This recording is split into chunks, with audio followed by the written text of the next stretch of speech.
I'm at Grace Church Road. I went to Waynesboro to bring this man down to this address, and now he's trying to force his way into a house. I'm afraid to move my vehicle.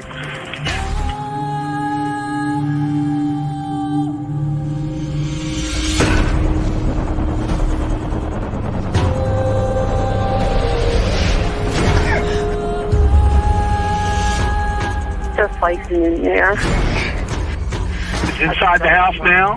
Yeah, You have your doors locked? it's open. I'm in a van. You need to make yourself safe, okay? Even if you've got to drive away from there to get away from him and close that and lock that door. Do that for me now, please. Okay, wait a minute. Not gonna lie, I love that scream at the end. It just wakes me up and it reminds me, oh, I'm live is about to start. Hey, everybody that's coming in so far. Hello, you guys. Thank you for joining me tonight. I feel like I'm on this roller coaster of live after live after live. And thank you guys for, joining while Adam's away, he sent me a message today, like, are you going live tonight? And I said, yes. And then I answered back something and he's like, so are you going live tonight? I was like, oh, are you coming? And then I never heard it back again. But he'll be back like Mondays when he gets back. And I'm like, I am going on vacay, dude, when you get your ass back. And then you can do this. But you guys know that Mel had her live going as well, and I was going to take a nap. This didn't happen at any point that I said I was going to, about 50 times, right, Callie? Never happened. Yeah. Never happened. So I was just like, you know what? I'm just going to live off sweet dreams, fumes, and freaking pop.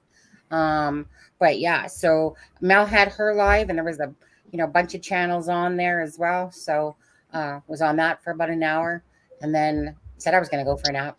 I didn't even hold myself accountable to that one. And then our live tonight. And thank you guys for, of course, joining, and everyone that's in chat. I'm sorry, can I say something? I'm sorry. I just had to go for 1 second. I'll be right back. No. Sorry. I'll be right back. Second talk. She doesn't listen. I know. I have a thing with that. Like that saying, be back in a second. Yeah. When? Yeah. When? But I don't see her back. Do you? No. It's actually. I can still hear you. It's just because I just dropped something all over my shirt, so it's wet. So I have to go change it. So take it off. Yeah, that's for our nighttime live, Alexa. Yeah, that's for Alexa OnlyFans. Yeah, exactly. Alexa OnlyFans. Anyways, let's do some shout outs. Hey, Callie, you can't see your chat. You can't see the comments, can you? Yeah, I can. Mm-hmm. Can you? If I start here, do you want to give some shout outs? Sure. I don't know how far back. I've been saying hi in chat, but we'll go back as far as I can. Like, can you see it highlighted on the screen? I got Joe Johnson up. Hi, Joe. Okay, I can do it from there. Who's that? Hi, Callie. Grandma watches. Hello. Who's my favorite subscriber? Miss Dog Lover. That's right. Hi. Grandma again. Yeah. Oh, did I say grandma? Okay. That's okay. Hi, Kathy. Who's that? Wonderful. Hi, lady? Sony. Hi. Who, Adam? Because you said you were going to drop in on that when your vacation. You really just came once. But anyway. Hi, BPH. Hey, Joan. Hold on. Oh, I'm getting back behind. There we go. Okay. Melinda. Hello. Who's this troll? Lisa, our naughty girl. She's Hope your family's listening. You were really bad today. You remember last time? Alexa, beautiful Alexa. Oh, that's our Callie chick again. Oh my God, my Alexa is going off. Stop. In the background, you're like, yeah. My Siri does that sometimes too. It's never happened. It's happening now. Hi, see-through. Multiple scenes. Multiple Seans. I know it's a little one that you have to kind of stare at, don't you? Yeah. Hi, Grandma Bunny. Jill Moser. Jill, one of my favorite people to see in chat. Oh. Okay, I got to get this right. Hone. You said Yoni, I thought. No, Yoni. the J is pronounced as an H. Oh. Honey. She wrote it I out thought as it was Hoenay when you asked her the other night. Honey, did What? I say that right? I thought you said it was with a Y. That's why I was like, what? Yeah, the way she spelled it was Honay. Like, anyway. Miss Dog Lover, hello again. And hi, Stephanie, Miss True Crime Housewife. Are you going to be there on Tuesday? Are you fresh on your Twitter skills? Please hit Sunny up.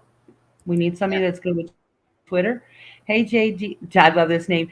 JD Bambara. CJK, hello. What do we got? Forever Young. That reminds me of that song, you know. Yep. Hello there. Did we see that one already? Again. Oh, who's that? Sharon. Hey, lovely. Sharon has a new shoe. She what? She has a new shoe.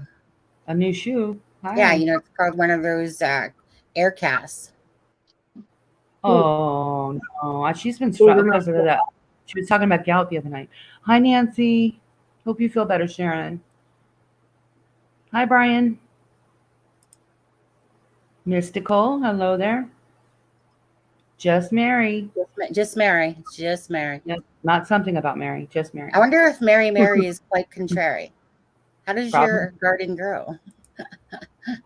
Mustang. That also reminds me of a good song. Yeah, right. It also reminds me of Ride, Alexa Ride. That one. Ride, okay. Alexa, Ride. Yeah. That should be Alexa only. Alexa only fans music. There you go. Alexa only. Now it's Friday. God, I gotta stop saying her name. Anyways, thank you guys. Welcome to chat. Let me just do my first things. Welcome to night. Why is there only like 50 something people? It's like quiet night or something, or somebody else live? Everybody went from Mel's to members only. For somebody else. Did they have a members only? Somebody else did, yeah. That was on panel. Oh, okie dokie. It's pronounced like Monet. Oh. But who's underneath? Oh, that's Callie. You know, Callie. Yeah, I'm sorry I'm not on camera tonight. My allergies are bang. Yeah. You don't want to see this mess. Sally Rod. Okay. Did I pronounce your name right? What did you say? She said it sounds like Monet. Monet. Monet or Hone? Monet. It's pronounced like, Monet. But no, we're a Monet. Oh, I thought it was, you said H. Okay, sorry. I'm still confused. I'm just going to call her. Like Jonet? Jonet.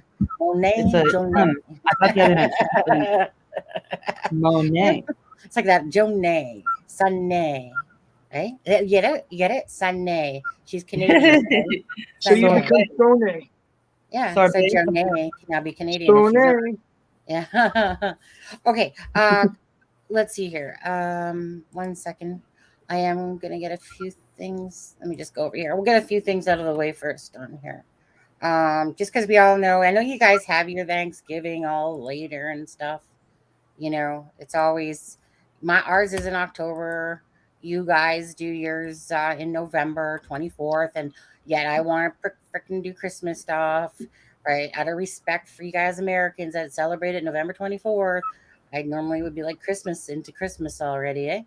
And so, yeah, I still think that Canadians are a little bit smarter that way, because that's like, we don't have two holidays back to back where you have to put out a lot of money for Thanksgiving dinner for all you people that have to go get turkeys and have a big party. And then within a very short period of time, I put out a ton more money again. That's the reason why. I was like, I'm so glad ours is in October, to be honest with you. I mean, you guys are used to that, so I get it. I just think from the Canadian standpoint, I'm glad ours is in October.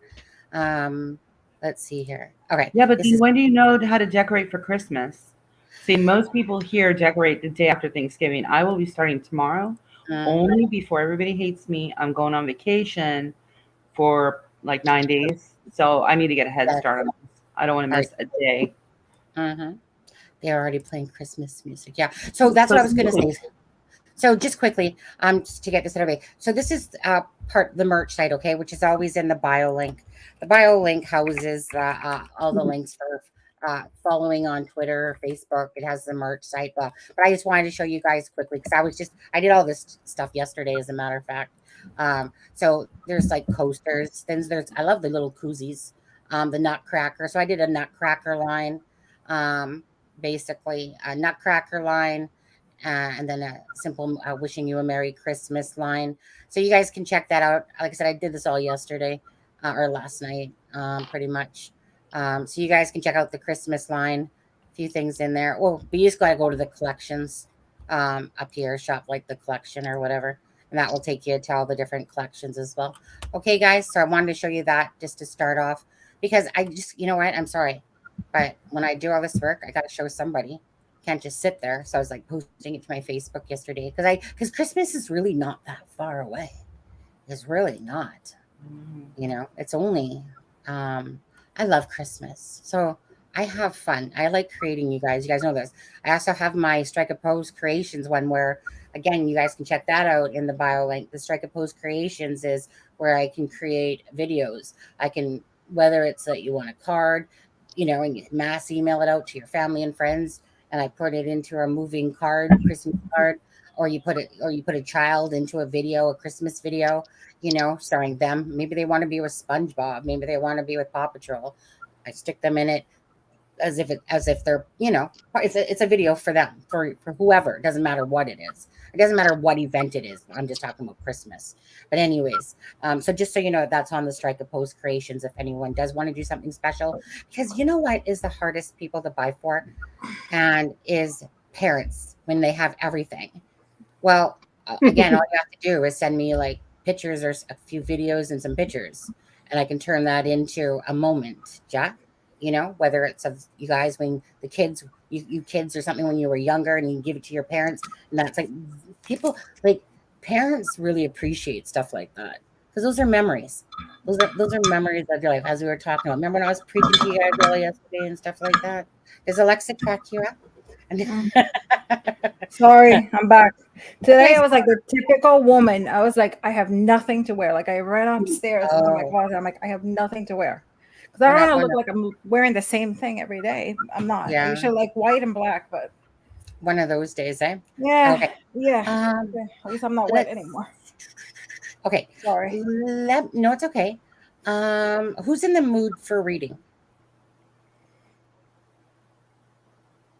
Nobody? Not me. What did you want to have read? That's okay. I'll do it. I was just okay. I'll bring up the things. Hold on a second here.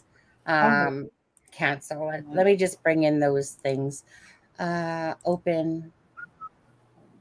These are the last three, I think it was. These ones here. So I'm not going to bring in the 7-page document one that I put into a video. You guys can all read that. This will be the condensed kind of version of it that is the actual. Can you guys all see that here? Let me just take us off for a second so I can do this. I'll bring this in closer. Okay. So like I said, there's a 7-page one that kind of basically tells you, like, you know, the whatever you want to call it, the decorum or here, the courthouse management and decorum for hearing on the 22nd. So yeah, so basically the other day, Lewis, there was the transport to transport Richard Allen to obviously Carroll County, and Yes. so right, and so then. So basically, you know, like there's the rules and regulations. Is that a little bit blurry? Anyway, so it says this case has generated substantial public interest and media attention. In light of this and on the court's own motion to ensure the integrity of the proceedings, to protect the defendant's constitutional rights for due process, to ensure the safety of the parties and the public, and to permit public access to criminal proceedings, the court sets forth the following rules and guidelines for hearings set for Tuesday, November 22nd of 2022 in the Carroll Circuit Court. Okay, so the courthouse will open at 8 a.m. So for all you people that do plan on going, obviously the courthouse will open at 8 a.m. All entrances will be closed except for the handicapped entrance on the north side of the building. The remaining entrances will be locked with no access to the public. All members of the public, including the members of the media, are subject to screening by metal detectors. All right, so put your guns away, people. Let's see what else we got. Lost my space there. Let's see here. So all bags in possession of those entering the building are subject to search. No weapons of any kind are permitted in the building except for on-duty law enforcement officers providing security to the courthouse and the parties. Cellular telephones are permitted in the building but must be powered off and unused at all times while in the building or the courtrooms. Violations are subject to seizure and okay, now I gotta go back over to where the other one is. Okay, let's see here. Sorry, just trying to bring it in for you guys. Let's see here. Destruction of cellular phone. 5, no electronic equipments or devices are permitted in the Carroll Circuit Court. 6, media personnel are permitted to attend the court session. No cameras, electronic laptops, or recording equipment of any kind is permitted on the second floor and the third floor of the courthouse, nor inside the circuit courtroom. All such equipment is limited to the first floor of the courthouse. The court requests the media be mindful that other county offices are conducting business in the building unrelated to this case. Media and members of the public are ordered to conduct themselves in such a fashion as to limit disruption to the offices, personnel, and patrons of those offices. The media are free to use the public areas outside the courthouse as long as they do not obstruct traffic in the streets and sidewalks surrounding the courthouse. Let's see here. Seating in the Carroll Circuit Court is limited. The first row of public seats behind the bar separating the well of the courtroom from the public is unavailable for seating. The sheriff of Carroll County or his designees will ensure that the victim representatives are seated. The remaining seating is available until full. No one other than court security will be permitted to stand in the courtroom. All spectators must remain seated until the conclusion of the hearing and the parties have left the courtroom. No food or beverages are permitted inside the Carroll Circuit Court. Water will be permitted for all parties in the well of the courtroom. Okay.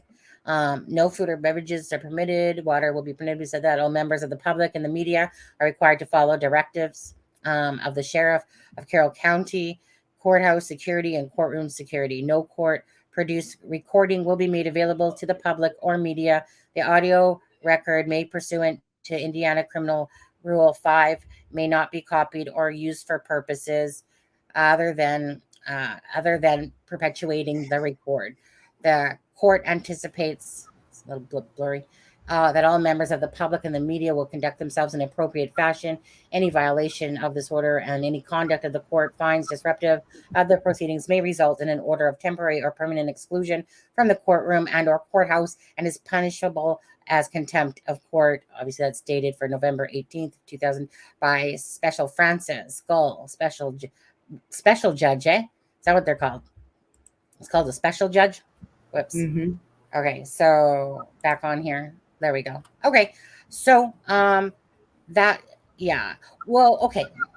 So before I get to you, Lewis, Yes. I'm gonna ask Callie and then Alexa on their thoughts about, the whole thing, like just what is even going through your mindset at all when it comes to how you feel, whether it's about it being unsealed, whatever. Just because I know Lewis is gonna talk about something in particular, and I'm just gonna go to Callie first. So Callie, go ahead, talk about. I think it's time for it to be unsealed, especially now that Doug Carter has said that it won't harm the case. I feel like him being there in person is going to be very hard for the families. That's what's on my heart right now. Nobody would do anything, I don't think, to jeopardize it, but it's going to be probably emotionally a different level for them having to be in the same room with him. And I'm anxious to see what's on it. To be honest, I don't personally feel like it's going to be that redacted because Doug Carter and I know it's not up to him, but he was implying the story is going to be told. Right. So they redact the heck out of it. That's not going to serve any purpose. And I honestly think they got to be sick of the speculation. They need to start just laying it out there. Yeah. Yeah. Okay. And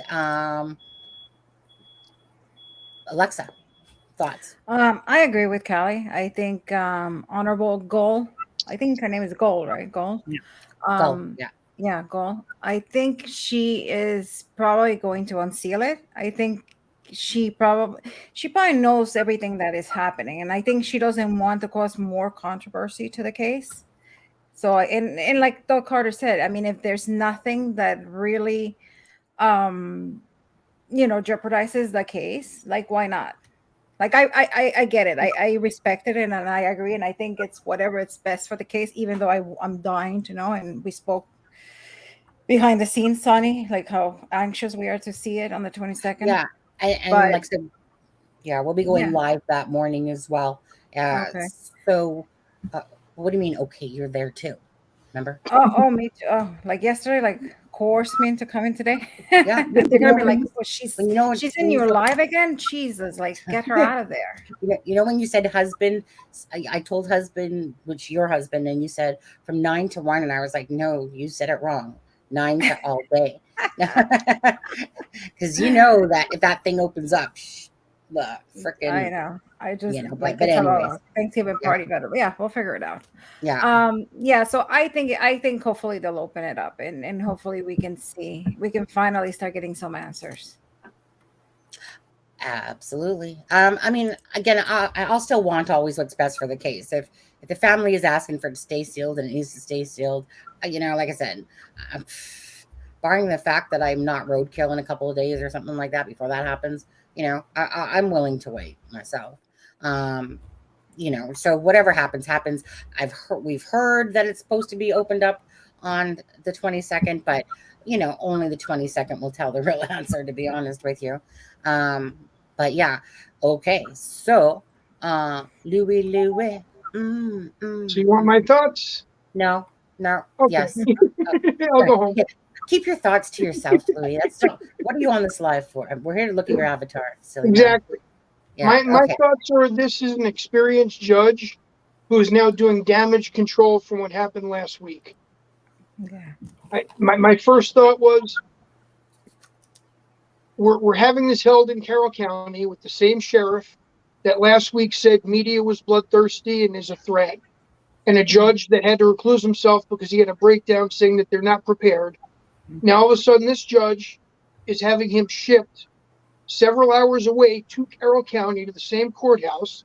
She releases documents saying that this is going to be very open to media, which last week were bloodthirsty. Now all of a sudden we're doing the best we can because media is a new outsource. And the same sheriff department can now all of a sudden protect a gentleman that they couldn't protect in the jail last week. So my first thought was damage control from her to prove to the public that what happened last week or the week before was a mistake, and this is not how Indiana is going to run the court. Good point. Well, it's always good to look at it like different angles, and whatever truly happens will happen, right? Yeah. Go ahead, Lewis, if you still had more. Yeah, no. So you got to figure this. She is in a court that's real close to where he's being housed in prison. So now they're going to take them and herself and Richard and transport all, the transport team, the judge, and the defendant several hours away. And now all of a sudden it's fine and he's protected and they can do this. This is a point to prove. And that way people can see Indiana can handle what's going on here. And that way there's no question when the trial starts how things were originally handled. She's starting a fresh slate. And I think the reason she wants him, because they could do this by video. They don't have to have him physically there. But I think she also wants to see him in front of her and verify that he understands the charges so that they can't throw something up later saying that nothing was given to him in the beginning. They withheld personal, private and public documents.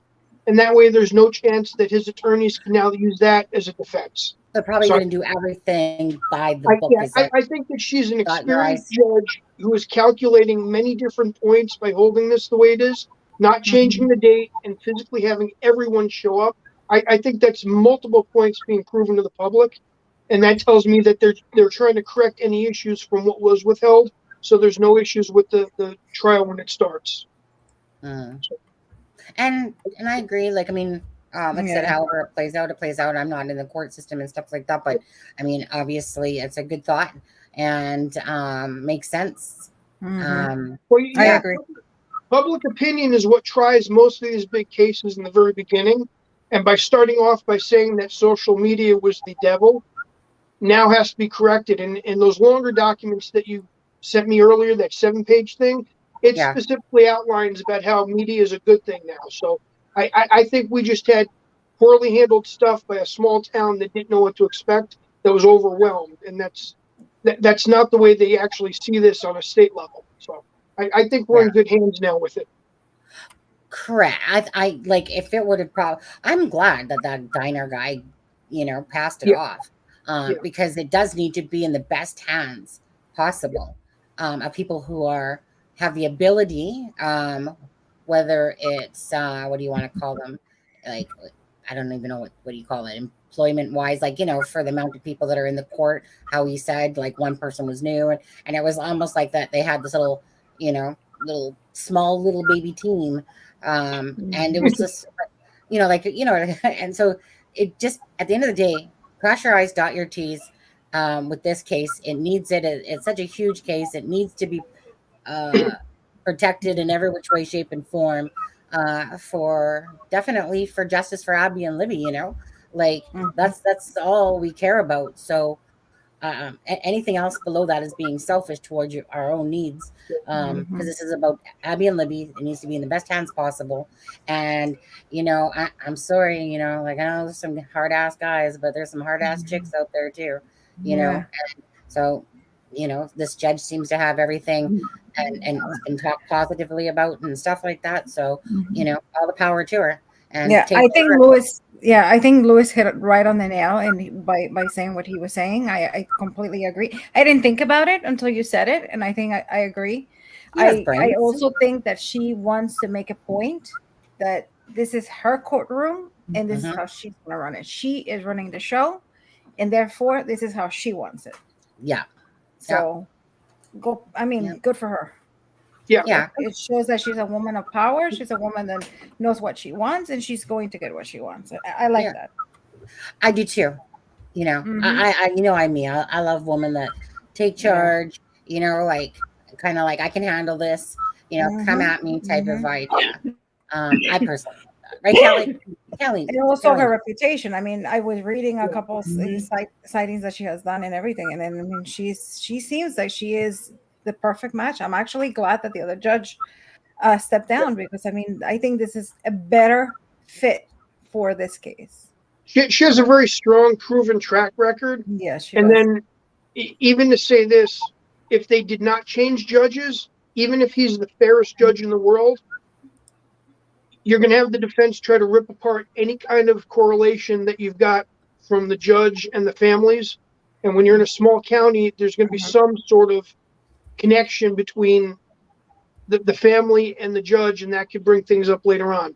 So I think the fresh slate with a new judge that's not connected to anything in that county is another plus. Yeah, I think she'll be very, very open to both ends, not a one-sided, and I don't think they can accuse her of that down the road if there's ever an issue. Whereas being everyone from the small county and everything like that, no matter how unbiased they are, the defense can bring that up as an issue later on, and all you have to do is get the right judge to hear that and then rule for them, and you don't want that. Right. We definitely don't want a mistrial or anything like that. Just, cross their eyes. Oh, there's my favorite subscriber right there. I don't see her saying that, though. And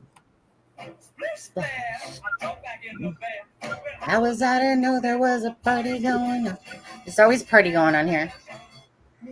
God, I could just listen to that song. It just makes me happy. Oh, sorry. Some of the best judges are female. Just look at Judge Jennifer Doyle in the Darrell Brooks case.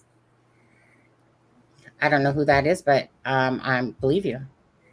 And thank you for the $4.49, pounds and pence, or whatever they call it. Pounds isn't, but I keep hearing pence. So funny. They're dime. I remember when my husband first came over, and it was like, because their quarters and nickels look the same or something like that. I think it was like about the same size. And my husband was like a little kid for a while when he came over to Canada, and he's trying to decipher the difference between the change. Such memories. Miss Dog Lover, you are my favorite subscriber. Sorry guys, but it's the English people, you know. Every time they talk, it's like I'm thinking of my husband. Money can be a big thing to overcome if you go from one country to another. That's a big learning curve when you're Let alone driving. transitioning. Yeah. Oh, it was.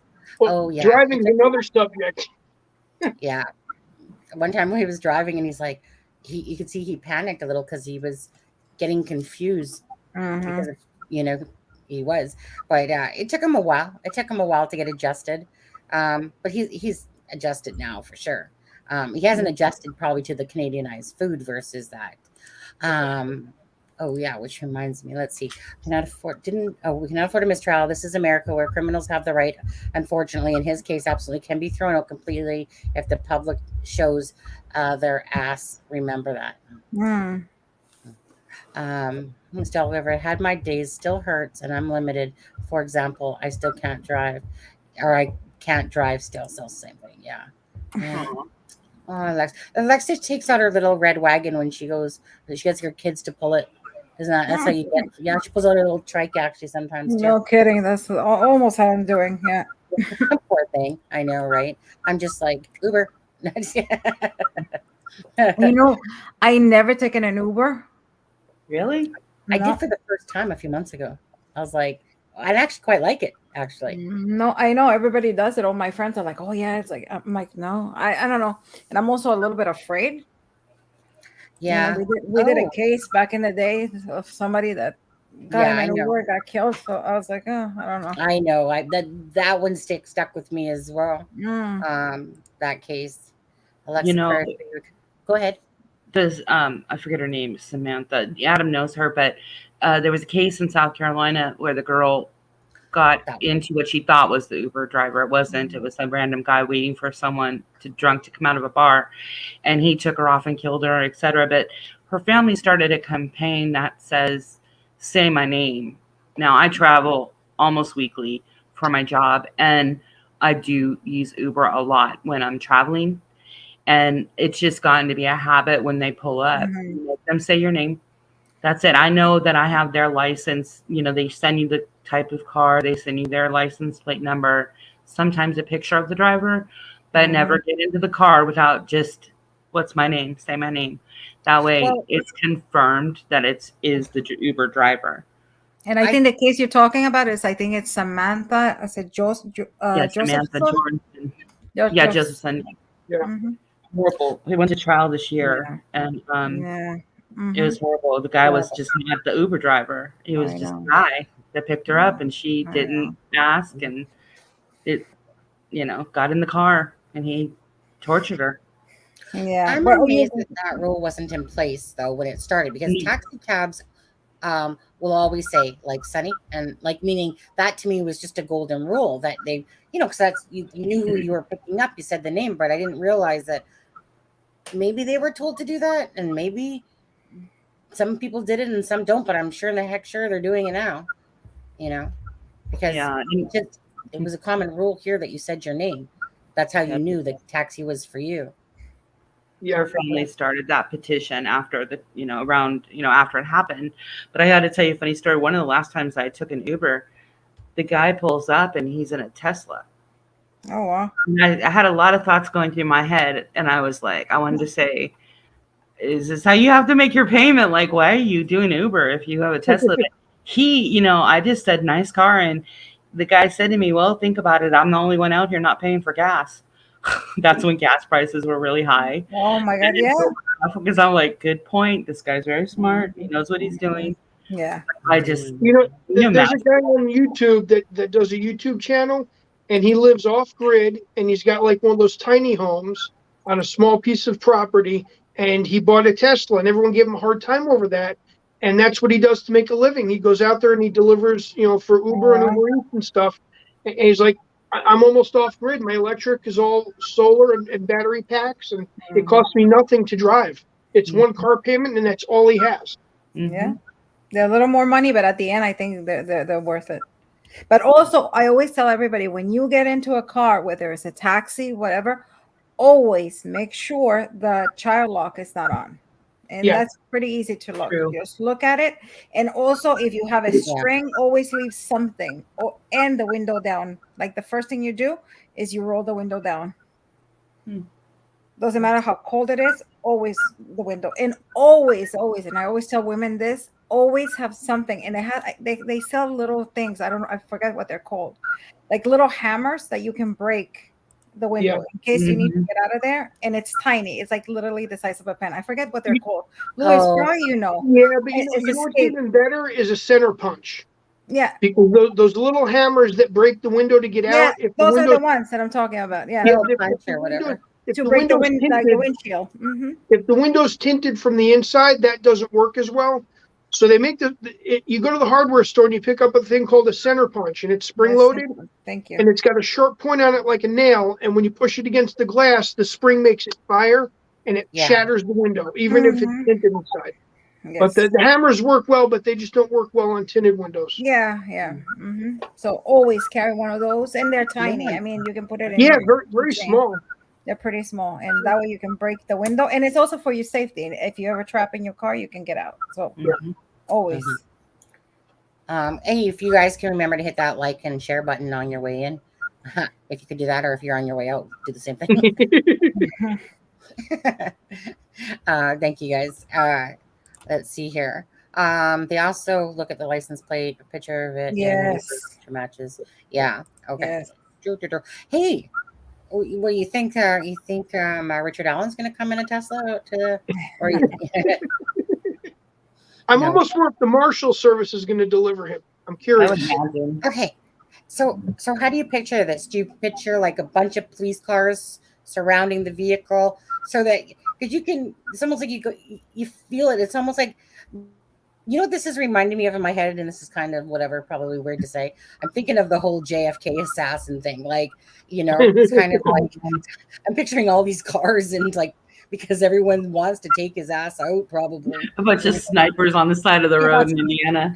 I'm almost wondering if they're going to bring him the night before and then hold him at Carroll County and then bring him from there over to the court.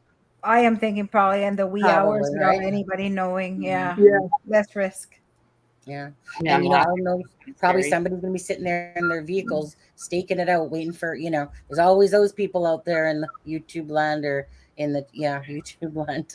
Where I live, there would definitely be some rednecks hiding. Yeah. Well, I think it's kind of like, actually, let's kind of go back to this. So what did you guys think of yesterday? Whoever was here as well, yesterday's live, with Angela on. And I want to apologize, even though I believe I'd said it, but I still want to apologize if people were misinterpreting what yesterday was about, because there's a few comments and I'm like not very many, but there was a few comments. So the whole point of Angela Thomas, the psychic, coming on yesterday was the fact of Angela, and I said this on like the live the night before, is that Angela did I'll call it a read, if you want to call it that, with Noreen from Paranormal Zone TV. So that's why I said to watch it. So a lot of people had watched it from previously seeing the first live that I did with Angela Thomas. And thanks, CD. I see you, dude. I feel so bad for CD. I love that guy to death. Like he's just, that's probably bad terminology. Okay, I love you alive. Okay. Splash. How was I didn't know there was a party going on? You guys see this first time? Alexa. Yes. I don't see your head bouncing and singing with me. Oh, sorry. I was saying hello to Steffa. I'm sorry. Hey, Steffa. Hey, Steffa.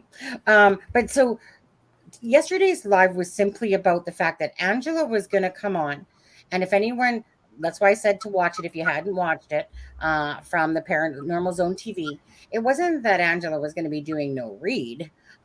So she basically did what she did last time. We were going to talk about just the new updates and how she felt about it. And then kind of like the last live, as we were talking, Angela might get a few more things that she never had the first time that she brought it. Now, like Angela was talking about yesterday as well, like when she does a case, she kind of like does it and then it's done with. And then she kind of looks like, she might keep an eye on Delphi because it's a huge case and she's into true crime. But she didn't sit there and and go meditate about it and perform no read and stuff like that. It was basically when she was coming on, it was her thoughts because I knew how exactly Angela works. And like I said, I don't like to take up somebody's time if they've already done um, the read for it on Noreen's, and she does all these other cases. I didn't want to sit there and say, hey, you want to go meditate on this for a while or whatever. I really just, I appreciate people's time and stuff like that. And I really just wanted to see how she felt because versus what was originally said from Noreen's, maybe where her stance was now and what her thoughts are with this whole Richard Allen. And obviously she said she gave initials in back in that time. So a couple of comments almost alluded to the fact of like, hey, you're not supposed to give her the answers and then you're supposed to let her speak. No, the thing was the live went exactly, if not better than what I expected it to, because she actually stayed on for 4 hours. And it was just more of what was her insight. And as she speaks, again, for people that didn't know or that didn't go back and watch Noreen, she said a lot of things. So when I'm talking about it, because she already knows about these things we've talked about. So it's not like I'm giving her this information ahead of time. These are the things that she had talked about. And then I'm just talking, hey, what do you think of this? If I tell you this isn't the crime scene, what do you think of that? And what did you think about it? Like, did you, because I know psychics and like I told you, but I'm not an expert on it, so I can't really say anything. What did you think? What do you think about her? Angela Thomas? Oh, well, I wouldn't have asked her definitely back on if I didn't have any respect for her. Yeah. The thing is that Angela Thomas was on the exact same path as I was, almost parallel. I remember you said that she was mentioned a name. So it just kind of goes back to, for me, you sit there and you're digging, and then all of a sudden you come across someone that's literally, and Angela, what's this freaking bug flying around here? Angela was like literally, it was like someone was in my brain and I didn't even know who she was. And I was just, okay, because we don't have any answers at this point, regardless. And so, so now that things have changed, I wanted her insight. And again, I knew that she was probably going to think of a few things, or if I told her a few things, how she felt. And actually, every time she answered, it's almost like she was answering things that I was about to ask her, and then she already answered them within it. Or how she said, like, for instance, yesterday, maybe it will come to fruition that Ashley, Garrett Kurtz, Chris Mathis, Nick, like maybe it was a telephone, this, and they weren't actually part of it, but they knew stuff about it, and certain things, and it just became one of those. Like again, it was just besides my POI, the other stuff was just all information that they were giving. Like it wasn't like it was like, honestly, it was one of the best lines to look at should it have come true. And not to say that there still aren't people involved, but I'm just saying, because that was the most stable line, was to look at Garrett Kurtz and look around him, because he had already murdered 2 other people 2 years later. He knew Ron Logan's land, so it wasn't rocket science to me that you kind of looked around there. And then when you looked around there and then you knew that he spoke unopened secrets, then again, that's coming from a killer's mouth talking about it. And so that was the most natural, stable line to look at, to be honest with you. And it was because of all of them speaking. They were the only 2 talking about Delphi. Then you had Julian Powell trying to insert himself, but, and stuff like that. But meaning Chris Mathis, Garrett Kurtz, and all of that were talking about it. Nobody else. People were trying to bring in Daniel Pearson. He wasn't talking about it. Daniel Pearson wasn't going, totally, totally. I saw a murder tape or something like that. We'll see. She even said, obviously she couldn't give out names because of the case. Correct. But hopefully, like I told her, I wish she would write them down. And I remember seeing a psychic that did that. Like, you write it down on a piece of paper, you put it in an envelope, then you mail it out, and then mail it to yourself. And when it comes, when it whole thing, opens up, whatever, you open it and you're like, here, Well, but she already gave it to Ali though. So No. Oh, yeah, but we don't know what she said. You know what I mean? Right. I get what you're saying. Not unless You she know, shows us an email, but she not that wouldn't. she needs validation from She doesn't anyone. need validation. That's just the thing. Yeah, No, of it's just like course. a double blind. By doing it Yeah. that way, yeah. Yeah. So Yeah. because obviously we don't know what she said. So, and Right. a lot of people, and believe me, and this is something I do not like, and I'm sorry, but I do not like this. I know what you're gonna say. I know. Yeah, you probably know. I hate that a lot of people now are saying, "Oh, I knew about Richard Allen. Of course, I knew it, but I couldn't say anything." And I'm just like, "BS! Not even law enforcement knew about it. I think they found out 3 weeks ago. No, I'm sorry. Like, take responsibility and say, hey, I was wrong." It's just funny how his name popped up after the 19th press conference in 3 or 4 different spots online, and no one ever Yeah, really took it nobody caught seriously. it. Nobody You caught know? it. And now and people are like, yeah, but look at the 2019 presser. And I'm like, yeah, Yeah. it's true. They changed courses, Yeah. but they're not talking to him. And I guarantee you, they're not talking to him. It seems now like they're talking to him, but they're not talking to him. They're No, not but talking about him. the fact that they say we interviewed you in the beginning, we Yeah, changed, but and it makes so it much seem. fits. It's just odd. Mm-hmm. Yeah, but it's Well, not.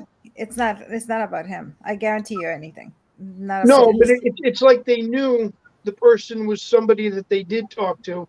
They just didn't identify him at that point. Because I mean, the one, it was Carter who said it, I believe, and he knows that usually, I mean, and this is proven once over and over, killers usually will insert into the, Yeah. into a crime. They will attach to a crime one way or another. Either they go back to the crime scene or the police, one way or another. That's something that they always do. Alexa, my thing is going to be this though, Alexa. If back in the day that someone knew that he was there, that he was on the bridge, because he was, maybe it was a witness, maybe it was one of those people there that saw Richard that day. Maybe that's the person posting that they believed it was that guy because he was there, and that's why they used his name back then, because somebody thought, hey dude, because they were part of the people maybe that were there, that knew that Richard was there and was like that, and that's why they were saying that he was the bridge guy. But the thing is that again, if you have the incompetence of the LE, and this is where police comes in, and this is where profilers, behavior analysts, because I mean, and even police, I mean, I'm sure CD knows because he has done it over and over and over. And Jason, is when you have a witness, when you have somebody that comes and say, hey, I was you look at their body language and you can tell, you have done it so many times, especially them that they interrogate. You have done it so many times that you can tell when people are lying. You can just look at their body language, their shoulders, the way their shoulders fluctuate, the way their mouth, the way their eyebrows, and even if you're pretending, because I can be talking like this and you can control yourself, but at one point it comes out, and you can tell when you're lying. Your mouth, the corners of your mouth, they go down, your eyes dilate, and that's something that you cannot control. And police, somebody who has done interviews, they will know he is lying. What's there to see? So that's what bothers me. right? That is what really bothers me. One sec, Alexa.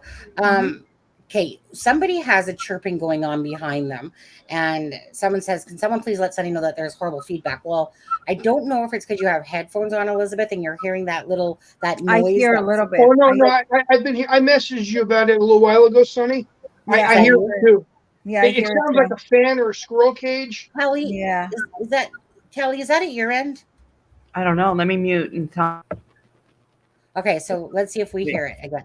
It's gone. It's gone. Yeah, because I mean it was extremely repetitive. It was multiple times per second. Yeah. Let's just see if it stays. If it stays, then I hear it now. Go out and come back in if you could, Callie.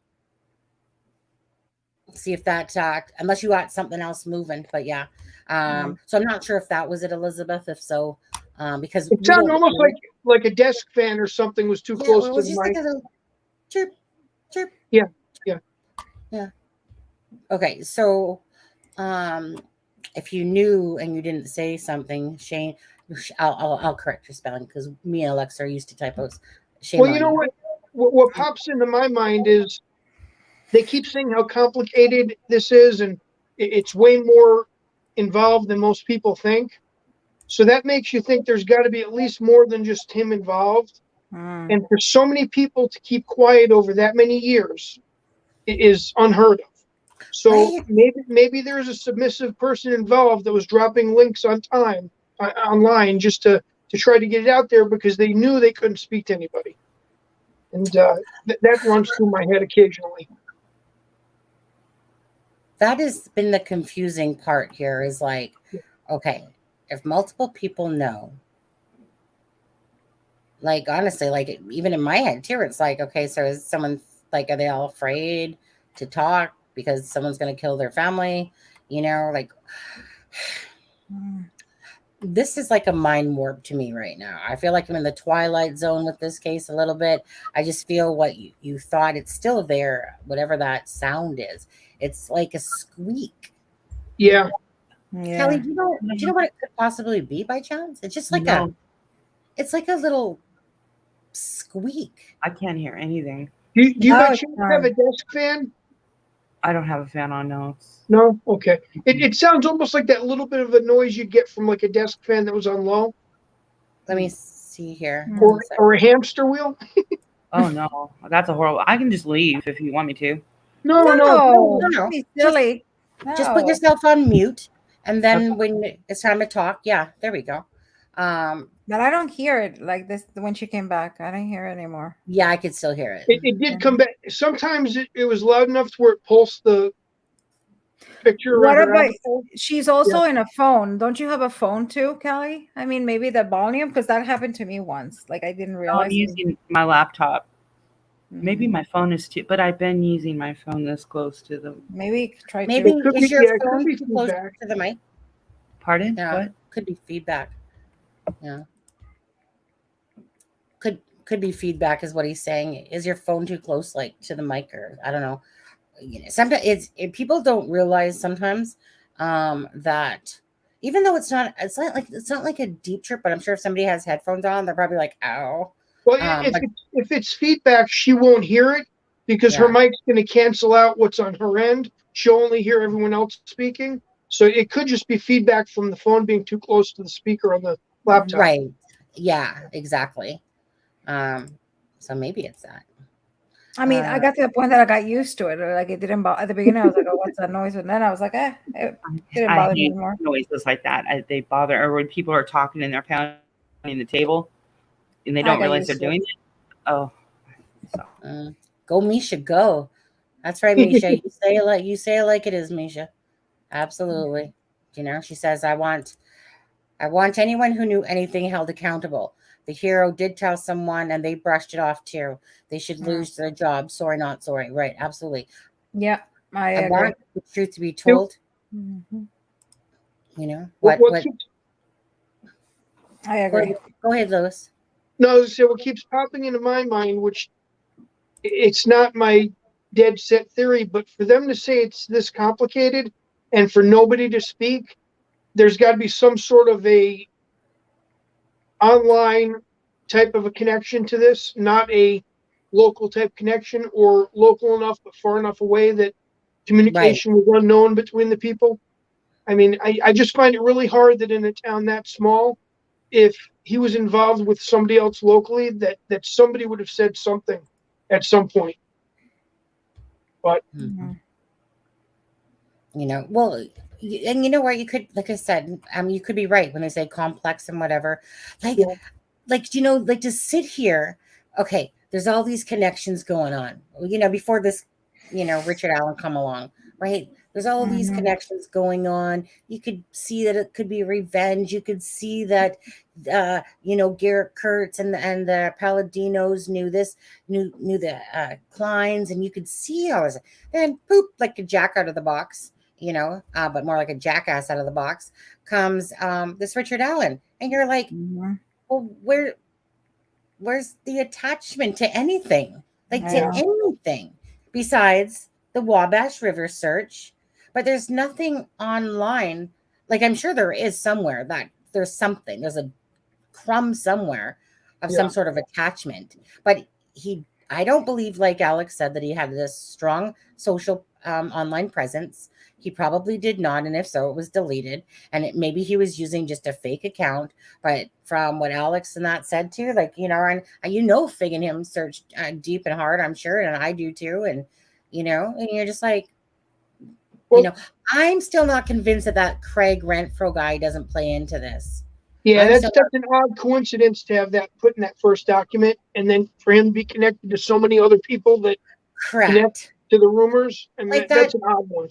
Yeah, like that Britney chick with her stomach, her how, remember in the documents, you guys, like, is it Kegan Kline or his dad that liked the stomachs? It was the dad, I think. It was the dad. Tony. Like, there's so many things that go back to the dad with those early rumors, like you're saying, the stomach thing with her, the peeping in the windows. You had two people from his childhood saying that he used to do that. I mean, there's so many weird coincidences there. It's weird. But still, we cannot make a real connection between them. No. But it just, the coincidence factor on so many things in this case, in so many different directions with so many different people, is extremely odd.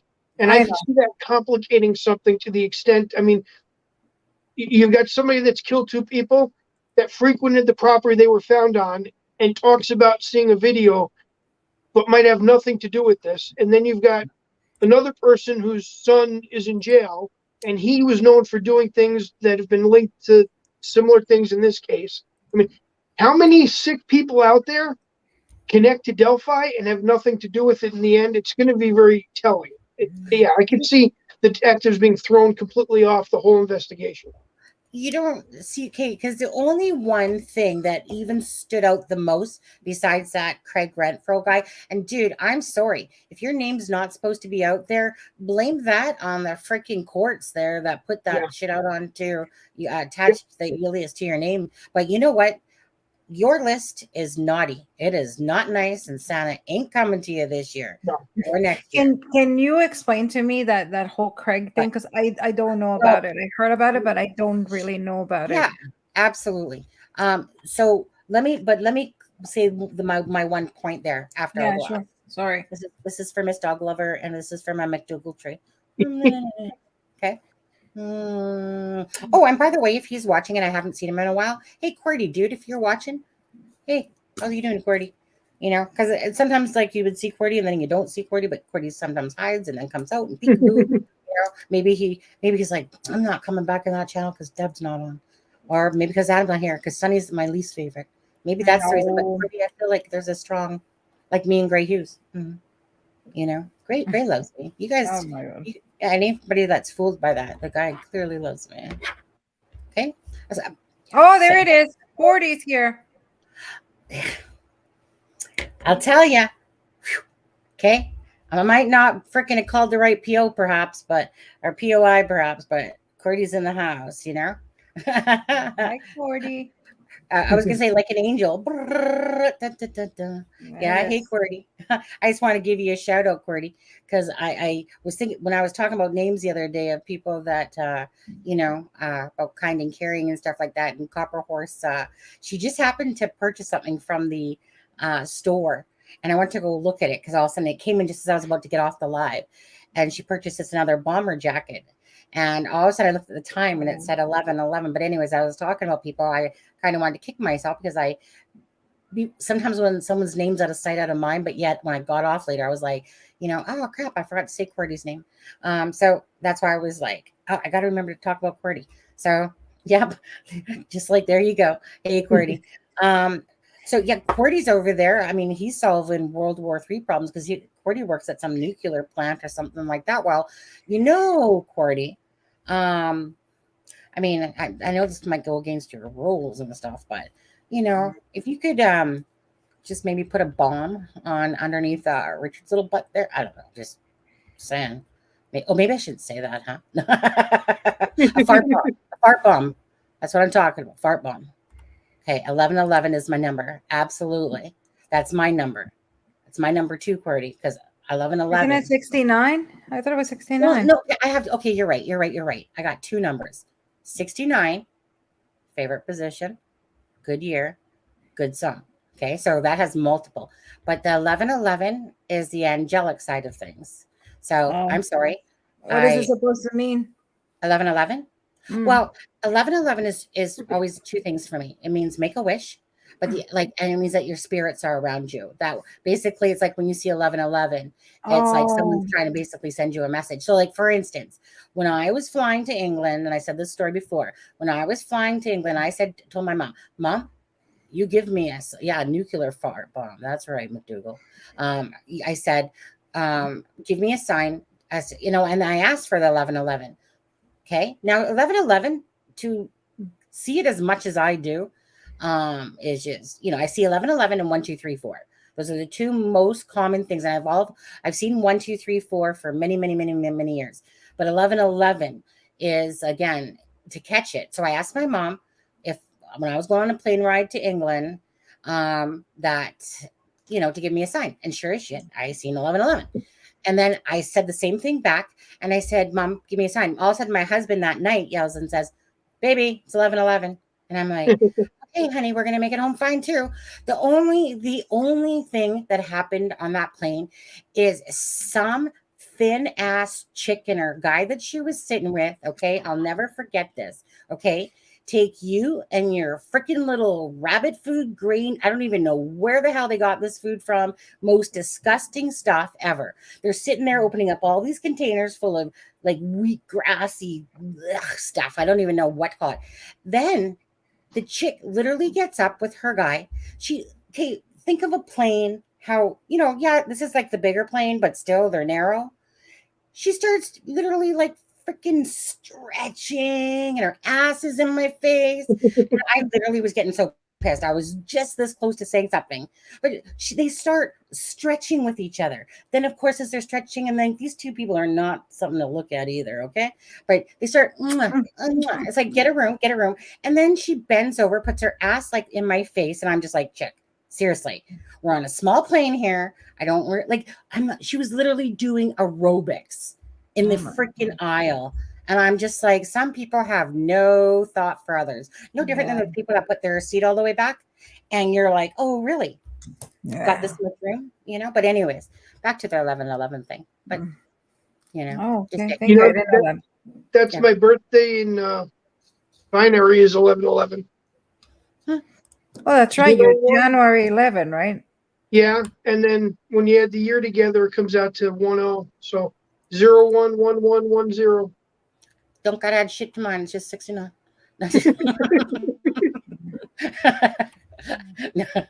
But no. So those are my two numbers right there. Is the 1111 for that reason. And so whenever it's 1111, it's like husband, make a wish. Sometimes I even message Alex because Alex is on the same time zone as well. So I'm like, Alex, 1111. Because at first he's like, what's that? And I'm like, well, if you don't know, Okay. So going back to what I was going to say, I'm sorry I got sidetracked, but Cordy, nice to see you. So attached to the phone. Okay. There's about 5 or 6 phone numbers, at least that showed up on Intellius anyway. And attached to one of the phones is that last name Lormer. Okay. Lorman or whatever, LOHRMAN. And so remember that there was the Lorman that's a pedo as well. So I think at some level there probably is some sort of attachment to the person's name to that relative, because that's not really a common name, not like Allen or whatever. But anyways, so that was probably the closest tie-in. Was on the phone, it will give you a list of names of who who was part of that phone number or whatever. And so, sometimes when I was looking at them, I'll see all these other names. So yesterday I was sitting there going, oh, search. Oh, any friends that I'm seeing, So Lorman, there's a person, like I said, a pedo case recently here in the Indiana, in the Delphi, whatever area, with that same last name that's attached to the Allen phone. So that's probably like the closest thing I've seen. But then there's this Craig Renfro. And what happened is that on Lewis, it didn't show up on Intellius. What was the ones that it was one of the original arrest documents, and it was down on the document as an alias. So for Yes. Richard Allen's alias, it listed this Craig Renfro with this weird spelling. Exactly. And yes, I'm a Cancer. July 3rd, all the way. July 3rd, 1969, 53. Proud of it. Not really. I want to stay 26, to be honest. I was how was I to know there was a party going on? Okay, one sec. Super chat. 4 pounds and 49 pence. Sunny, in all seriousness, I'm intuitive, and it feels like every time I look at the clock, it's like 12:12 or 15:15 or 10:10. It's driving me crazy. Well, that's because you are crazy, Miss Dog Lover, but I still love you anyway. You know, I'm so sorry that you don't see 11:11 like we do. But you know what? Did you ever? So for me, I always do it with 9/11 every time. Like every time I look at the clock, it's 9/11. That's the third one. Today, same thing. I see 9/11 a lot as well. The 9/11. I'm glad that you said that because that's another number I see consecutively. And I just happened to be looking at that today again, and I'm like calling my husband. And whenever I see it, I actually panic because I'm like, something going to happen? Or am I seeing 911? You know? So I would Google that, to be honest with you, Miss Dog Lover. Instead of it might just you Google 1212 and it might go, you're crazy. It might just simply say that. I don't know. Yeah. I would go look that one up and see what the meaning is behind those ones. I'm Cancer. Thank you for the super chat, though, Miss Dog Lover, my favorite subscriber. Let's see. Miss Dog Lover happens to meet you. Yeah, Hey, exactly. Adam. So Craig Renfro, just going back to him quickly, he's got Talitha Beckley, who was part of the murders of Nicole Bowen on his list. He has the freaking Cottrells all the way around. He has a lot of people on his list that Cunningham, that's connected to Ron Logan's property. Mike Cunningham is on his list. Mike Cunningham's the one about the meth with Derek in German. This guy, this Craig, whatever. Renfro. Yeah. So one of his friends' list was a guy that was caught breaking into Ron Logan's property on 2 other occasions before the murders. No way. Yeah. Who's in the house? Do you guys know who this person is? Because I don't. I get one second. And Alexa, I'm sorry. No. Go on. I was saying, Alexa, and he broke into a building that was way down on the property on 2 different occasions before 2017.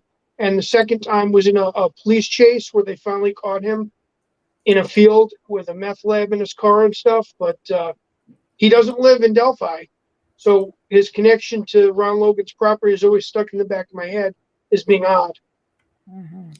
But we don't know who this person is. Could it be an alias of No, that Craig Renfro was on the paperwork as being an alias of Richards, but then it was removed from that as alias. But it's actually a real person. A real person. Yeah, it's a person. Yeah. Just quickly. So I was teasing, like talking about this before. Okay, Alexa, have you ever had ketchup chips?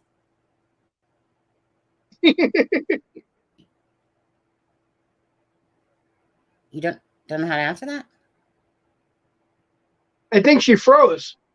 No, she's got her mic muted.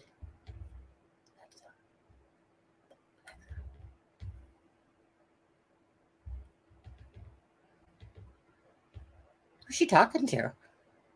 I don't know. Let's just mess with her. Let's just mess with her and be like, oh yeah, totally get it. I think you shocked her with those chips. Yeah. A chip off the old block. This is hilarious. She literally still doesn't get any signals. I don't know. Yeah. Does she not know that we can't hear her?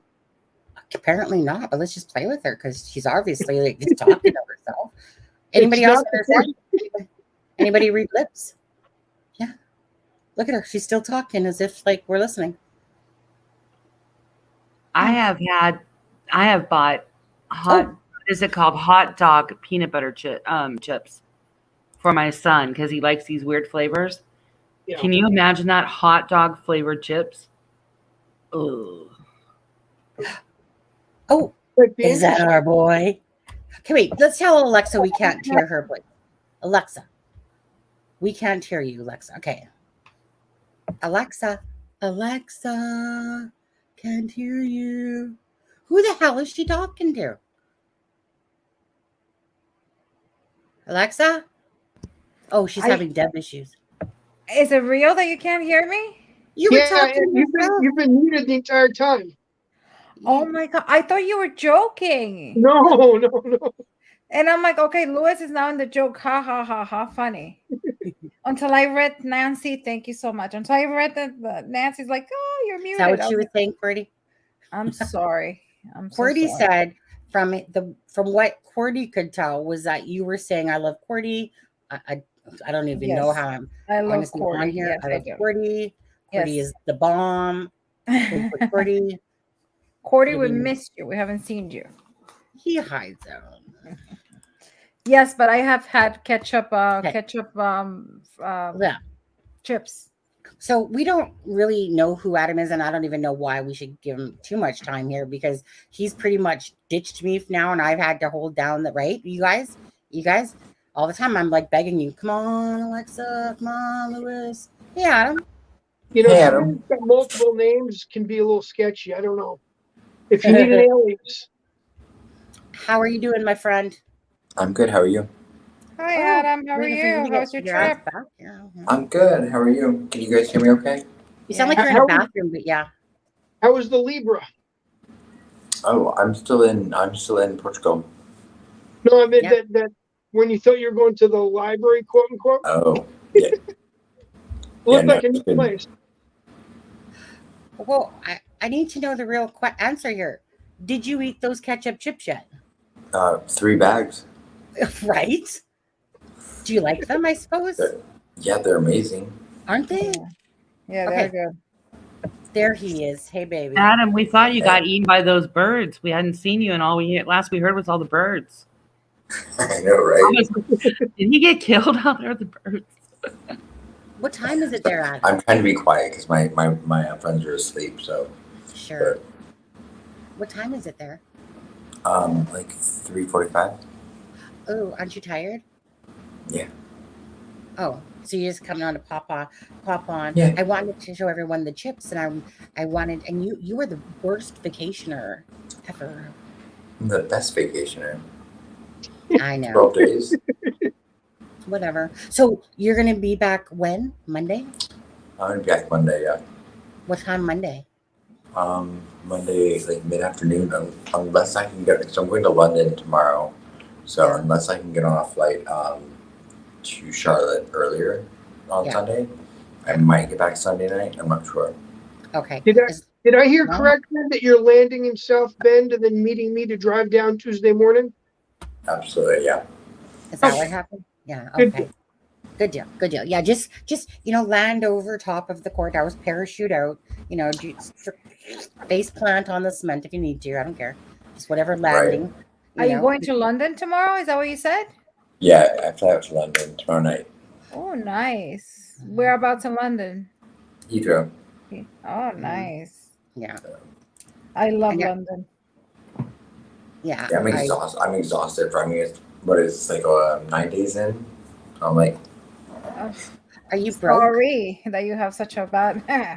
And I know, right? I'm not complaining. Yeah, I know. Oh, please, party in London. The party scene in London is crazy. Wow. Well, I mean, look, Sunny's been having a party the whole time I've been gone. I feel a little jaded. Yep. I was like, I'm going to show Adam up, and when he comes back, I'm going to go on vacay right here in my bedroom. You can control it, and I'm just going to be like, you know what? You're going to have to like beg and plead with all these people to come on now. We had 2 super panels.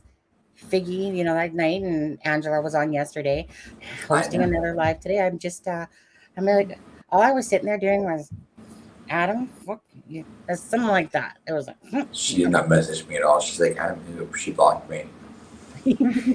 So, are you broke? And did you buy me a keychain? Wait, a keychain, a whole one? Yeah, not just a half one. Yeah, I got you a something.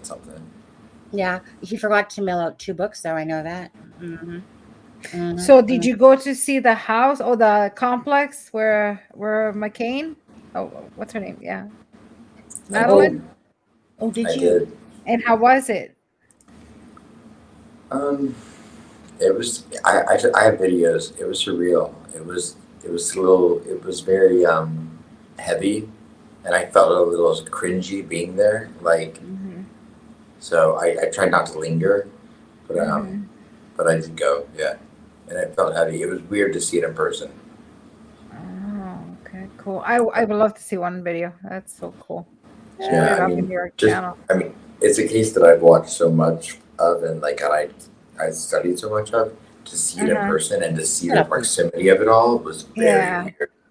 I bet. Wow. Yeah. But I'll share the videos at some point. Yeah. Oh, absolutely. Did you solve any cases while you were over there? Oh yeah, Delphi. Oh, I'm sorry, we did that already. I knew about Richard. Yeah.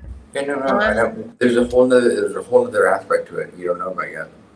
Oh, is that the part that you know? I've been hard on the case.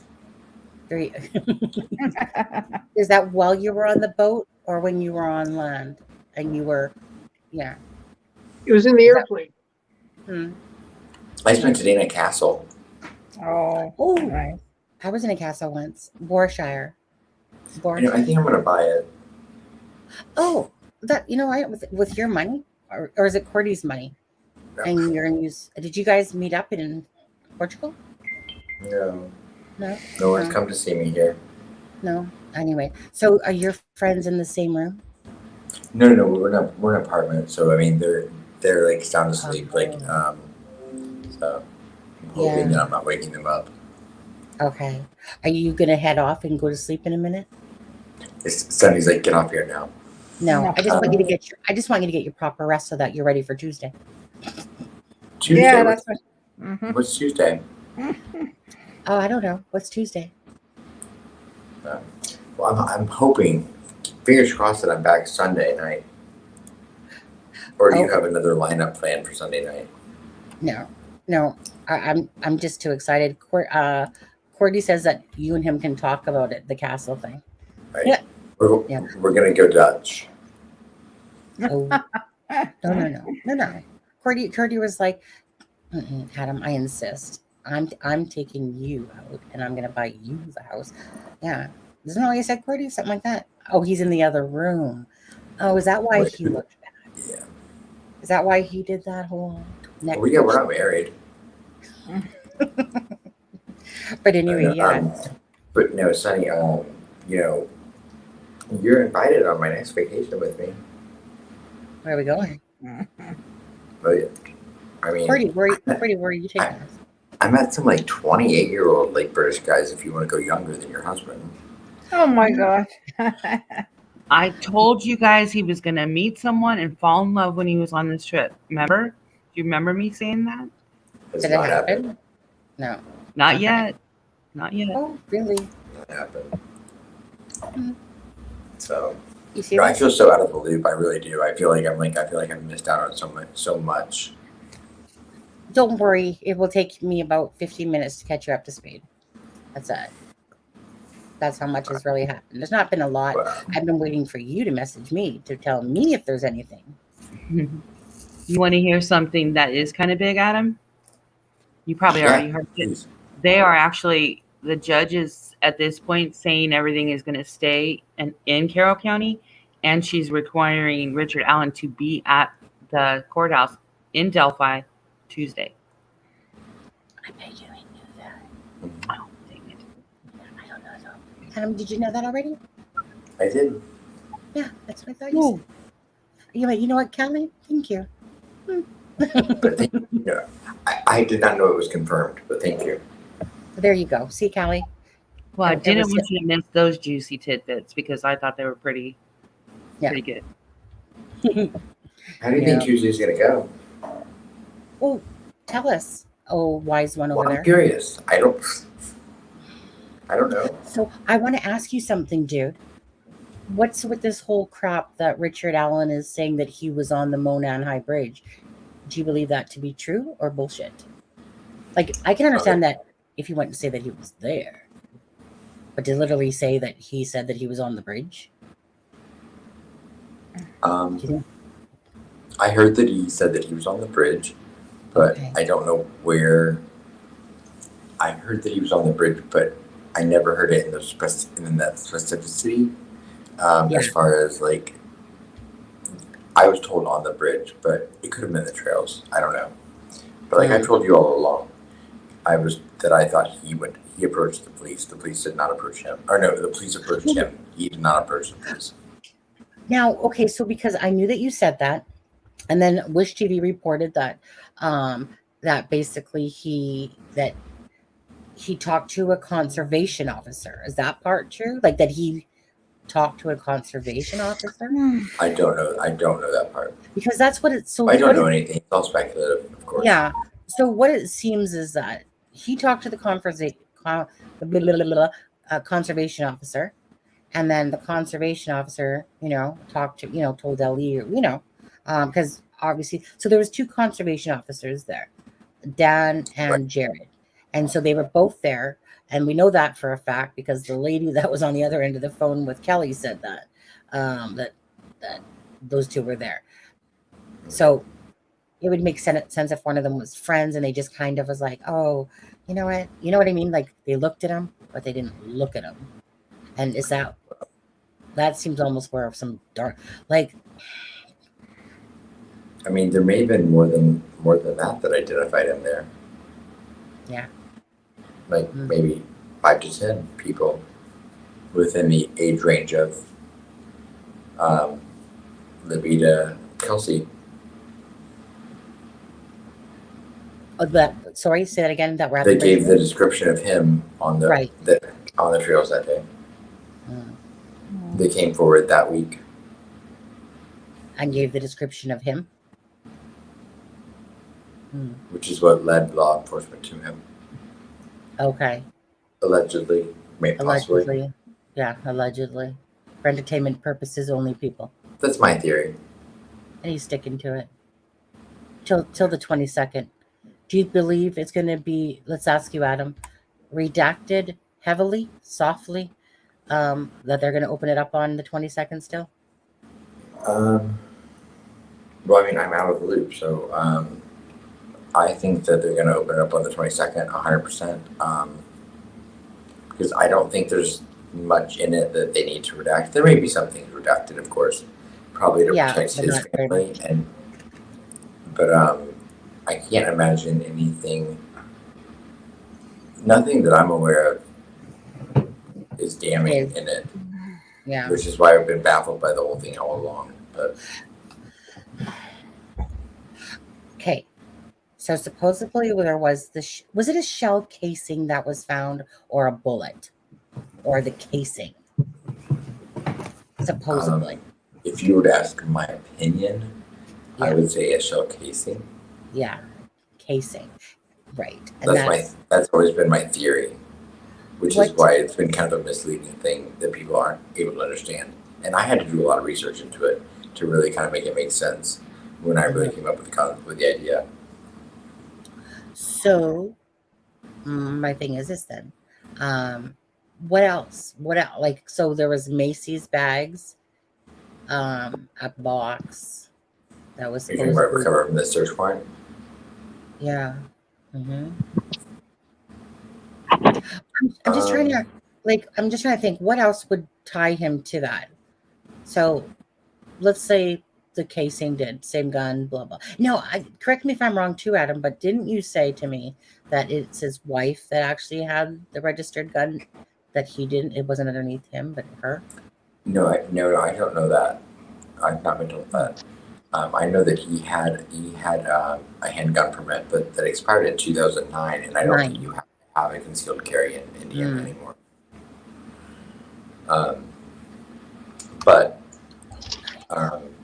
this, the type of weapon I think was registered to him from if I remember correctly. I don't know what you just said. Sorry, what did you just say? If I remember correctly, I think that the gun was registered to him, not her. Oh, because I was going to say, because that's why I was like confused by that. I could be wrong. I mean, they said I'm out of the loop. You had said that, like, that's why, because that's even only where I got it from, actually. That's why I was like, oh, okay. You know what? Tuesday will come soon enough, and hopefully it will yield. So, you know what I mean? Lisa said that she thinks that the wife said she got a recent gun. So. Yeah. Okay. So are we? So we are sure. Well, again, it just goes back to Miss Dog Lover too. Even if it's true, even if Adam knew 1,000% it was, it's not fact until it's out there. 100%. Yeah. So that's why that's 100% my speculation. I do not claim any of it as fact. It's just my theory and what I believe very strongly about. Yeah. So, I mean, like I said, given good reason. Yeah. You just need to get your beauty sleep and make sure your ass is here Tuesday morning because your sonny needs you. Yeah. What time is the hearing Tuesday morning? It's at 9 or 10? 9? Okay. Yeah, it's 9. Was it? Is it 9? Yeah. Thanks, Callie. I think I heard 9. Yeah. I'm there. Okay. Has there been anything new with the Keegan-Klein aspect of any of this? I'll let you answer that or whatever, Lewis or Alexa or anybody. I gotta stand up. My ass is killing me, people. It's been sitting in this chair too now. I'm just gonna be right back. So you enjoying your trip? I am. I'm just curious of any updates in the case as far as Keegan-Klein or anything else. Nothing new that I've heard on that side. Okay. Earlier, I was telling them that the new judge, with her having everything set on the 22nd still, and then she's actually having Richard Allen transported to the Carroll County Courthouse. That I feel that's like her making a statement that everything that happened last week needed to be put in a different light. The documents all say they're open to media, whereas the release from the sheriff was sort of against media. And I think she's just trying to open up a new light and correct things and let the public know that they're not afraid and there's no reason for him to have any issues of being afraid, that the county can protect him and protect her. And then I think she wants him in front of her so that she can actually make sure he understands exactly what the charges are and there's no miscommunication with everything being sealed from him for that first week. So I think her choice, them choosing her, was the proper choice. Oh, no, I think she's amazing. I mean, everything I've read about her, she's inspiring to me. Yeah, but I mean, from what I've seen her do just with these two documents and setting things up, I think she's making a loud statement without saying anything. Yeah. I was pretty impressed with it. If I'm reading it right, it's setting a statement to the public. Don't forget about the insanity plea that we keep hearing about going around. That this is just rumor. Rumor is right. Yeah. Did you hear that? Yeah. Well, so he has representation, correct now? Yeah. So I know some people sent me the documents. I just haven't had a chance to read them. But I did see that he has representation. I know nothing about them, but two separate attorneys, two different firms. So they're building a good solid team to make sure that there's nothing that's going to be brought up later. Wonder where that money came from. No, these were appointed by the court. Appointed. Okay, they were. That letter did get him public defender. That was put on the My Case documents, and they picked two attorneys from two different firms, and one's lead, one's co. Okay. Yeah. Excellent. But it'll be really interesting to see what happens on Tuesday. Mm-hmm. I mean, you'd have to expect they would not be pulling a lawyer from local, and they're not going to pull somebody that's pretty new with green feet, Oh, 1 second. Sorry, Alexa's son. Hi, sweetheart. Hello. Sorry. That's it. That's all I get. That's all I get. Hi, everyone. Hi. That's remember it. me? I remember you. Do you remember me? Are you feeling better? Yes. Yeah, that's good. So, is your mommy taking good care of you, or is it daddy? Mommy. Yeah, because I promised he will sleep with me tonight, so he came down. Okay. Oh, sweet. Yeah. Okay. I'll be right. Alexa, that color looks beautiful on you. Oh, I know, thank you. right? It does. Thank you so much. Appreciate Watch her wear it every time now. Yeah, right. Beautiful. Thank Yeah. you. It'll be her consistent it's a crime and shame color. And okay, I just want to get something straight. Dill pickle chips, they suck. I like dill pickles, No, but they they suck. don't. I'd rather have quesadilla chips any single day. So to all you Dill, people that love dill those dill pickle pickles, all day. ugh. I might as well, honestly, I love dill pickles, but not in the chip form. I'm just saying. But you know what? Get at me with those people that don't like pineapple on a pizza too, because it's a bomb. Okay, just saying. Okay, that's it. You know, I know that had a lot to do with the case, and I'm so sorry, but I needed to. I seen it. I'm just like, as I'm listening to it. I was like, quesadilla, yum. And then Alexa's That's like, the quesadilla. sponsored chip for the case next week is going to be the dill pickle chip. No. Yeah, the dill pickle chip. But yeah. So, dude, have you been having fun though? Yeah, no, yeah, exactly. I'm exhausted, but yeah, I've gotten some new subscribers from Portugal and Ireland, England. My So bad. they're pimping us out everywhere I go. Not gonna lie, I keep forgetting about your channel. Sorry. Sorry. No, I've been pimping our channel out. Oh, okay. Is that where they're all coming from? Yeah. Oh, okay. Yeah. I was on Mel's channel today. I know I was supposed to go on and I couldn't get there on time. I was just trying to sloot around. I was like, well, Adam's away because sloot, you know? Yeah, I mean, because it was all my favorite people. So it was the Friendsgiving, and I mean. Yeah. Misha said, hey, Adam, nice face. You froze. Sorry. I was saying I couldn't get there on time. Look like you had a pickle in your mouth. It's the jet lag. No. Yeah. No, I don't have jet lag ever. I never had jet lag when I come to Europe. No, but the video has jet lag. That's what it was getting glitchy. Ew. Yeah. Yeah. Yeah. I don't want to keep you, dude, if you need to go sleep. That's all I'm saying. Get the hell out. Oh no, you come on, bye. Yeah. Okay, I'll get off here, Sunny. I think I'll let you guys go. I just want you to go get some rest. Is what I want you to do if you're exhausted. I just wanted to be able to catch the live show. I was going to pop on last night, but you and Angela were in the middle of everything, and I did not want to interrupt. You know what? I was going to say yesterday was probably not a great one because there was already. Do you know what I mean? So I appreciate that because we psychically. Because as I was saw you, I thought exactly at that moment. I'm thinking Adam's probably just not even going to bother to join the live just because it was one of those moments where that would have taken away from it. So yeah. So I respect that. Thank you because I was thinking that's what you were thinking actually. Right. And but yeah. So but anyway, okay, buddy. You take care. Get some rest, and I just want to make sure that you're here for Tuesday. Did I say Tuesday? Tuesday. Yeah, no, I'll be back before then. Like she replaced me. I mean, because I've been watching everything. So I mean, have I been replaced? Oh, no, you Callie, Alexa, and Lewis. No way, you cannot be replaced. We're just. I've heard there's this Alex guy trying to take my place. Yeah, Alex. Poor guy. Yeah, actually, he stayed on for 4 hours the other night.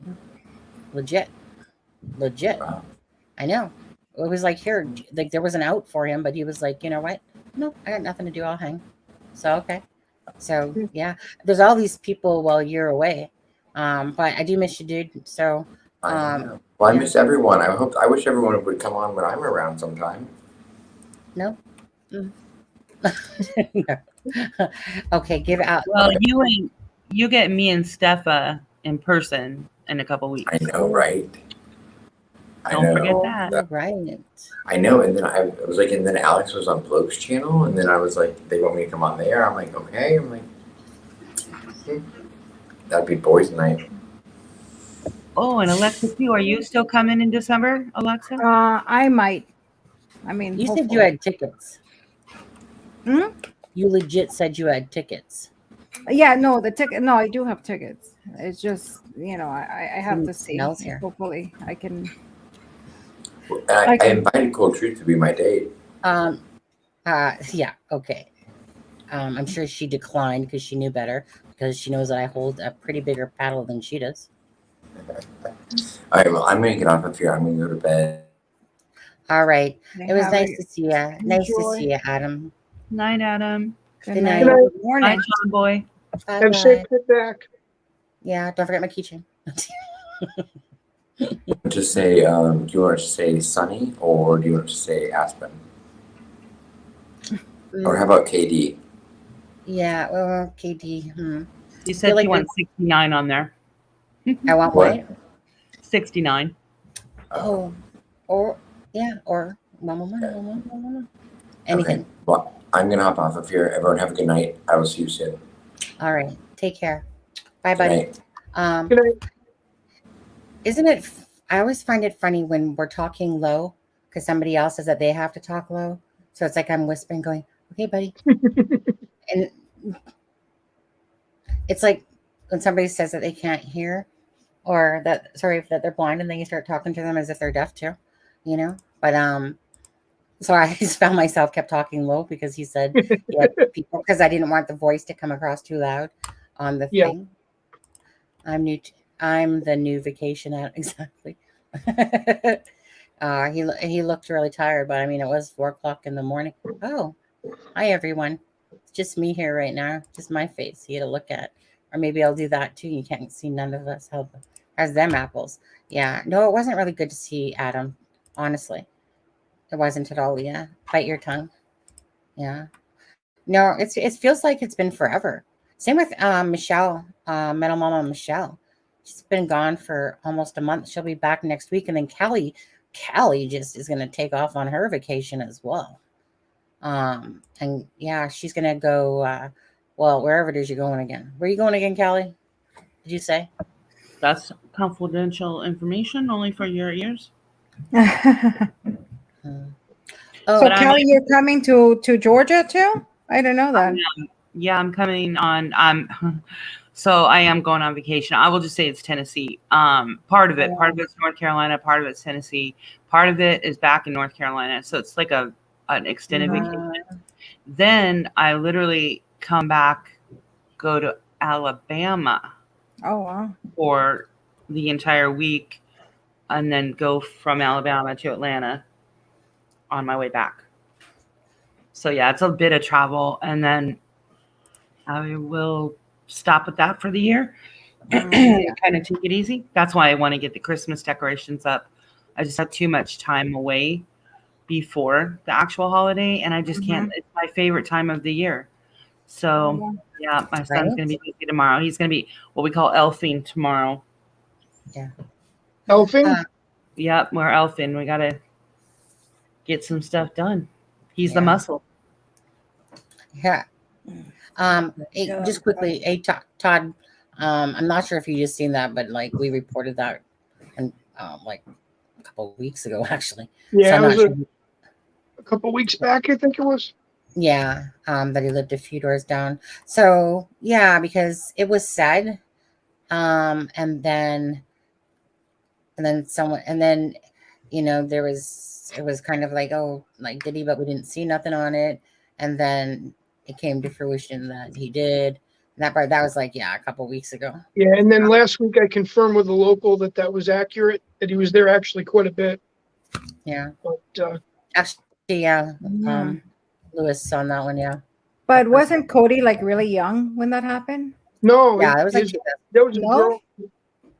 That was his girlfriend, and they already had a kid together. That's why. Oh, okay. Because I heard that he was like, the rumor I heard was like he was like around 10 years old. No. He was that was his girlfriend's house. Oh wow. Or her parents' house. He was in his late teens. Oh, okay. Yeah. Oh my God! Really? We've been at this for 1 hour and 40 minutes already. I know. Damn. It feels like longer, right? No, I feel like it was like no. In fact, I felt like I was like, really 2 hours, considering how kind of tired I am, and I'm like looking at the time, going, really? It's been 1 hour and 40 minutes. Like it doesnn't feel like it to me. To me, it literally feels. It honestly, you guys know it, especially if you guys are gamers.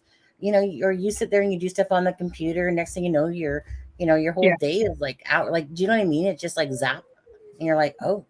So on a live to do 4 hours, on a live when you do 4 hours, like it goes by so fast and really, and then you got those people going, can you put timestamps? No, I'm too lazy to put timestamps. Okay. I am not that person.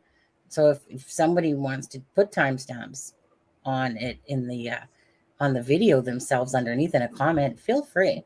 But well, usually they should know it's like the first 30 minutes is it's yeah, like hi, a regular then the last 45 minutes it's usually chit chat.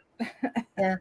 I remember, can I just say, I remember this one person who literally watched a replay, left a comment that said, I think your intro's too long. It gets really annoying listening to it for whatever. Really? How about use the fast forward button?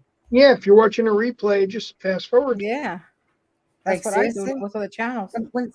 When someone says that to me, even I want to go smack my head off of a wall. I'm like, you're watching a replay though. You know that thing that you can skip over? Like I do? I don't even, it's very rare I even watch a live back at ours. I probably watched maybe an hour total back. If I was to estimate, to be honest with you. When a live's done, it's just done, unless I need to go back to look for something, which is rare. But it's when a live is done, it's just done. Unless I need to go find pictures, before like of Deborah Adam, and I'd have to go, oh, let me go find one. And then when the names, come in your face and stuff like that, it's like, okay, we've got to wait for that right moment that everyone's looking. But oh, sorry. I've been hit and miss for a while. Can someone catch me up and tell me RA connection to the schools? Oh yeah, let's talk about that, Leah. Let's talk about that. Go ahead, Lewis. Go ahead, Alexa. Who knows it? Lewis knows that one I don't have any info on. Oh, there you go. End of conversation, Leah. So sorry. That was probably from the 3-day hiatus I took. To be honest with you, I heard about it. I didn't care enough about it, but I did care enough about it to go back and watch Sloan Bella, because I always remember that Sloan Bella had said, Abby keeps saying, it's my teacher's brother. My teacher's brother, my teacher's brother. So when I heard school system, I was like, oh, there's this whole school system connection. Well, the only connection that I've seen that matches up with that is his grandfather. But that's, that's 2 generations back. I mean, he was a principal at the grade school. Okay. Well, you know what? I just want to check with chat. Let's check. Yeah. Okay. So with chat, was it Libby a target, or it's 1, 2, or 3? Libby a target, Abby a target. So 1 is Libby, 2 is Abby, and 3 is that they were just unlucky. Not that it was random, but they were just the unlucky ones that day. It was going to happen to someone, but it happened to them. So 1, 2, or 3. Just curious where thoughts are now with everything.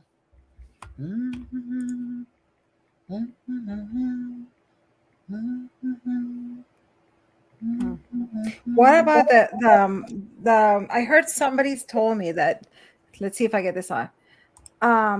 Allen's mom used to work in the court as a secretary. Did anybody hear that? Just now, sure did. I remember reading where she worked, and I didn't pay enough attention to it, so I couldn't agree or disagree. Yeah, I know, and it's somebody that I trust that has told me so far things that I check, but I haven't heard. I mean, I went and I searched places, and I said maybe I can find it to corroborate before I say it. Who's mom? Richard Allen's mom. Yeah. Maybe Adam probably knows that she. Can you guys hear my husband and my brother-in-law? Listen, can you guys hear them? Yeah. It's like 2 squealing little freaking British bitches in there. Like, that's what it sounds like. They're bitches. Yeah. Oh my God. I thought they were like cats or something. Right. That's what they don't understand. They're laughing. Yeah. And like, my husband has time. Oh, is he excited that the World Cup is starting on Monday, on Saturday, on Sunday? He doesn't care at all about sports. No, like 0. Brit, and doesn't care about soccer. Absolutely love him for that. I'm so sick of sports. I played sports all my life. I watched sports most of my life. And finally, when I came across someone who literally didn't care about hunting or sports, I was like, I love you even more. because I Oh was my so God. tired of it all. It was like the remote revolved around sports. Like meaning, I don't get me wrong, I like watching baseball. I even started watching golf and stuff. And Oh, oh. yeah, because I mean, honestly, I was like back in the days of Palmer and Trevito and stuff like that. Mhm. That's why I was kick ass on the freaking Xbox and stuff like that. Okay. I always had to beat the boys. What about Um, you, Louis? Do you like so I didn't mean to cut you off, Sonny. Sorry. No, I was saying to myself, "Oh, Alexa's hosting now." No, just I'm kidding. I'm just sorry. kidding. No, I'm No, no, sorry. no, no. I'm totally kidding. Oh my god, bitch. Okay, So, go on. No, what was the question? Do yeah. you What like was the soccer? Are you excited for the World Cup or don't follow either? Not anymore. I'd Not say for anymore. like the last 20 years, I've stopped following anything really sport-wise. Come on. And what about you, Callie? Come on, somebody. Where's Deb? Sorry, Hey? Charlie. I'm not into sports at all. I mean, I played them in school, but no. Oh my God, you guys. Look, So listen to many her. people. And I thankfully never What a good parent. had a serious relationship with somebody that, well, I had a couple times, but I just never wanted to be too involved with somebody that was heavy into sports. I don't know what it is. I just Mhm. I get it. not No, into but it. I had my time. Okay, I just grew out of it. That's all. And then I just got tired of That's it. about it. You outgrow it at a certain point because life becomes more important with other things, Well, and that's when you know. RuneScape more or less came into my life a few years later, and then I became a gamer. I mean, I was always a gamer. Don't get me wrong. I was always a gamer. And I just don't do it as much. I play now. All I do is this. Actually, all I do is Delphi. Delphi consumed my life ever since I clicked on that darn YouTube channel thing that day. Suzanne Morphew and Delphi.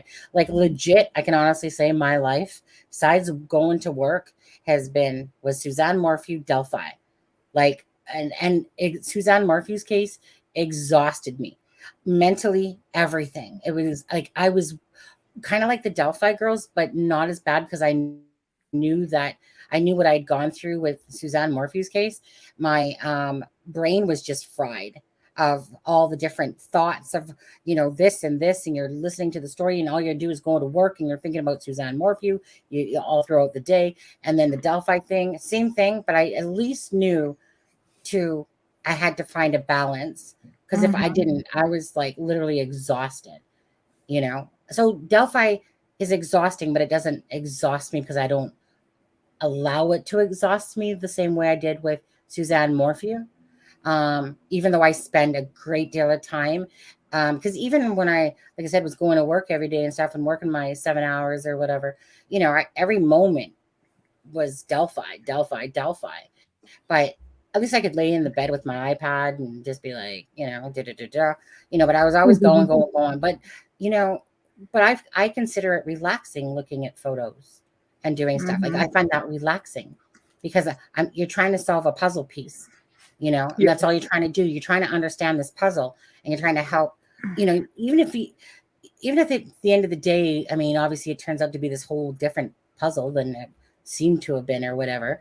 I still like the challenge. I like challenges, but I'm even in sports though, I was the best winner and best loser. It didn't matter to me if we won or lost, in a sense. Well, you do like to win, but I mean, I didn't care, right? As long as I had fun doing it. So searching for puzzle pieces, in a sense, I like doing that.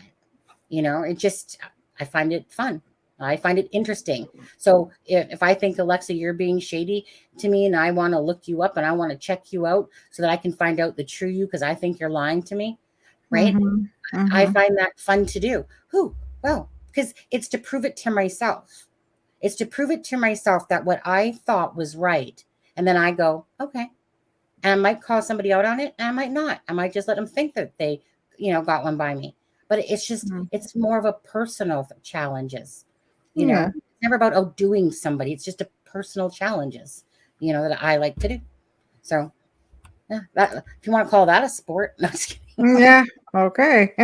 Stalking people. Well, it's similar. When I was in school, high school even, we had an amazing mock trial team, and you spend so many hours doing it. You have to be able to switch sides and plead both sides, and it is a sport. You actually go out there, you compete, and teams go against each other and win. And it's kind of an interesting thing because that same mentality travels over. It just depends on what you want to put it into.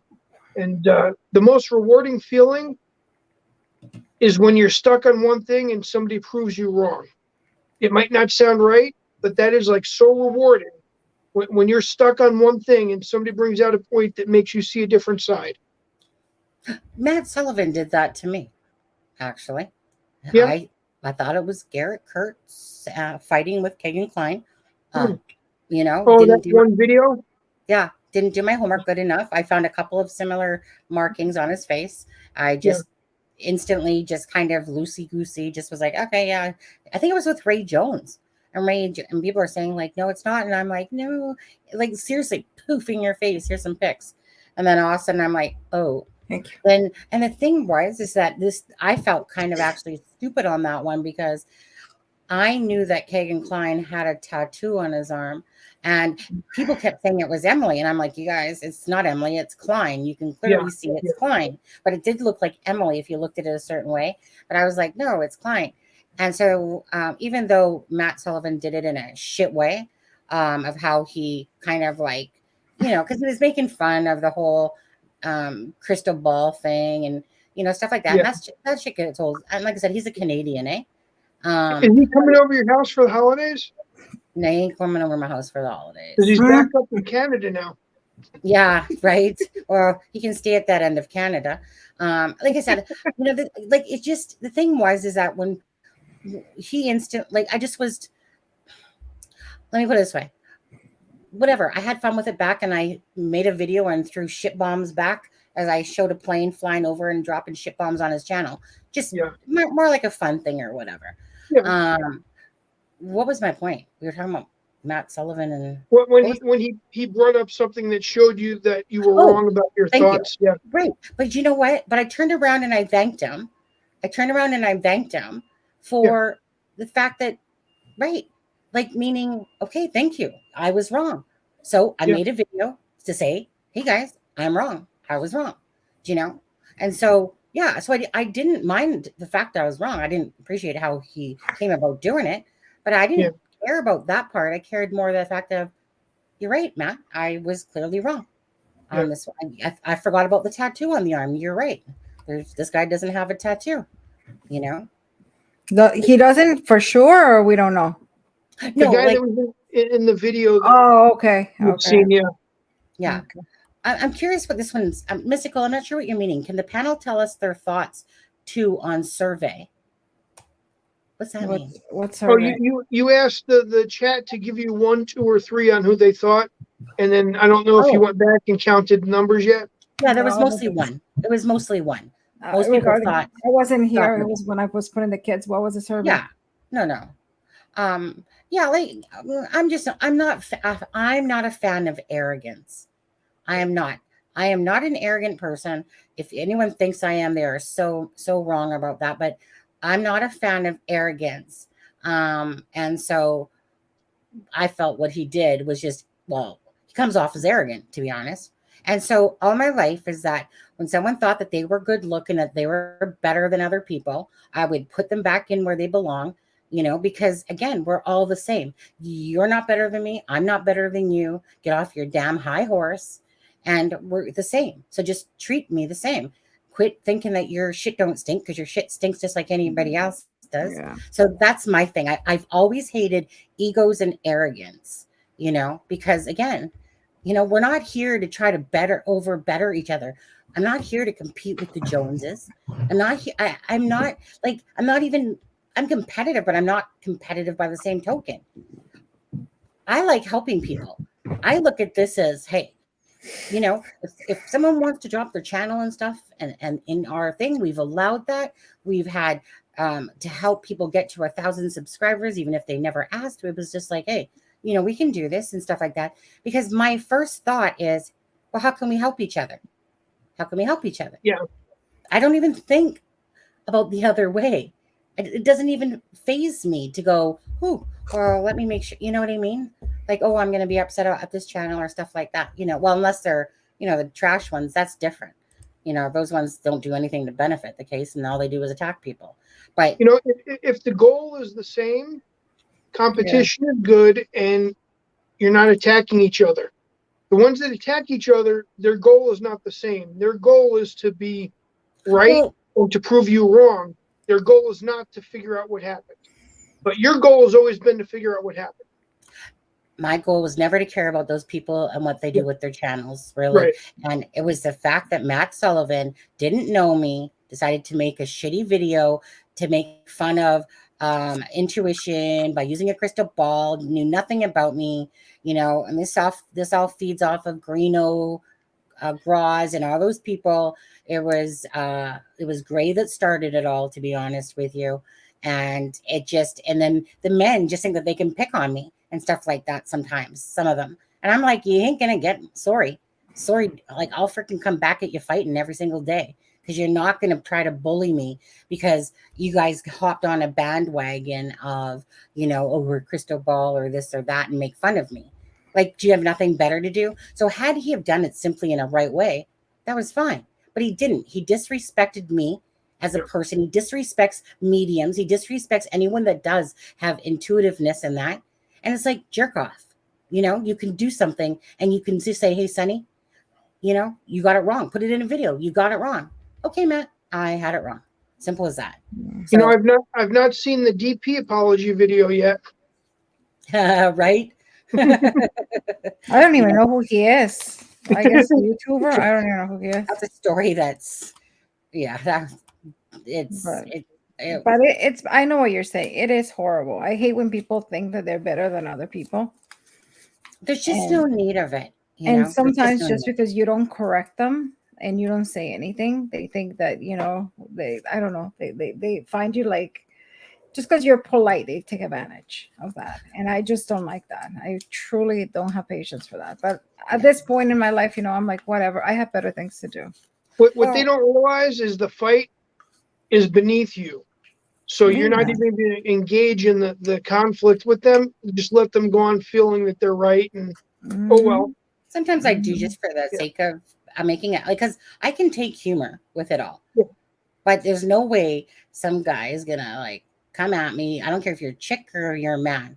If you come at me and there's no reason for it, I'll come back at you, or maybe I'll just ignore you. But meaning I'm not that person to ever be bullied by anybody at all, because that would have to mean I cared, and I don't care enough about those people that do that. Exactly. They don't matter to me. They literally, legitly don't matter to me. So I laugh about it, but I just find it disgusting. That's the difference. I find it disgusting that people have to do that. And then people are like, well, Sonny, you did this, you did that. Really? But I never, ever attack, ever, not even in my real life. I don't attack people first.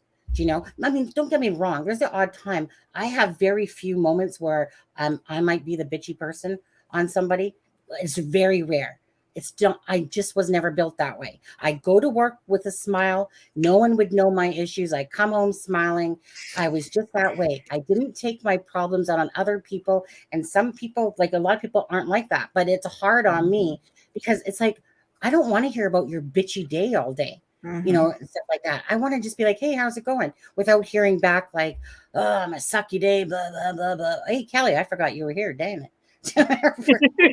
No, but I mean, sometimes, people do need to vent, and that's okay. Like, I don't mind if sometimes you ask somebody and you say, okay, yeah, I'm fine. And that's all you want to hear. But, when people go into, that doesn't bother me. But what bothers me is when people are two-faced. That they, in front of you, they're like, yeah, kissy, kissy.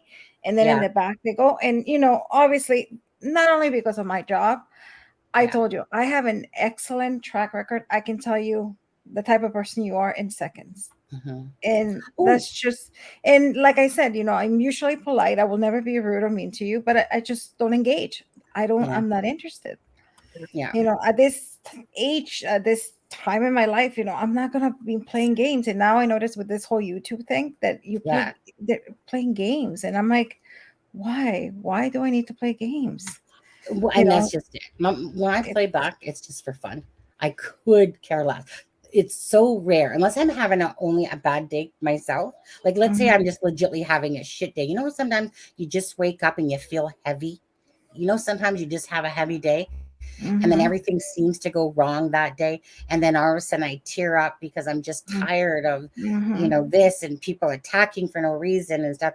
I don't have them too often, but they happen, But the thing is that I got such resilience to words and to things being said. Like, seriously, you guys, I got like a freaking rune defender, a dragon defender. I got so many defenders out there because I've lived with it. I've dealt with it.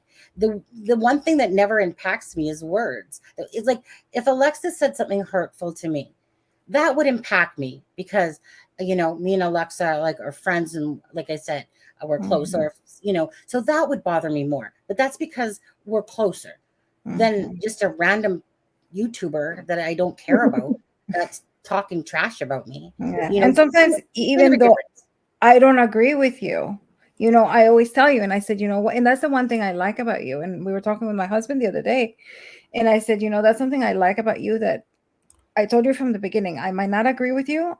Are you okay that I come to your channel and I can say my opinion? And you were like, you have free light, whatever, you can do whatever. And I appreciated that because I was like, not many people will let you do that. Well, I just know. Thank you for saying that, by the way. Callie. I'm here. Oh, hi. I'm so sorry. Sometimes, it's because our 3 cameras are on, and then all of a sudden I'm like, oh, is she there or not? And then to top it off, I'm muted because I'm paranoid about the chirping. No, leave it on. Leave it on now. Let's see if it's still there or not. We're supposed to empower each other, right? Yeah. Bottom line. But Callie, Yes, ma'am. I'm just wondering if you had anything to say in all this. I agree with you. I mean, I just don't understand why people have to be petty. And somebody said in chat a few minutes ago, it's easy to be kind, but some people do take that as weakness. I never worry about that. I am who I am, and not everybody's going to love me. I just know that I got to be true to myself. I've got to be true to who I'm talking to. Yeah. And even when people write bad comments on the stream or whatever, and you just got to take it, I know I couldn't be a creator. I think it would really mess with my, right. I just can't take it. But, it totally does. People just go on there to hate, and there's no need for that. Yeah. Like you always say, delete and move on. That's mostly just. I agree with Alexa. Sorry. I do not like two-faced people. Don't build me up here in person and then try to do something sneaky on the other side. It's not. It makes you look horrible. Yeah. I'm honestly, I have such a hard time lying. I really do. It's because I'm just so used to being truthful that when I have to tell little fibs here and there, because if someone says, hey, oh, that kid's cute. No, it's not. It's freaking ugly, actually, but okay. It's cute. I get uncomfortable. I just like to be a truthologist, but I also know by the same token that if someone could read my brain, seriously, might not be too happy sometimes, but it's one of those things is that I just like to be myself. Nobody, I don't like to pretend anything I'm not because I won't feel comfortable in my skin if I'm sitting here trying to pretense to being something I'm not. So I'm not going to sit here and take it, or something like that. Like if somebody comes in and be's a jerk off and I'm going to say, hey, call you out right there. It's because that's how I do it. It's just simply how I do it. It's my channel. You don't have to come here. Get the hell out if you don't want to be here, but like I said, so take your negative comments and shoo away because I just don't need you in my life whatsoever. And I have that right to do that, but that's just me. I'm just being truthful. That's how I work always. Doesn't matter if you're in my real life. I'll tell you the same thing. If you're a fake and a con and you're this or that, I don't want anything at all to do with you. So why would I want anything to do with you on people like that online by the same token? It's always about, you don't sell your soul to the devil. That's how I look at it. You don't sell your soul to the devil. You try to morally live a good life, be kind to people in this. And through life, all you're doing is sitting there going, okay, get out of my way. You're trying to block me. You're trying to stop me. You're jealous. You can obviously care more about me than your own life, and I just keep going, boom, boom, get out of my way, coming through because my purpose is a good purpose. It's to help people, so like I said, so after, it took me a while, Callie, don't get me wrong. to realize that YouTube was a bunch, like not a bunch of nice people on it. Like it didn't take me long to realize that. I was misled in my head with what I thought versus being a creator, versus the truth. And the truth is there's a lot of shitty creators out there. There's a lot of shitty, mean people out there. That's the truth. But then by the same token, I'll say that there's more people that are more intent on bringing others down than people that pick you up. And what I've tried to surround myself with is people that will pick each other up. We're not here to bring each other down. We're here to try to pick each other up. And hence why the crowd it doesn't make sense that people do the opposite, because it's not like you've got a collective of so many people and you have to get your share. Everybody can join every channel. So it's not like you're fighting for those views. You should be working together to earn more. And people don't see it that way. They look at it as a competition, and it shouldn't be. It should be a conglomerate. You need a collective. No, you don't, and that's why you do what you do. But a lot of these people, they look at it that way. So their only way of victory is to make you fail. Whereas victory really needs to be for everyone getting ahead. Yeah. And you know what? That's exactly what I was talking to my husband. Actually, tonight, we were talking about it. And I was talking about Tuesday when I was like, oh, Tuesday I had an appointment and I canceled everything. I was like, no, I'm not doing anything Tuesday. And then I was talking to my husband and I said, you know what? It would have been nice that instead of everybody having their own lives, put one mega live, like a big panel together and feed it to your channel. That way your fans or your subscribers or whoever you want to call it. But it's a big panel. Like you would have, I don't know, you will have CD, Sleuth, Cold Truth, Sunny, and forgive me if I forget names, everyone. There's like Marvin Frank and like, Mark and Frank, Mel and everybody. And then you just feed it to your own thing. And then, but it would have been nice to see everyone in one thing, to come together. But I guess a lot of people don't like to do that. People look at growth on YouTube as being a skyscraper. They don't look at it as being a net. And if you look at it as either a web or a net that's growing out and getting wider like the universe, that's what helps everybody. When you look at it as a straight line running down a track, you're not looking at that fourth and fifth dimension. It makes no sense to me why people hurt others to try to get ahead, whereas if everyone gets ahead, it grows wider. I don't, like I said, I personally don't even think that way. I just go about my business, to be honest. I literally just go about my business. Like, I don't got the energy or the time. I just go about my business, and I just wish other people would mind their own businesses too. Like, worry about, but honestly, just worry about your own darn channels and stuff like that. Right. And like I said, it's about helping each other, not trying to take away from each other. Exactly. I just wish that people, I don't care if it's people that are watching this right now, right? Don't tell me how I should do my hair, if I should brush it. Don't tell me how I should do my intro. Thank you. I don't need your advice, really. I don't. You either come here because you want to come here for the content, but if you like the intro or not, I could care less. Like, honestly, I make an intro because it's my channel and it's because that's what I want it to do. Or if you want to say it as an opinion, as in maybe a constructive criticism, you can approach somebody and say, hey, you know what, Louis, I don't think, that lighting looks good on you. Maybe tone it down. You know what I mean? Something like that. If it's and I'm just giving an example. I'm not saying that you're like no, but usually those criticisms are like books, and you're like, oh, you just wasted a good 20 minutes of your life writing that out, didn't you? But thank you. Why don't you now take that advice, take it to a channel, create one, and become the creator of it? Because how would you like it? That's all I ever say. How would you like it if I came and told you how to run your channel, or how to run your home, or how you should be a parent? You would not like it. So don't bestow that on other people when it's not your place. It's nobody's place. We're here to talk about cases, and we're here to support each other, but we're not here to sit there and go, oh, well, you should do this or that. Well, no, there's a difference between this and that. Like, hey, if someone wants to go, hey, Sonny, can you do this case, or can you talk about this case? That's totally different than somebody sitting there trying to tell you constantly. That's why I said, if I had a nickel for every time someone tried to tell me what to do, sorry, it just, I create. I like creating. It's my thing. I like creating videos. I like creating all those things. Again, like I said, if somebody wants a different freaking whatever, go to another channel. Go watch one that doesn't have an intro. I do not care. If people hate 5-hour lives, no one's forcing you to watch them at all. Like, don't then. Skip See, through it. and we were talking, I think, last night with somebody else, and we're like, and I was saying the same thing. Like, I don't understand how can they get the stamina and also the rudeness to come into somebody's channel, make mean comments about it when it's pretty easy. If you don't like it, don't watch it. It's pretty simple. Nobody's making you watch it. Right. And also, like like they know, and they have to keep, like, look at the all the work that they have to do.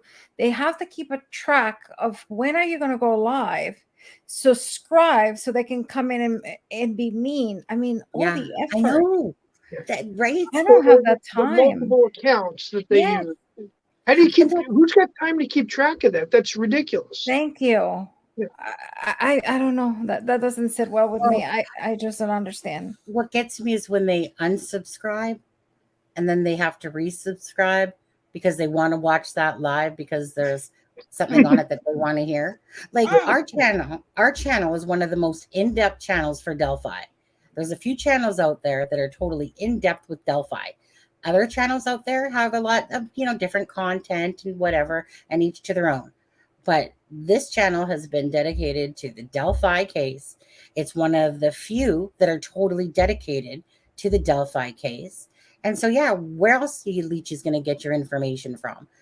So it's just kind of like, all you have to do is be nice and mind your own P's and Q's. Come watch it. If you don't want to watch it, don't be here.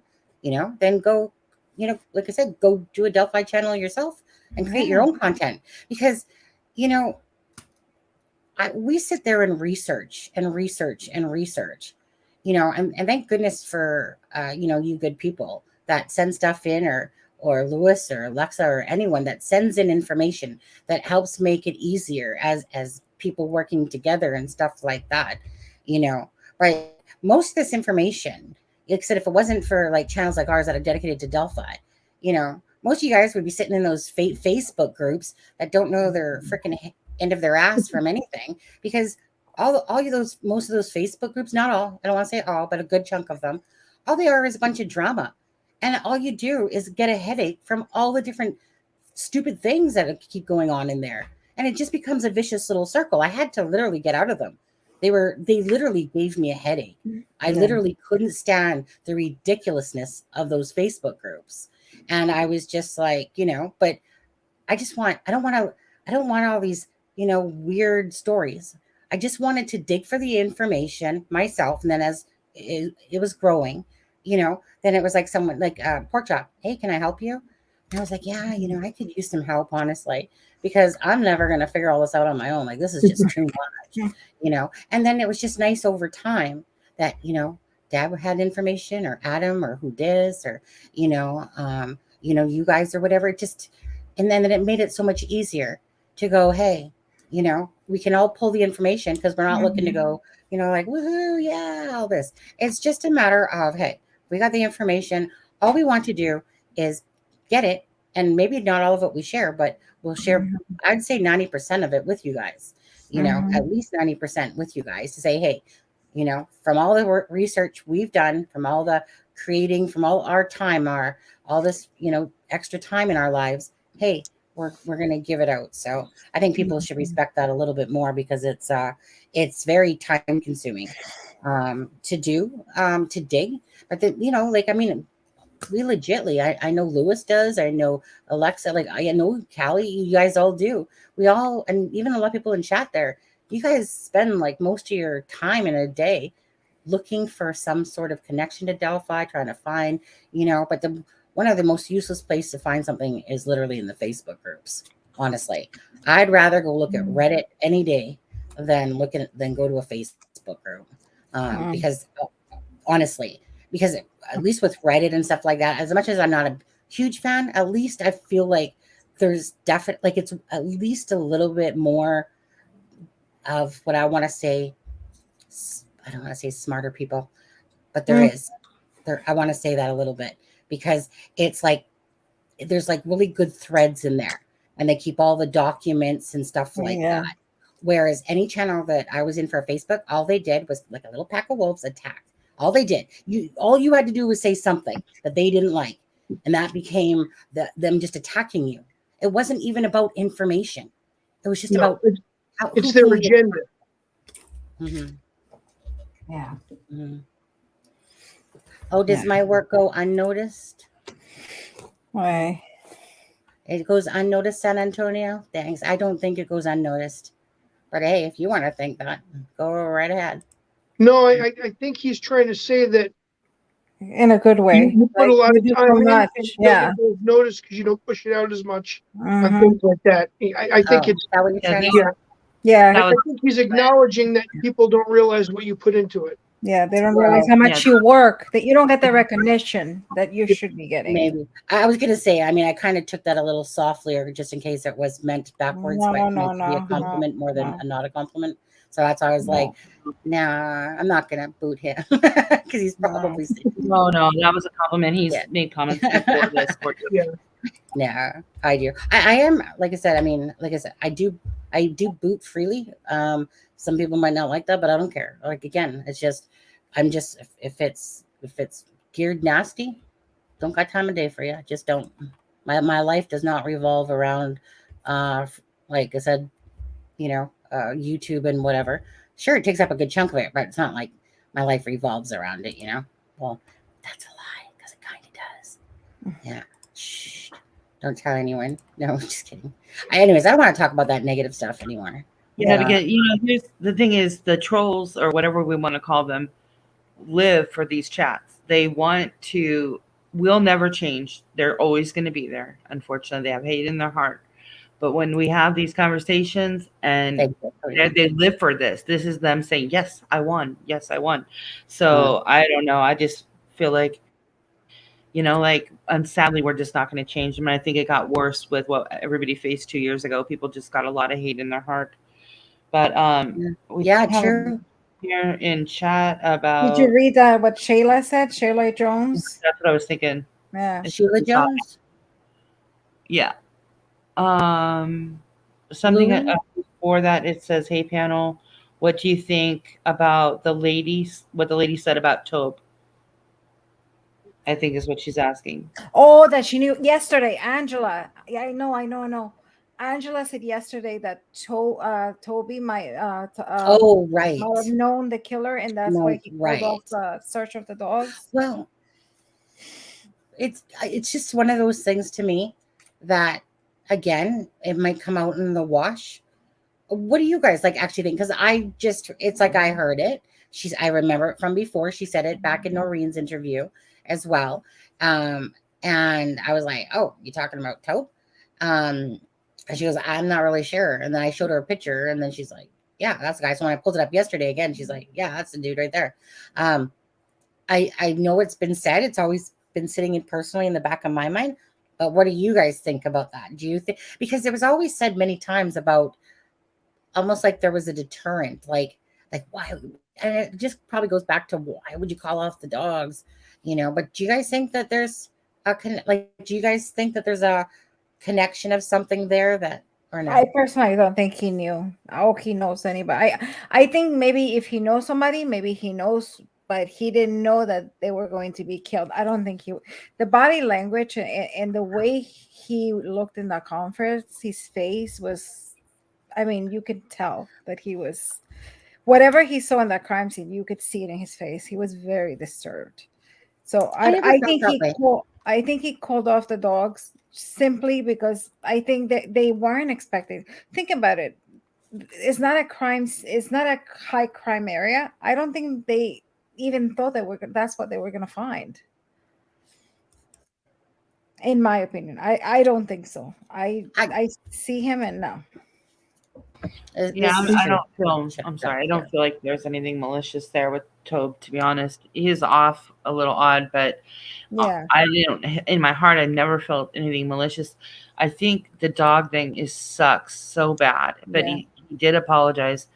And the other thing, I think they truly were worried about people running those woods at night, including whoever had to handle those dogs.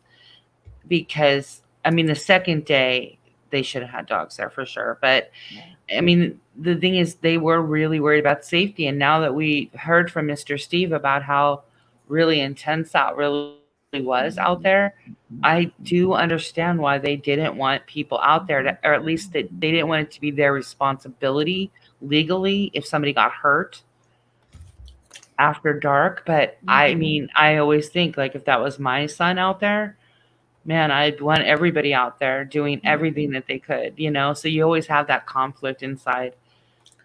Yeah. You know. I guess, I just always myself have that hard time with, dude, you're a sheriff. Like, how do you make such a mistake? Like, that's not even like what I consider, this is like 101 that dogs would, like, to me, I just think of that as 101. 101, dude, you're a sheriff. And even the most, to me, imbecile would know that you wouldn't call off the dogs. That's why, I can understand it if it, for me personally, if it was something that was more, involved, or if it was a rookie and stuff.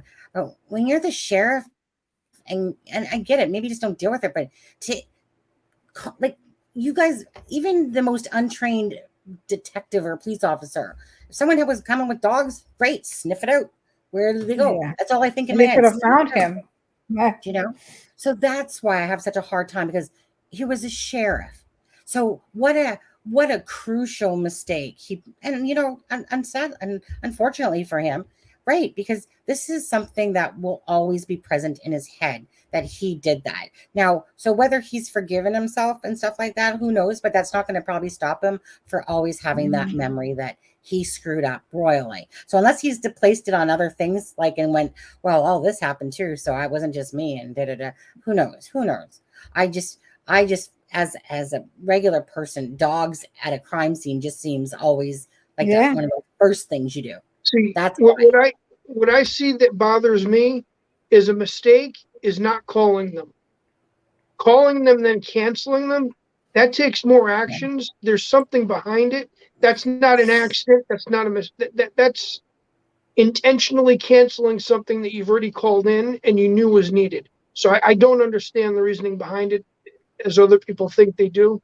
But your connection from the reading, I think that goes back to the fact that he said early on that he recognized that voice, but he could not place it. And then he said after the arrest that he would go in there regularly. So I think that was a very hard blow for him to accept the fact that once they said who it was, he might have connected in his head that that's where I knew the voice from. But that's I'm so sorry, but my personal opinion on that is I call bullshit on that one, because everyone, including YouTube land, in a sense, goes, oh my God, that voice sounds just like this person.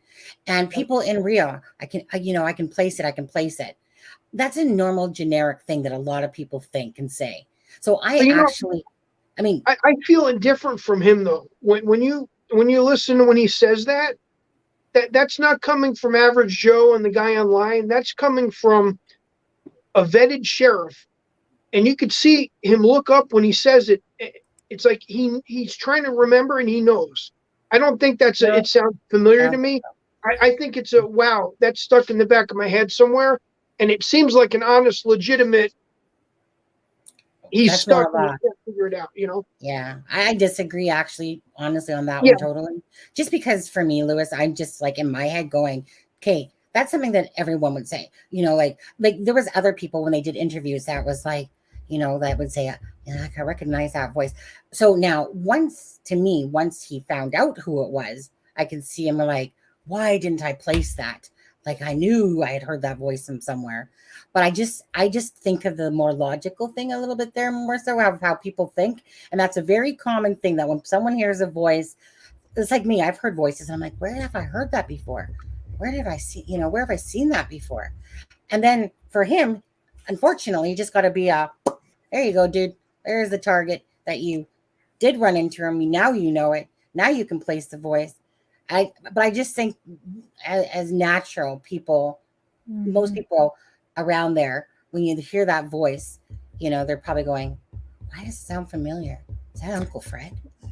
Didn't Becky Patty also said the same thing, that she kind of thought the voice, she have heard the voice before? I think I read somewhere that she also said To me, the it's same. just a very generic thing that a lot of people would say.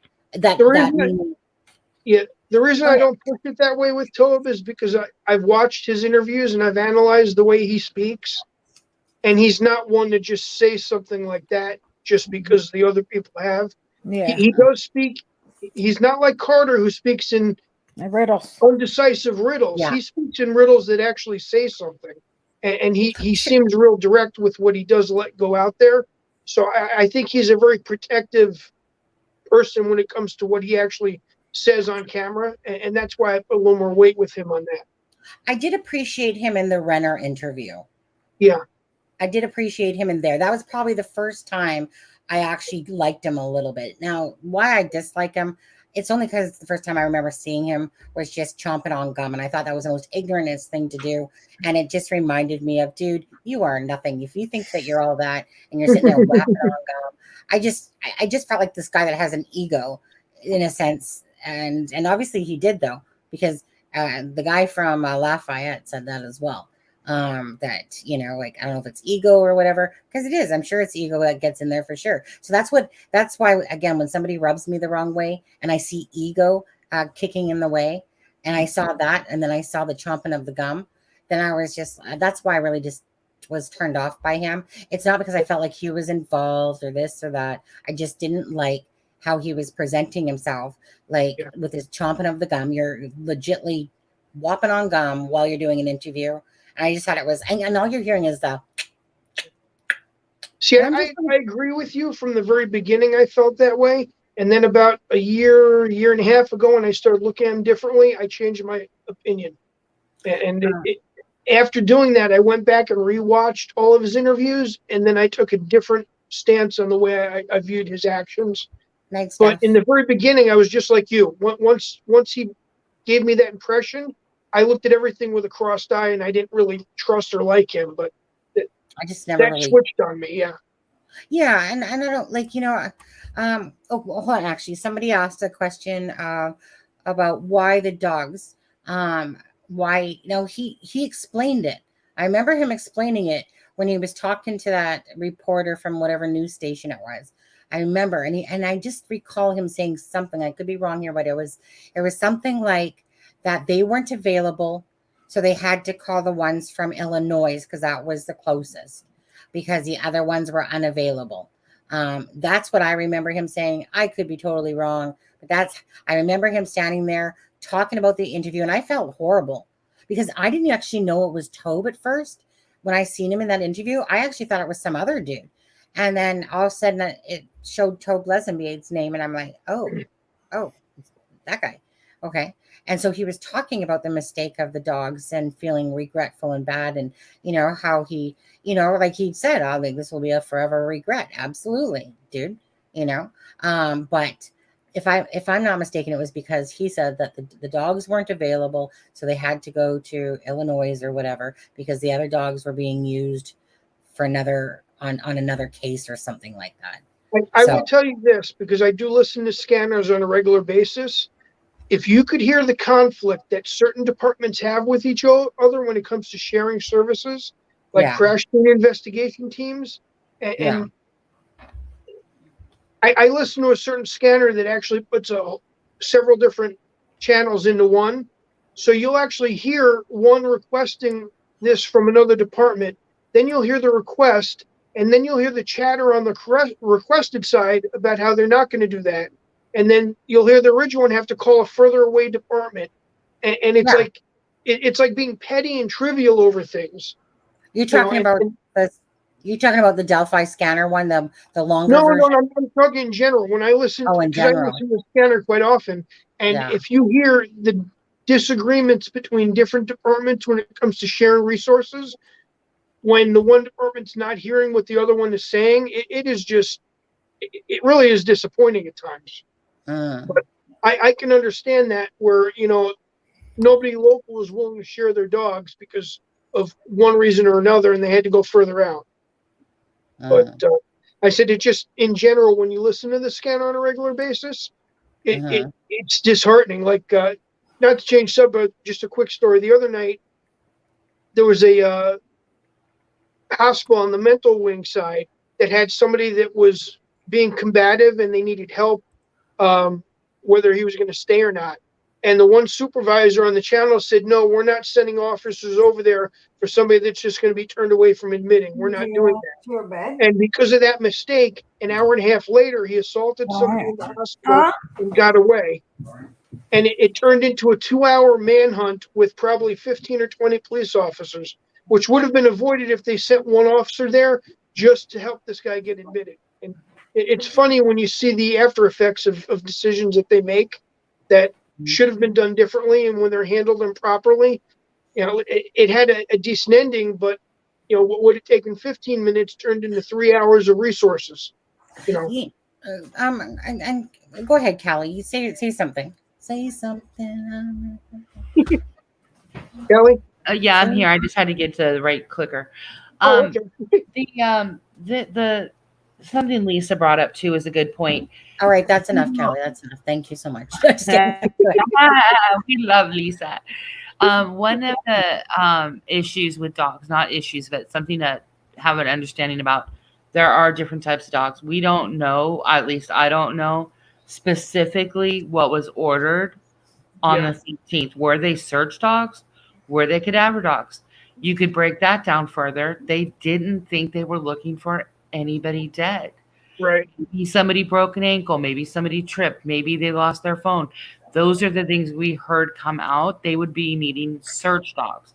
So if the search dog wasn't available, as Lewis said, they would have to go to another agency to get that type of dog. Yeah. Only, the look, Monday morning quarterback, speaking of, is what happens when you order a cadaver dog and you're really needing a search dog, or vice versa. Now, I understand the second day on the 14th, we have pictures of them with dogs out there. They were with the search team. My guess is those were search dogs. Unfortunately, it doesn't seem like they took the dogs from the crime scene and let them run, because at that point they might have picked up Richard Allen's scent. Yeah. And gone to the house, or gone to where, they can follow that. They can smell much more than we could ever smell. So that's the part of confusion I do have, because we know there were dogs there. They were search dogs. Why were they not run from the crime scene? So that could be something else we see come up in trial. I don't know. What could have been rough with that, and this could be why they didn't want to do that, is at night, if they knew they were on the bridge or in that area. One sec, sorry. Yeah. The area that they're going to search, you're not going to let the dogs cross the bridge. And to get to the other side, you've got to go on private property. So now you've got to worry about getting permission to take them off the trails and on the private property. And they had already heavily searched the trail system.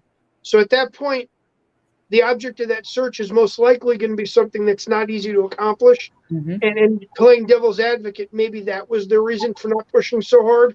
The local can't show up. We've got to wait 3 hours for the other team. It's already dark. We're not going to be able to do anything. It's not going to be a feasible search.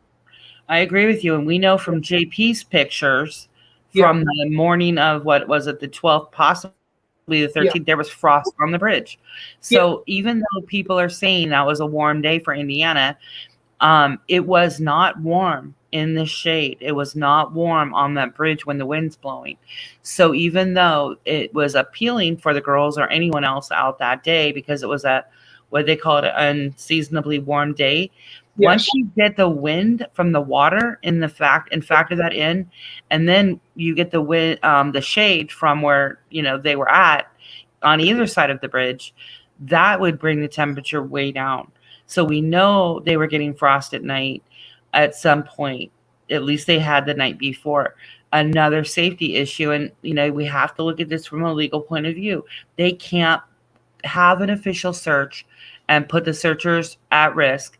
When they do that, they're liable for any injuries that happen during said search. Again, like I said before, as a parent, you want people out, and people were out all night. But I think that's why they called the search off. And I think, again, like you said, Lewis, this is why they couldn't run dogs at night. I just have confusion about why those search dogs Well, Or At that point, you've got to weigh in the fact too. If the conditions aren't going to allow the search, and the cost of that team of dogs is going to be $10,000, how do you justify writing that money off when in the morning you can do the same thing and actually accomplish the search? So there's a lot of factors I can understand. They've just never expressed why, and that makes people question it. like a lot of things in this case, some explanations would keep some of the speculation down. We can't manage the trolls, but we can, in a bigger sense, we can keep speculation down if facts are out there. At least some things are out there. Yeah. I agree. Yeah.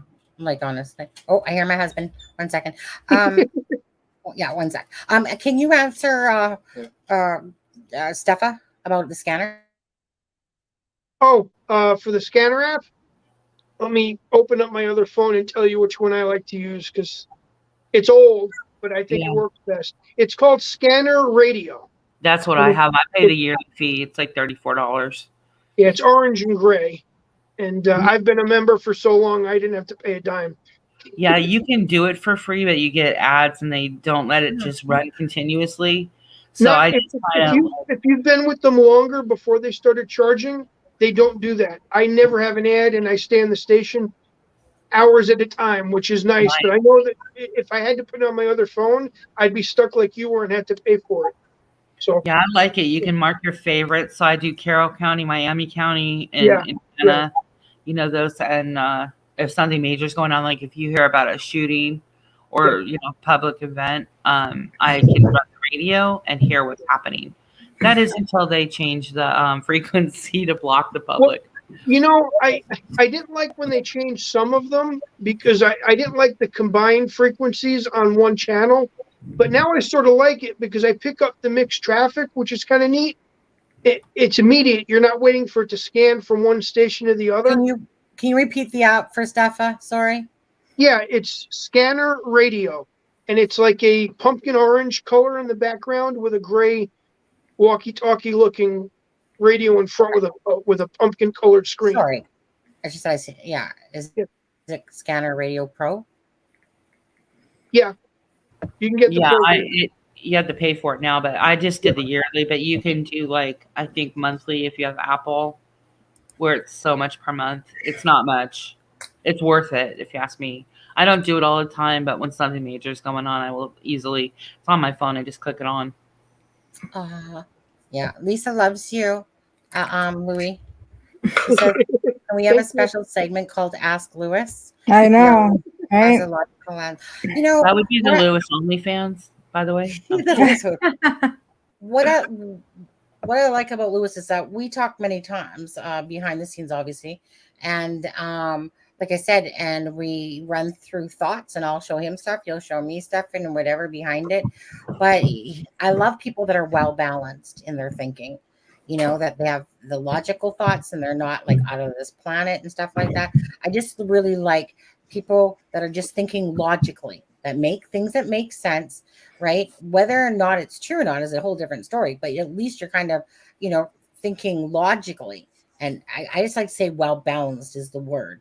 And so for me, it's always, like I said, Lewis isn't trying to force an impression, or anything like that, or force his thoughts. He's just saying things, and it's a well-balanced thought, and it's things that make you go, so Lewis can have the Ask Lewis segment, and so me and Lewis will create a channel, Ask Dear Sonny, Ask Lewis. Yeah. That will be, Sonny, I sent you a picture of the actual app if you want to throw that up. That's a nude of you and lies. Fine. Let me I know that you're not getting them because your other phone's not synced, so I have to let you know after I send it. Oh, don't even mention phones, please. She's nagging me. Isn't that tomorrow? Oh, tell them why, Alexa. Tell them why. Okay. Some reason my messenger is not working, doesn't want to work on my phone. Every time I turn it on, it freezes. It's been happening for like a month now.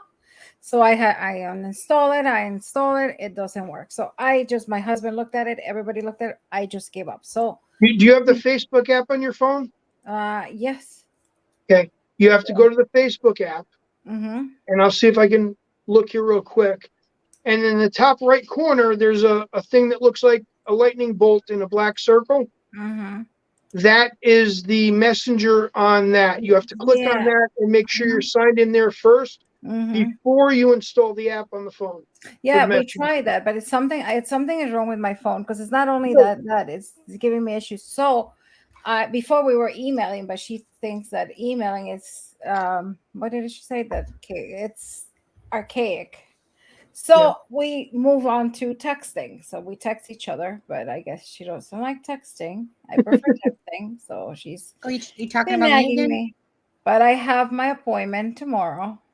So hopefully they'll fix it. I'm sorry, but Messenger kicks ass over emails and over texting. And yeah, so I wouldn't mind it so much, but still Messenger is the way to go, because what happens is when you send me, when Lewis sends me his nudes like on Messenger, I can easily just hit forward. There you go. Right? It's just simple right there. But Messenger is really just is a nice way, Lisa, Dirty Birdie. Sure. What's also nice about messengers, if you go in the top right corner, you can then open up and look at every piece of media that you've shared without looking at all the text. Oh, wow. It really organizes everything. It really is like a whole suite wrapped up in one bundle, and most people don't even realize what they can do with it. And you can come into our cool people group. And houses some cool people in there. I have not seen this group. Actually, you know what? Yeah. Am I not cool? We forgot. No kidding. We have to I see how this is. Yeah. We have to limit that. You know, it just dawned on me when you said that. I'm like, Callie? Is that your voice? Oh my God. Yeah. I'm gonna be asleep and she's gonna be like, Kelly. You know what I'll tell you what the legit thing here is that your background and your picture is just, it's almost like it's there, but it's not standing out. Like it's more of just a soft, and it's blending into the background and the screen color behind me. And it's kind of like, Kelly? Oh, you're there. Because it's not like I'm seeing this avatar that's just popping in my face. It's like this serene, blending look. So I keep forgetting that you're there in the corner. That's not even my picture. You know how you can locate people by their picture? I saw that with permission from a friend of mine, because I had a stalker and they were trying to, it's the whole other thing. And so basically I took their picture and made it here so it couldn't be searched on YouTube. Isn't that crazy? So it's been there for years and I can't change it. I mean, I can, but I can change it. Yeah. I can, but I don't want to. Yeah, those stalkers are creepy. I had one too, and it was really creepy. It was scary. It was really, really scary. Yeah. To the point that he found out where I lived and everything, and it got really bad. Louis? That is horrible. Yeah. I can relate. Go ahead. Yeah. And I think the last time I heard from him, he was like, "You with tech? I just started last week." And he was like, the new job? No. They were asking how long I've been involved with tech. So I said, last week I started YouTubing it. And no, realistically, it's just always been an interest of mine. So I followed things from when I was in grade school. I've always built things and figured out how they work and engineered them. And he comes in handy from time to time. Yeah. I succeed in my hobbies. That's what I do. Things I enjoy. Right. And that's with everybody, right? Yeah, I think. Well, not everybody, but some people. Yeah. Well, most people, they think that it's what you do as a career. And, it's things I've enjoyed over the years that I just put time into looking things up. Or it can become your career. I mean, like most people say do what you love and then it makes your career, and I sort of do that with some stuff now. Absolutely. But I disagree with that. I think if you take something that you just enjoy doing as a hobby and you make that your career, you'll burn yourself out. So I disagree with that. I think it depends, because I went from I left criminology and then I became an inventor. An inventor. A DIY inventor? I invented something. So, and then I was like, let me see, I'll patent it. And finally I was able to patent it. And I have 2 patents in the US and 1 in Canada. Do we use it? You could. Well, is it legitly out there on the market? Not yet. Okay, but you're not going to tell us what it is. So, is it something that's on the market and you just made it better? Yes. Yes. I guess the question is it a physical thing or is it? No, it's a physical thing. Okay. So it's a toy? You understood. Yeah, you understood what I was asking. No, it's not a toy. I made something. Lisa. I made something better. Yeah. You re-engineered the design to where I know. functions No. better. Yeah. I know what it is. You know that that butter makes it better. Hold on, let me see. No, actually, she re-engineered handcuffs, so you're gonna get a set. Ooh, that reminds me. You know, it was funny because I had emailed Steve the other day, and then he didn't email Steve from True Crime World, and then I was waiting for an email back, right? And I'm like, let's see. I don't know if I have. No, you're home. And then, anyways, and so then today I was just like going, oh, are you showing us? Or is that, that's your patent? I'll show you quickly. See, so that's a legitimate U.S. patent. Wow. So you know what's going to happen is I'm going to screenshot that, blow it up, read what it says on it. It doesn't Nikola say Tesla. Your new nickname. And hold on. Hey, and you should recognize this one. Hold on. Let me see. Yeah. Those are your. I didn't think that you were going to show your divorce papers online, but go ahead. And you recognize this, right? Canadian. Yeah, the Canadian. The Canadian one? Yeah. No, absolutely. I have no problem. Let me see if I can show you. I'll show you a picture. Yeah, because you got a patent already, so. Yeah, nobody can steal it.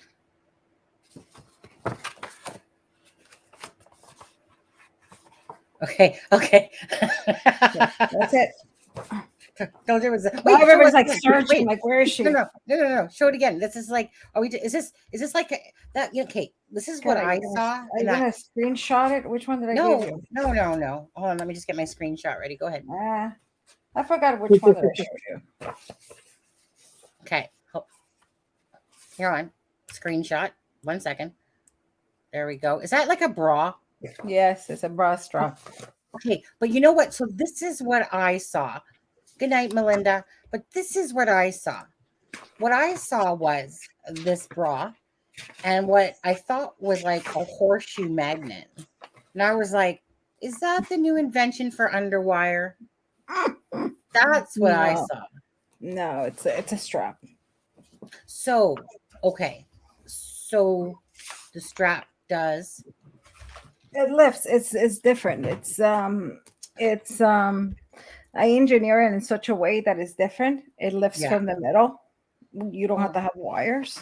Yeah, like you know what? The worst thing is like these bad boys. So you must have obviously something bugged you about bras. Yeah, I never. You redesigned the comfort features so you don't have to worry about. Yeah, so I got a utility. Yeah. Oh, you are my new hero. You were already my hero. Now you're even more my hero. What am I? What am I? If she's your hero, what am I? You're my BFF? Okay. Partner. How long was the process for you?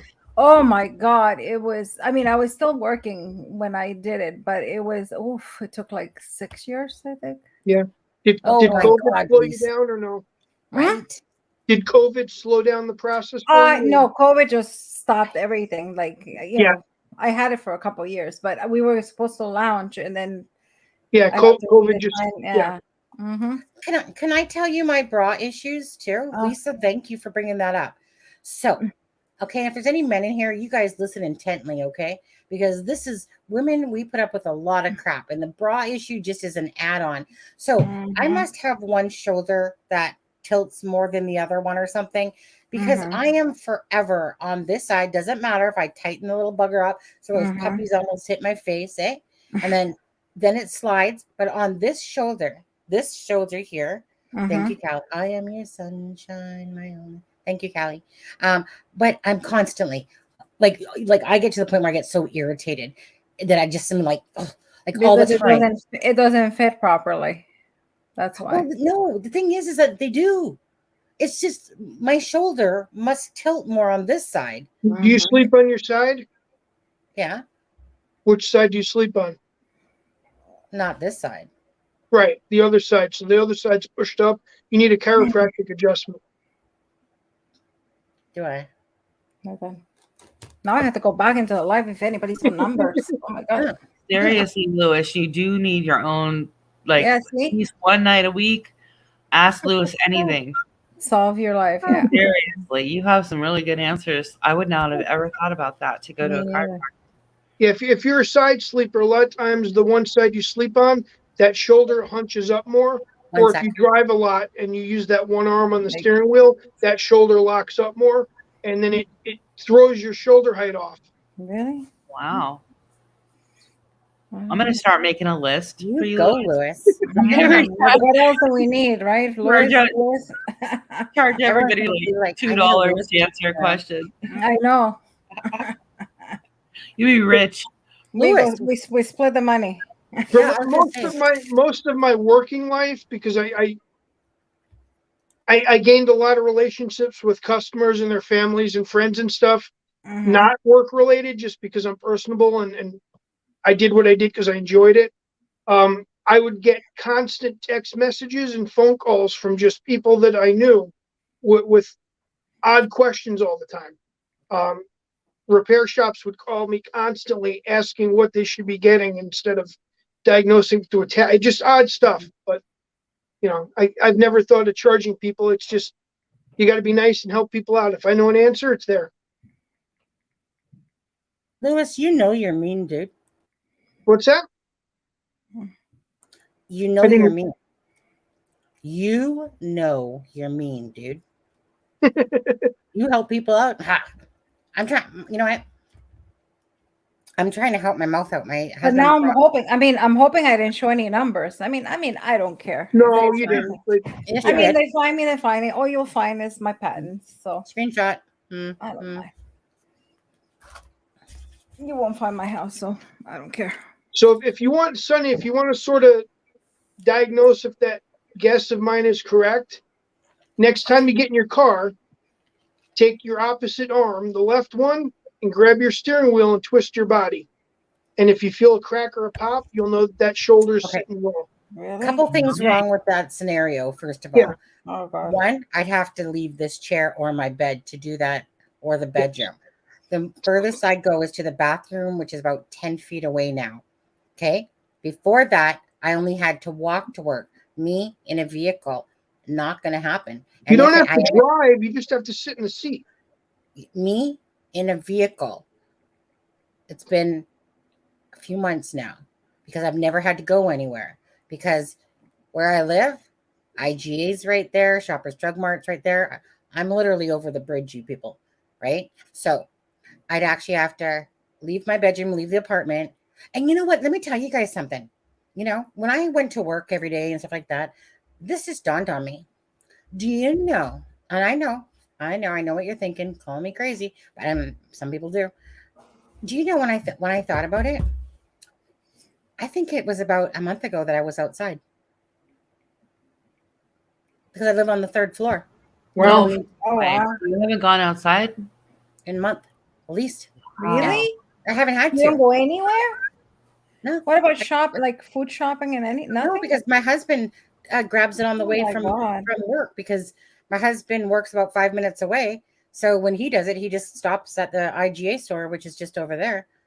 And so when I thought about it, I'm like, damn, I need to get some fresh air, people, because this hobo stuff, this jobless stuff, it's like, it's changed me. It's made me lazier, people. No, just kidding. Well, no, it has actually, because I don't have to really do anything. And so I'm forgetting to even go outside. I don't even think about it. And then the balcony, well, that's my half brother, Peter. That's my husband's brother's bedroom. It's a 1-bedroom apartment, right? You know, it's like it's a nice apartment, but it's a 1-bedroom. It wasn't made for 3 people. So my brother-in-law's lived here for a year from England now. And our fireplace room, or whatever you want to call it, is his bedroom, which has the outdoor balcony on it. Because normally I would go out there, hang, But I honestly, when I thought about it, I'm like, oh, I need to go get some fresh air because I just get so used to getting up, working on stuff, Delphi, laying in bed, looking at pictures, doing whatever. And then next thing I know, my husband's, on his way home and whatever. I say, hey, husband. And then whatever, it's alive or whatever. Because all I keep doing is working on like the channel stuff, the merch stuff, just all to do with computer stuff for Delphi and stuff like that. But you need a little break. Sometimes you need to go out and. I know, but I forgot. Does your apartment have an elevator? Yeah, it has an elevator. But I'm just saying, like, when I really thought about it, it's just that it's so easy for time just to go boom.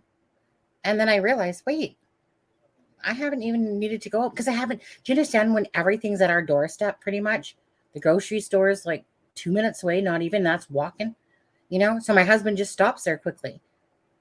And because his brother's here, I just let them have their fun. And normally before, like me and my husband would go do a few things, but me and my husband are more house bodies. We really are.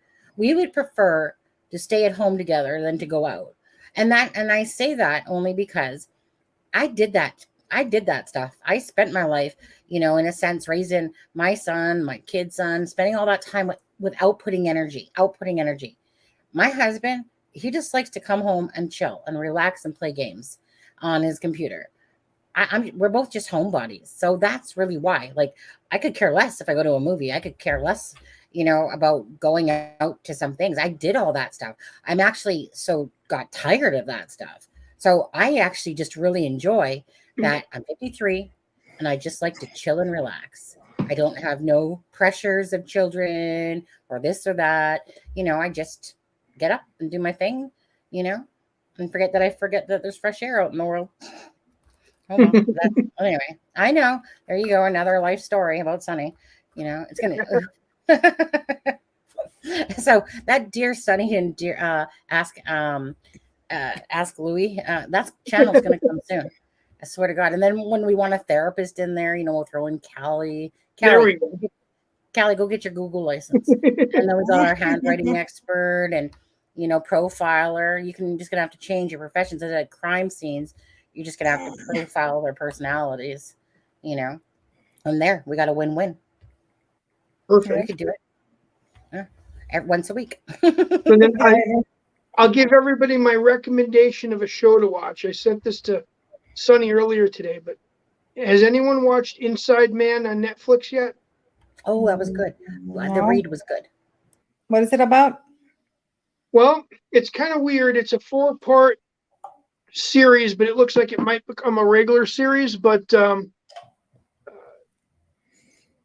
were you a Doctor Who fan? No, but I've seen. Yeah, I've seen. It's not based on that. Just the actor David Tennant that was in that. He's in it, and he plays a completely different role than you'd ever expect from him. But you've got a guy that was a criminologist that's in prison. Okay. Because he killed his wife. And he's extremely smart. So the warden actually allows people to bring cases to him. But this 4-part series is just based on one incident that's happening at that time. And if you like twists and turns and plots, and how you could take a whole accidental situation and turn it into a complete murder mystery, the first episode's a little slow going, but after the second one, you realize why, and it all starts to make sense. What's the name? Inside Man. Inside Man. Yeah, it just came out a couple of months ago on Netflix. And it goes on Netflix, you said? Yeah.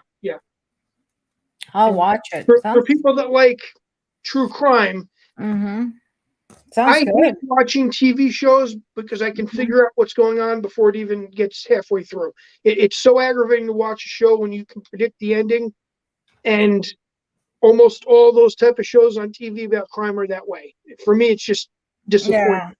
This one kept changing everything, and it was like it kept me going I had to watch all 4 episodes back to back yesterday. I couldn't go without watching it. Wow. Yeah. So it's only 4 episodes, you said? It's 4 episodes. And because it's British based, it's not US based. So it's not candy coated and nothing has an agenda. It's actually kind of hard to watch through some of the parts. You really don't like to see what you're seeing, but yeah. You would enjoy it because they're actually putting personality and mental plot into each character. It really was done well. You'll enjoy it because of what you've done before. But I'll watch it. You got me curious. I'll definitely go watch it.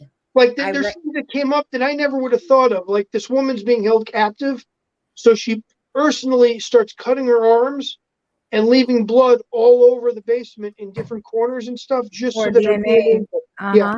Yeah. Just the different characters are so complex that the 4 episodes seem like you're watching something that took 20 hours. It really is done well. Wow. Yeah. Well, sounds interesting. I'm definitely gonna go watch it. I want to pop in something right there because Lewis sent me that yesterday, and normally I looked at it because he sent me the thing, and I'm like, I ain't reading all that bullshit. That's my first impression. I'm like, oh shit. But for Lewis, I was like, you know what, Lewis, I didn't even know. He didn't know, but I was like, for Lewis, I'm going to read this. I started reading the first episode, and it wasn't like that long of a read. It was about maybe 10 minutes, 15 minutes. Yeah. And I was like, and that's like a lot of attention span for me to read something. But anyway, so I read it, and I started with that first episode, and I'm like, oh, okay, Lewis, going to go for number 2 now. Ooh, and I would go back to the chat a few times to see if Lewis has been like, saying anything just in case I'm missing it. Cause I'm like, dude, shut up if you are, because I'm too busy now engulfed in reading the episode thing. So it really sounds good. Like it really caught, like, meaning I was gravitated to keep reading it. And I was like, ooh. So I recommend it. Thank you. You got Sunny's approval. You're welcome. Good. Right. Very strong cast too. If you watch BBC stuff, and not typecast roles for the actors that are in there. They're playing completely different. And then they had some that give a little humor to it, but on the dark side. Like the guy in jail that does all these cases for people. There's another guy, he's on death row, and there's another guy on death row with him who's this big, huge, intimidating guy that would actually kill and eat people.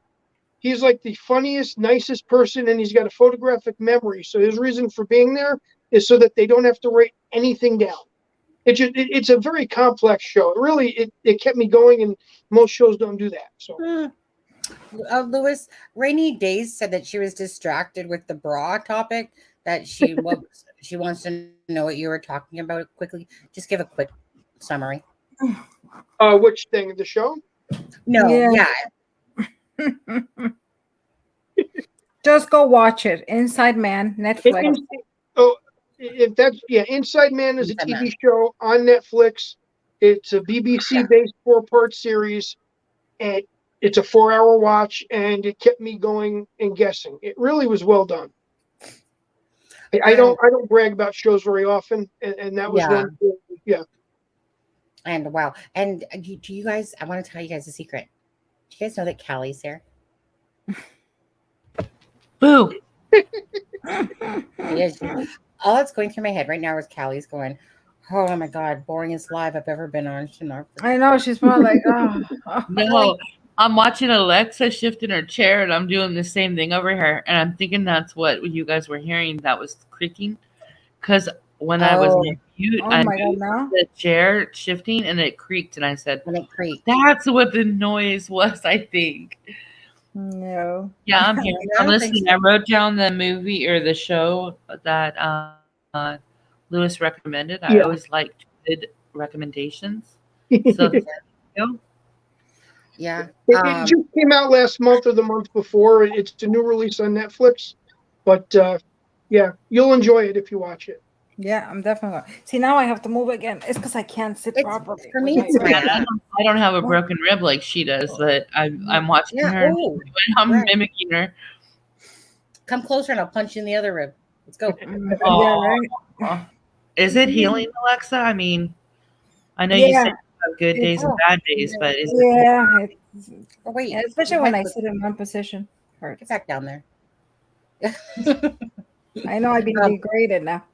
Yeah, but so I mean, I know it takes quite a while for cracked rib to heal.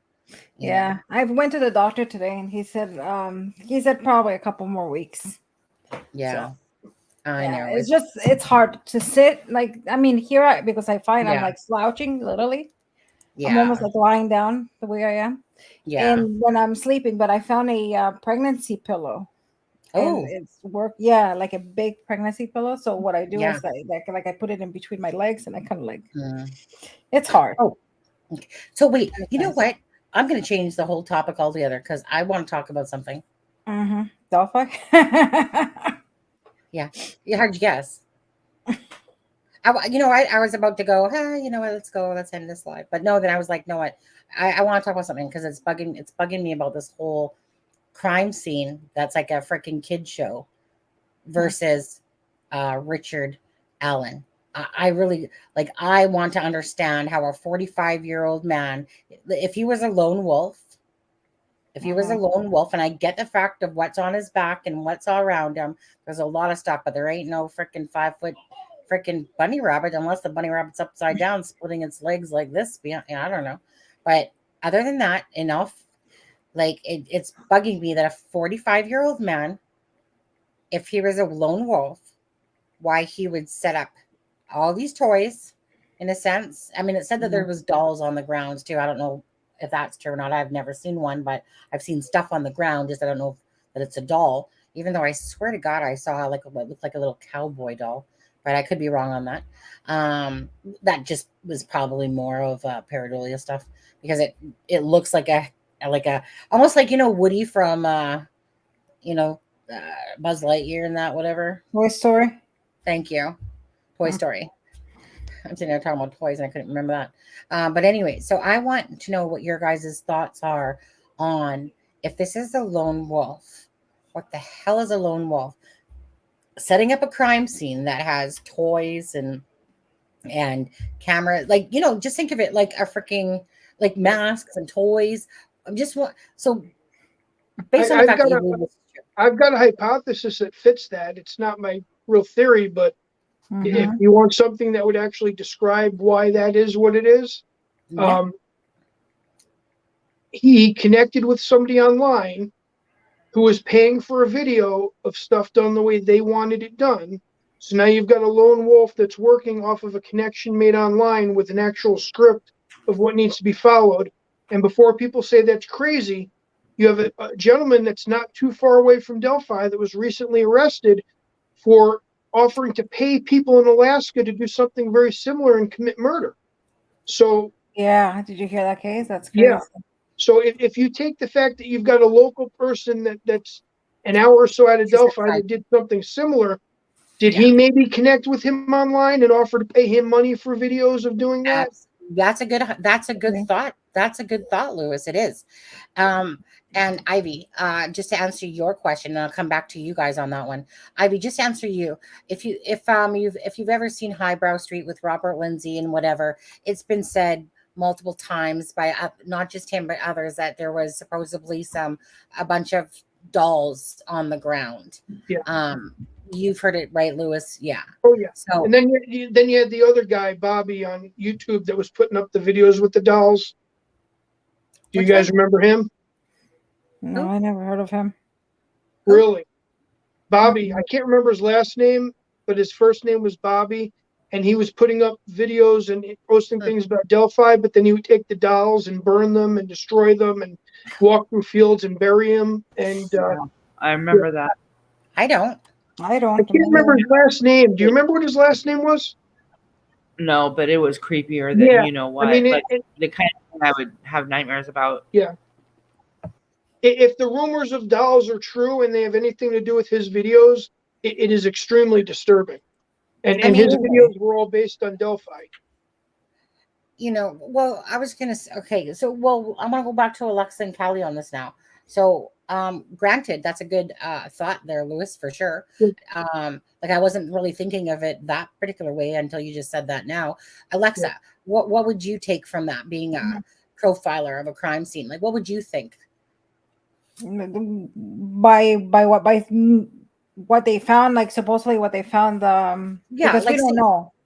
Well, we can say Like we the don't know. dolls and everything, all the Yeah, so hypothetically speaking, so like let's say you believe me by chance that there's like cameras and dolls, which I've shown and stuff like that. So let's just say that cameras. I mean, cameras will be obvious because they usually want to take, they want a memento. So that would be obvious. That wouldn't say anything. I mean, I personally don't think that they probably recorded that moment like this. I don't think it's a snuff film because I think we would have found out by now. I think they probably got pictures post-mortem, if you know what I mean. Yeah. I don't want to get too graphic. I believe it depends on the fantasies. I mean, I told you. I mean, the one that it always struck with me all until this day is I had a crime scene that I saw that I worked on, and this man killed this girls and put them on a table, and then took yarn needles and saw the eyes. And to me, that was like the creepiest thing. And like dressed them up like dolls, like with like bows and everything. Yeah. And it was, I mean, just seeing somebody dead, and the way also that he did it is he put like the way he sewed it is he put like a big X. So like in cartoons, like the kids when they have like the big X, and he did it like that, and it was the scariest thing I have ever seen. It still, I close my eyes and I still see it until this day. So it depends on I mean, it wouldn't surprise me because usually the killing goes with a fantasy, and this fantasy can be what they're staging, obviously, the posing of because I don't think it's to throw off cops. I think this was his own posing. He wanted to pose the crime, if this is true, for his own sexual satisfaction, his own fantasy, whatever the fantasy was. And dolls, and I mean, if it's true that also Abby was sitting I think it has to go with innocence. I think the theme in this is innocence.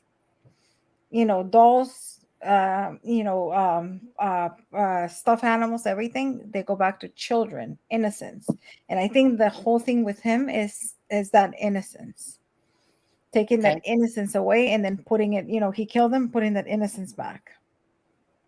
Okay, so I'll go back to something in a second, but I want to hear Callie first. What you would feel if you came across a crime scene that seemed like it was filled with stuffed animals and freaking ladle spoons and freaking cameras, and keeping in mind that, of course, Ives, everyone, and they could be wrong. He could be wrong about the whole thing of a misdirect, but maybe it was a misdirect, or maybe it wasn't, because they were totally off to Ron Logan and everybody. So it might not have even been a misdirect. But Callie, what's your thoughts about that?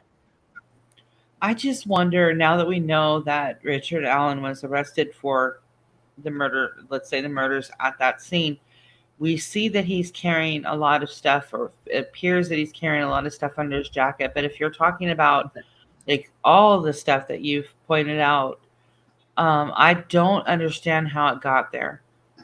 I mean, there was a very limited time window. I just personally don't believe the girls were taken away and brought back at a later time. There were people out there all night, and in some of them in that kind of area. So for me, I wonder, for all of those items, and as big as they were, how that happened. This man's a family man. I believe he would have been home at night, not, creeping out at 3:00 in the morning to go put all this stuff out there. Mm-hmm. So how did that happen? I mean, I really want to understand how all of that stuff got out there. Well, it could be that he had a backpack, because we don't know. Nobody saw. I mean, who knows if somebody saw him come in? One, it could be that he had a backpack and he hid it somewhere. And number two, and you hit on that, and a lot of criminals do that. They have, they have their what are they called? The kits. Thank you. The tool kit, their kill kit. Yeah. And could be possible because there were a lot of some killers. They put it out there. They leave it before. That way, when they go, it's there. So, well, who knows? He doesn't seem that smart, but that's sophisticated. Ron Logan had dogs. They would have been barking, I think, if anybody was out there at night. I don't know. I know I don't it think hasn't so. gotten there if it's there, but I just don't understand the timing. Yeah, once 3:30 came, there were people out there, especially by 4:30, and Right. The, had the, been back home. distance, the distance from Ron Logan's house to the actual crime scene is pretty far. It's substantial, and it's such a grade down. I don't think the dogs would have even been noticed if they were barking by anyone near the trails, if they even heard it. Right. So, I mean, pretty sure that's a bunny. So, Michelle, it's not made up stuff. Those aren't just rumors, to be honest with you. Knowing full well that there is a dead girl's body with a knife in the throat, I'm pretty sure that this is probably gonna, this is the crime scene. It is. It's just not the actual pictures from LE. And people can choose to believe it or not. It doesn't really matter to me, because at the end of the day, it was just me wanting to gain knowledge of a crime scene that was from the footage of the helicopter, and to understand what possible motive, what was at the crime scene that Ives was talking about, that said like, hey, this was deception. Because of the fact of the whole Garrett Kurtz line and drug, I was trying to comprehend, okay, if now, this is before Richard Allen, okay, regardless, why is there a pig mess there? Why is there a bunny rabbit? Why is there cameras there? Why is there freaking a ladle spoon there? Why is there, a cat looking at a dead body, or what looks like a cat? This is clearly, like, I didn't pull these things out of my ass. These pictures, they were from, and I've shown this actually, Michelle, just to show you. So if I showed you guys that, would you even know that was the crime scene? Which it is. It is the crime scene. I can guarantee you that. Because why? Because I have pictures that are beyond this, which actually show the searchers in the water. So I'm just trying to give you the credibility of, through the pictures of the water of the searchers. But this has to be zoomed in so that you can at least make out the crime scene, because this is about 50 feet from the water. So in the original picture, you actually can see the actual searchers in there. So it's not like it's a Photoshop and blah, blah, blah. But if I showed you that, you would see nothing, right? But it wasn't for the purpose of you guys, to be honest with you. It was for the purpose of me. I wanted to know what was at the crime scene, because I wanted to understand. Okay, knowing that, sorry, because I didn't come into this, I wasn't here from the start of this case, eh? So knowing from Robert Lindsay's blog, all the stuff that was said to be there, smiley face on a sheet, some sort of cleaner bottle, some sort of, what is it, chlor, whatever, what is stuff? Chlor. Yeah. Well, yeah, exactly. Knowing that it was said that there was all these things that everyone kept calling that bunny a bear.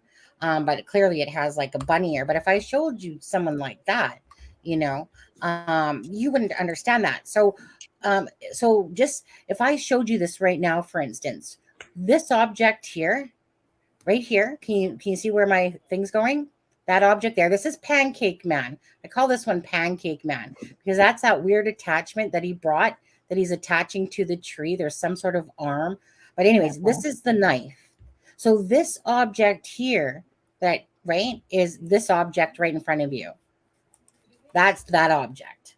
And that's through multiple times of bringing it in, sharpening it, bringing it to a point that you can make out that it's, this is the body right here. And this is the knife that's in the neck area. And that I thought was pretty darn good, that I could literally make that out that close from that picture that you just saw there, because it was possible. And looking at, say, this one right here. Okay, this one, you see this person right here. This is the guy. What do you call them? Those people that are at the crime scene, Alexa. What do you call them? What do you mean? Crime scene tech. The forensic. The forensic investigators. So this guy right here is taking pictures. There's his hat.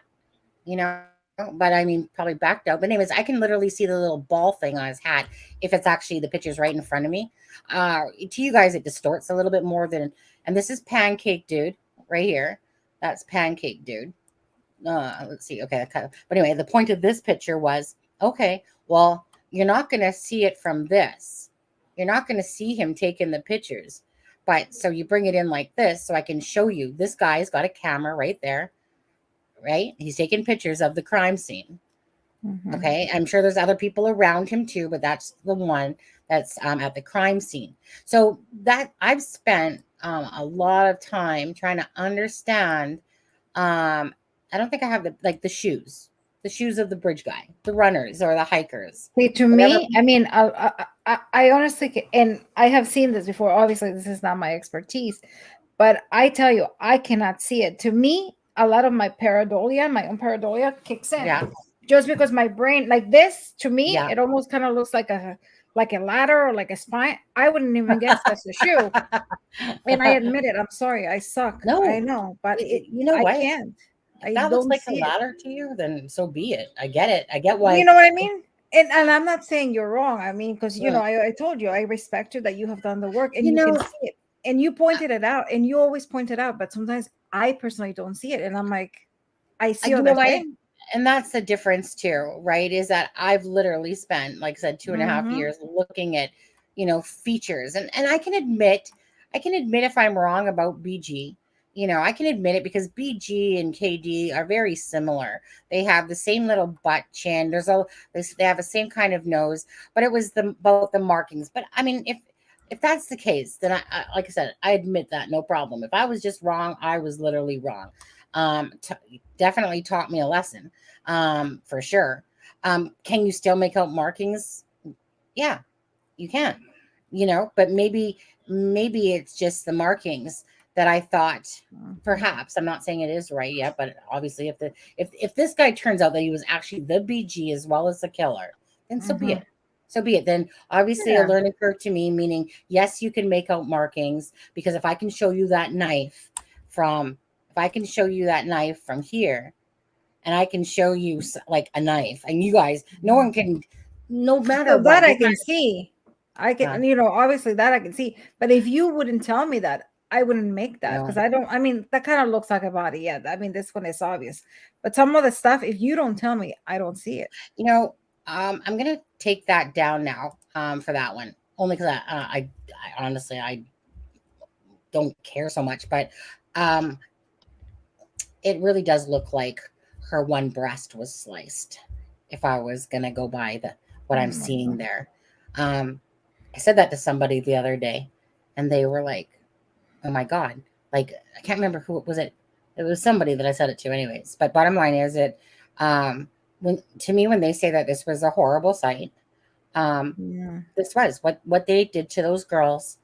Like I said, if Richard Allen is deemed that he's the one that kills those girls, dude, like I said, I hope the worst karma comes your way every single day. I hope you get your ass beat over and over again, because it is the most disgusting thing that someone could do this to children. That, like, I think of the Adam Walsh story. Sorry, guys, I brought up this. I think of the Adam Walsh story. And that was embedded in my head because we had to watch that in school. And I hated the fact that I had to relive that picture of seeing Adam Walsh and his head cut off and him underneath of a bridge and stuff like that. He was found, and it was like, it scared the shit out of you, though. Enough that it stuck in my head the whole entire time. I want that who's ever responsible for Abby and Libby, and it doesn't just mean Abby and Libby, I want who's ever responsible, I want you to pay for it. I want you to freaking get your ass beat all the time, every day. If someone could just, seriously, because you literally murdered 2 girls, 2 beautiful, innocent girls.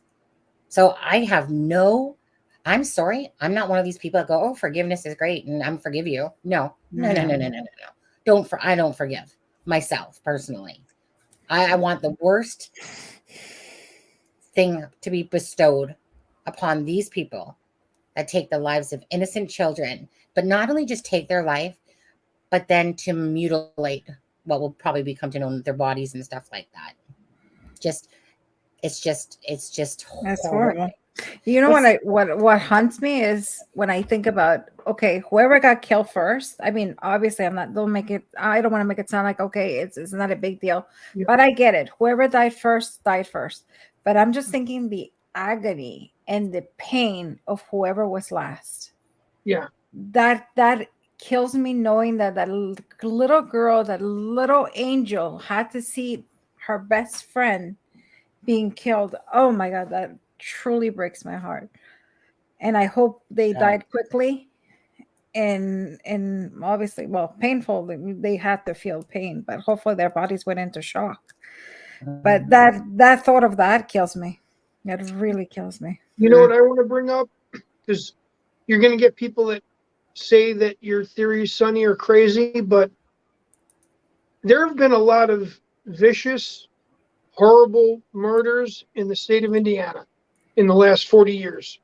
You've had the Hall that kidnapped girls, and there's stuff that is unspeakable. And you've got different police officers, a district attorney, all saying that this is the worst, most brutal, most disturbing thing in the last 40 years. So for the people that think that bringing up how odd the crime scene might be and all these other things, there has to be some validity to it, because this is not a normal gruesome murder. They've made this thing go 10 times worse than that in every description from day one. Yeah. So for anyone that's listening that wants to comment that your ideas don't make sense, well, ask Ives why he said what he said. Well, that's just exactly it. Yeah. I've said that there was so much physical evidence left at the crime scene that anyone would want to take a picture of it. That's exactly what he said. There was so much physical evidence, but that evidence what they thought would lead to someone led to no one in particular. That's what he said. And also, basically, that not even in the 1960s, with no technology, basically, that's what he meant. With no technology, basically, they could be able to identify the killer and find the killer with no technology. Yeah. So that tells me the fact that they said there were signatures means that there's some distinct signature that's just not a normal moving or posing that would stand out with whoever it is when they question them. I don't think that the signatures mean something simple. There's something above board with those signatures that would stand out, that they wouldn't need new technology to figure out who it was. You know, I don't know. I mean, I'm pretty sure they found stuff at the crime scene. I'm pretty sure. And, you have the thing that you can see it, but, well, that doesn't mean that, that you're wrong or anything, just means, most of us, I think it's because you study it and you see you're able to see it. It doesn't even matter the fact of me showing you pictures. It was the words of Ives. There was so much evidence. It gets backed up by him. What was the other statement? The things of nightmares. Yeah, midnight. Yeah, the grown detectives that study crime scenes said it was the thing of nightmares, and imagine what scenes they've looked at before that. Well, them, I don't think they had too much experience. Them, Ives, I don't think had too much experience of crime scenes. But I get, I agree. I think, And the point is that it's a very simple comment. There was so much evidence. That's just a very generic, you know what I mean? There was so much. It means that there was a lot. And then Carter repeats himself constantly. Just last week, he said once again that in 40 years on this job, he's never seen anything like this before. And in 40 years, they've had severe crimes committed. Yeah, that's what I said. I mentioned that, but I think also he meant all the not so much the crime scene. I think he meant all the turns and twists with this case. Well, he made that same statement in the very beginning, that they've seen nothing like this in so many years. So I don't think. Yeah, and I don't think, because most of and somebody else said most of I don't know, I think it was Ives, most of their crimes that they're used to is passion crimes. Yeah. A kills B, That's it. B kills Um, C. That's it. But in here, you have that extra element that they haven't seen. You know, But see that that was. you're referencing what came from the county. I'm referencing what came from Carter with the state police. Mm-hmm. And in 40 years of the history in the state of Indiana, they've never seen anything like this. And he's repeated that statement so many times. That I makes me think that don't there's something know. really twisted. I don't know if I believe that in whole Indiana in 40 years. I don't. I am absolutely on Lewis's side on this one. When Carter said that, and I truly believe that he meant all of it, the whole thing, crime scene, every bit of it. We know from the HLN that when those LA officers or whoever was being interviewed on that or Down the Hill podcast, they literally the sadness, the sadness. There was the one guy that was at the crime scene, a firefighter, I believe he was, that literally had to leave. Like he was so by the crime scene. But meaning, let me put it this way: I believe that there's absolute truth myself too. No, I know, but I mean, you know, obviously them and I'm not discrediting. I don't want to. I'm not fighting with you. You know what I mean? But I'm also doing the other side and the critical. I mean, think about it. Don't worry. I know they have never seen a crime. They haven't seen because they're not used to this crime scenes.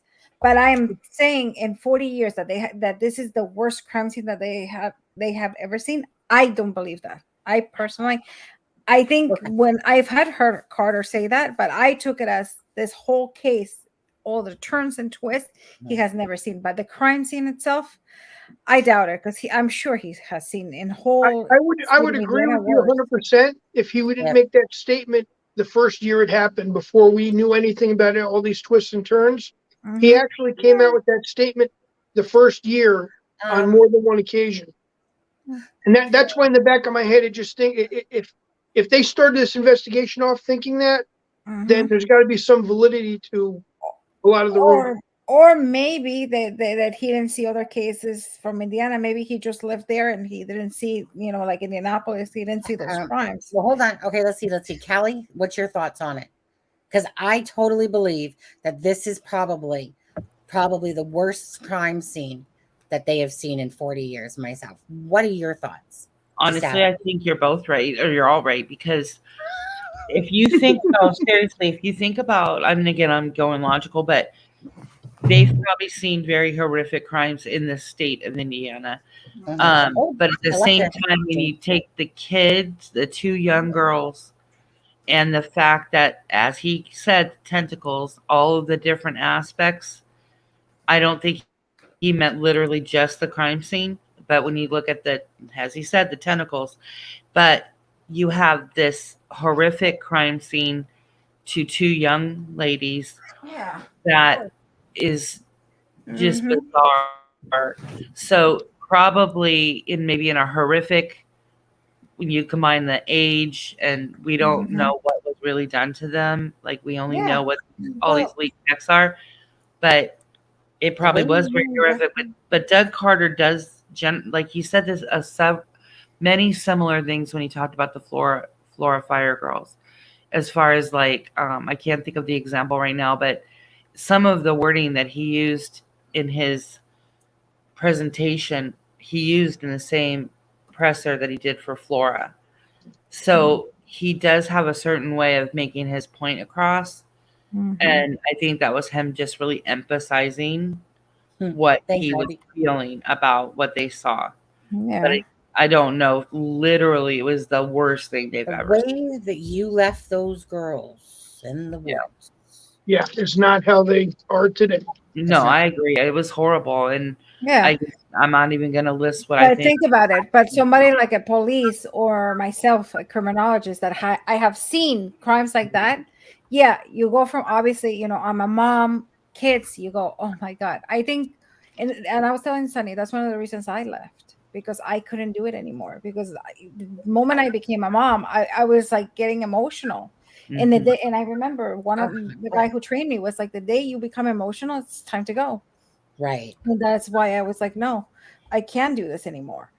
And I think from that aspect, I do believe, yes, but I don't want to sound cold. I doubt this is like the worst. Like if we see the crime scene, I doubt this is probably the worst that we have seen. You know what I mean? Mm-hmm. It sounds cold. I mean, to somebody that haven't seen crime scenes, it's hard to explain. And I think I don't think he had seen many crime scenes by the way he describes Right. Because he's also not typically yeah. out So there. and this is don't forget, this is a small town that this stuff doesn't happen. And then it happens, and it happens to two young girls. So I think if they would have been maybe 25, this wouldn't be as it wouldn't take you. It wouldn't be as impactful as It it probably is. wouldn't be as impactful, although Yeah. I will absolutely disagree. I think that once that we hear the story, and it doesn't matter because again, hopefully in time here we'll know the truth regardless. Does it really matter at the end of the day, though? I mean, really, what's at the crime scene or what's not? We just know that two girls were Oh, we want murdered. to know. Well, no, I know we want to know. All these You know, years and that's saying, why. Right. And again, that's why I've always worked very hard at the pictures. Like you can't take away a cat, face it like an animal, like I've shown you guys, like the cat, that's staring at her. It's not like that just morphed out of my butt cheeks or something like that. Like so, it's my knowledge for that part. And if it comes to fruition, so be it. But based on everything said. And I get where Alexa's coming. Oh, yeah, you guys just spin around. I get what Alexa's saying, and I get where her mindset is. I still, however, will totally disagree that bees with whoops, piece of went over there with Ives and Carter, based on everything that has been said, whether it's Dave Erskine's texts or whatever. There's enough there to substantiate that this was a gruesome crime just by Ron Logan's thing. 100%. So it's just and I agree that, but what you have to understand is these people have never seen crime. So anything that they see, it's gonna be 10 times worse than it is. You know what I mean? That's what I'm trying to say. For sure. But Doug Carter, to say that, I still think will hold weight. But what you know what? But like I said, time's gonna hopefully tell the story. Yeah. Because hopefully we want justice. But for my own self, do I personally want to know? Hey, do I want to hear that there was a little piggy there and a freaking cat and a freaking bunny rabbit? Yeah. I want to know. Because like I said, when you stare at something so long, it's just human nature. Do I want to know if what I'm seeing is correct? Absolutely. Like I understand, like I said, that it's hard to see. I've been staring at that stuff for so long, it's not even funny. But it's like, it's for me, I just visually see it right away now. There's no, like the spoon. You cannot untake a spoon. And it's one of those things that when you see it, you can see it anywhere because you already see it.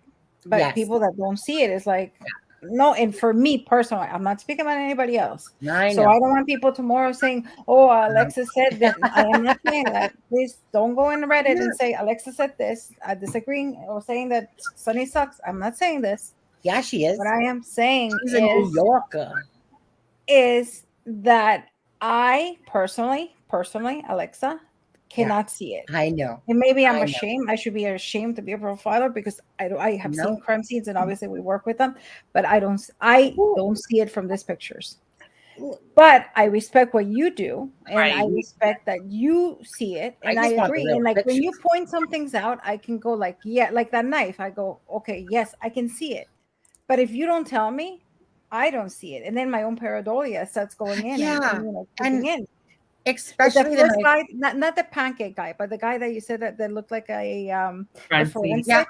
The forensic, that guy I could see. Yeah, I can but see the that. second person, like the pancake guy, I call it the pancake. Yeah, you know what I mean. That's because I can't understand what the hell this thing is. Because you're trying to understand, is this part of a tree? And but what's this weird arm? Because I want to go back to Wendy Kirby on something. Wendy Kirby, absolutely incorrect when you think that BG has nothing on him. I've literally showed that picture of something that was behind his back. That BG is carrying a bunch of stuff on him. And again, so to visually look at that picture, you're going to see in the arm on the left hand side, you're going to see this object. You're not going to understand what it is, but you're going to see this object that's what's on his arm. And then you're going to see that little sacky thing in front of him. What you're not going to see visually looking at that, you're not going to see no contraption behind his back. You're not going to see the contraption on his arm too well, but you're going to see it. But you're not going to see it as, you know what I mean? Again, the only way you could really truly see this is if you're using the right programs, first of all, and you know how to work around the pictures in a sense to keep bringing them in, getting the best coloring tone that you can come back. That's another thing. You don't want to alter the pictures. That's a good point that you bring that up, because you don't want to alter the pictures, because then you're putting things there that are not there. You're just enhancing. So enhancing and changing are two different things. Enhancing and coloring. There's no taking something out. It's literally the pictures. They're just brought in to closer, because if I showed you like I showed you that picture, nobody looking at that thing would go, that's the crime scene. But yet that's the crime scene where Pancake Man, I call him Pancake Man, but you're right. So from the drone footage, so somebody made a good point to me, and they said, hey, look, well, they said two things to me, two different people. First of all, someone basically said, hey, you keep saying that you use the diggers video, so that's really, you don't know if it's been altered or not. And I was like, well, I know it's it, because at this point of time that somebody's questioned me, I knew it was the actual footage, and all he did was take it, put it further, then he brought the video closer. It's no different when I take a video right now and I bring it closer to you. I'm not changing anything up. I'm just bringing the video closer. And that's why a picture and versus a video is two different things for what you can do. And because you can bring the video really close, yes, it's going to start getting, blurrier. Pixelated, yeah. I don't even want to use the word pixelated. More as if it's blurrier. It's more distorting in a sense, because now it's like right in your face. It's like having glasses on, like when you have glasses and then you can't read because your eyes aren't that great, and fuzzy and whatever. But so then I went and took the ISP video myself, because I was like, well, you're right. I was always using diggers because it was already made for me. And I already knew it was the footage from the ISP site, and I'd watched the ISP. So I said, okay, well, I'll go make my own video, just like diggers. I'll go do it myself. And I'll see if I get anything different out of it or whatever. But, can't be a hypocrite. I had to go do it myself. Same thing happened with the pictures. Devil's Hop Yard is the one that had the video footage on his channel from Devil's Hop Yard. Now, so that was the footage that supposedly, right, was, of course, caught while the helicopter. Well, we know that there definitely was footage. We know that because they took that out of the actual video footage from that day. They literally, you can still go watch it to this day, like I have many times, and you'll see that part missing. So in that picture, the pictures that I got, somebody had sent me some pictures and of the crime scene area. And the pictures had the men in the water. So I knew myself from obviously watching that video so many times, this was a picture. And so I took some pictures because I wanted to do the same thing that this person sent me. And I wanted to see, besides Devil's Hop Yard, if I could get perhaps maybe some different angles on the crime scene. So I started from scratch, like I just had showed you guys there. I started from scratch and I worked my way back in again. And I actually did unveil more with my own pictures that I did myself when it came to objects and stuff like that. And I really wish I had that one in here to show you right now. Now, so on the BG is absolutely absolutely. Actually, I shouldn't say this because now I feel bad because people are going, well, shit.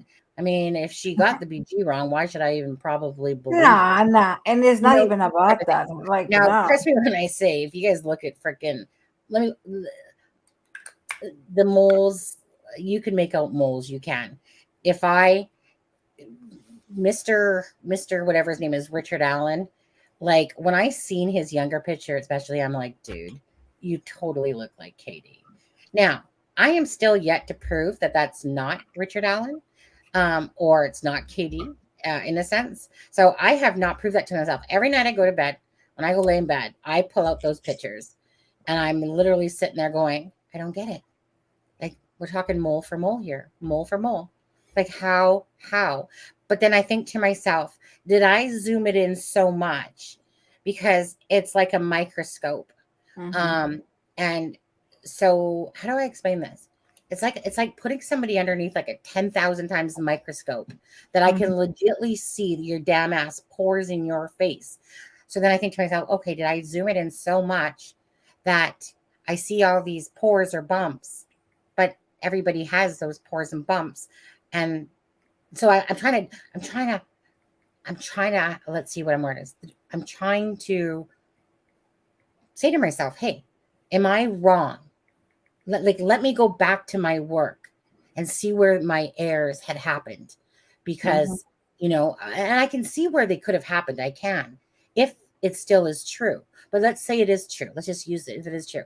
I can see where I could have done that because of over zooming, in a sense, and creating or making it seem like, well, I can find a mark here. Might not be able to see this one, but I can see this one here. And it's almost like maybe telling myself, like, hey, well, even though I can't see this one, I can still see these two, and these two perfectly look like they match. But see, that's the thing, is you're just saying it, and the thing is, that's the difference, that you're not arrogant. You're not arrogant. That you're going to be like, okay, if you're wrong, you're going to be like, oh my God, I'm still right, and you're going to try to push your theory down people's throat. You know what I mean? So you're saying, it could be that I'm wrong, and that's okay. And many of us, and even professionals, will get it wrong, and that is okay. You know what? Like I said, for all those little, like I said, POSs out there that keep saying that, like, go apologize. First of all, go tell every other YouTuber to apologize that they were wrong and who they talked about as well. Okay, like go worry about your guys' selves on that one. I'll do me. If I made a mistake, I'm willing to own up to that part of it, right? Like I said. But you know what? Why don't you go shit on LE for screwing this case up and focusing on Ron Logan and these people actually work for the system. Like, do you know what I mean? That's the thing. And you even have an FBI agent that has it wrong. Right. I don't feel guilty for all my work I put into it. And if I, I of course I would feel very badly for calling out somebody's name, like so many other people did too. But I don't care about them though. But I'm going to say that, like, don't sit there and come shit on me and tell me what to say. Worry about your own damn self. I'll worry about my apology, to KD. See, the problem is this: you're pointing out a person that they've not pointed out, but they've pointed out multiple people, and they've been wrong about all of them. Oh, absolutely. But so when it comes though to the crime scene part, like the actual animals, like I said, so I can see, okay, you know what, this guy freaking looks just like Kitty when he was younger. Okay, maybe I found, I haven't found it yet, but maybe I have mismarked him, because I've over zoomed and created things, but yet I'm still seeing a lot of the markings on KD. But I'm just going to take it for the fact. I mean, like even right now, I'm just taking it for the fact that, hey, Sonny, you know what? You probably need to suck this one up and realize that you were wrong, and that's fair enough. But then it becomes about, like I said, the crime scene, something different, something that's physical, something physically that I can kind of see, like not little freaking markings. We're talking actual things that are like big, like a bunny, body knife and stuff like that. Like those things I didn't put there, but I can understand, about little tiny markings, and the people go, oh, you can't see it. Now, bottom line is you still can see markings. Even if I maybe mismarked them, you can see markings, but because I wish that he had a big ass freaking mole right there, right? You know, like that Craig Renfro guy that had a big ass one that a rat could gnaw off. Dude, You know, you keep you keep bringing this up, Sonny, about 1 or 2 points. I don't agree with what you say because I don't think we have enough info to say that's who it is, but you're missing the fact that you've got more than 2 points that line up. When you've got 3 points that line up on a face, it's hard to disagree with that. I could see 1 or 2 points if you change direction and you're making it line up yourself. But when you can triangulate 3 points on a face that match up with a different face. Okay. Yeah. 3 points is well past that level of 2. Well, let me just show this one again, just because I have it handy. Okay. Yeah. So I'm just going to show this. And so if I go to this one right here, KD's chin. So you guys all know on the bridge, okay, that while in that 1 second video that the face goes down, you know, remember when he's talking there for a second or got a smoke in his mouth, the face goes down. Okay. Now that is a face that KD makes. Okay. This face, and he has a couple pictures like it where I can't even do it myself, but he has this face that it goes down like this. So that's exactly what's going on, both in the picture and both in the picture that KD does it. And KD's done it a few times in a couple pictures. So I had to try to find the best one. Okay.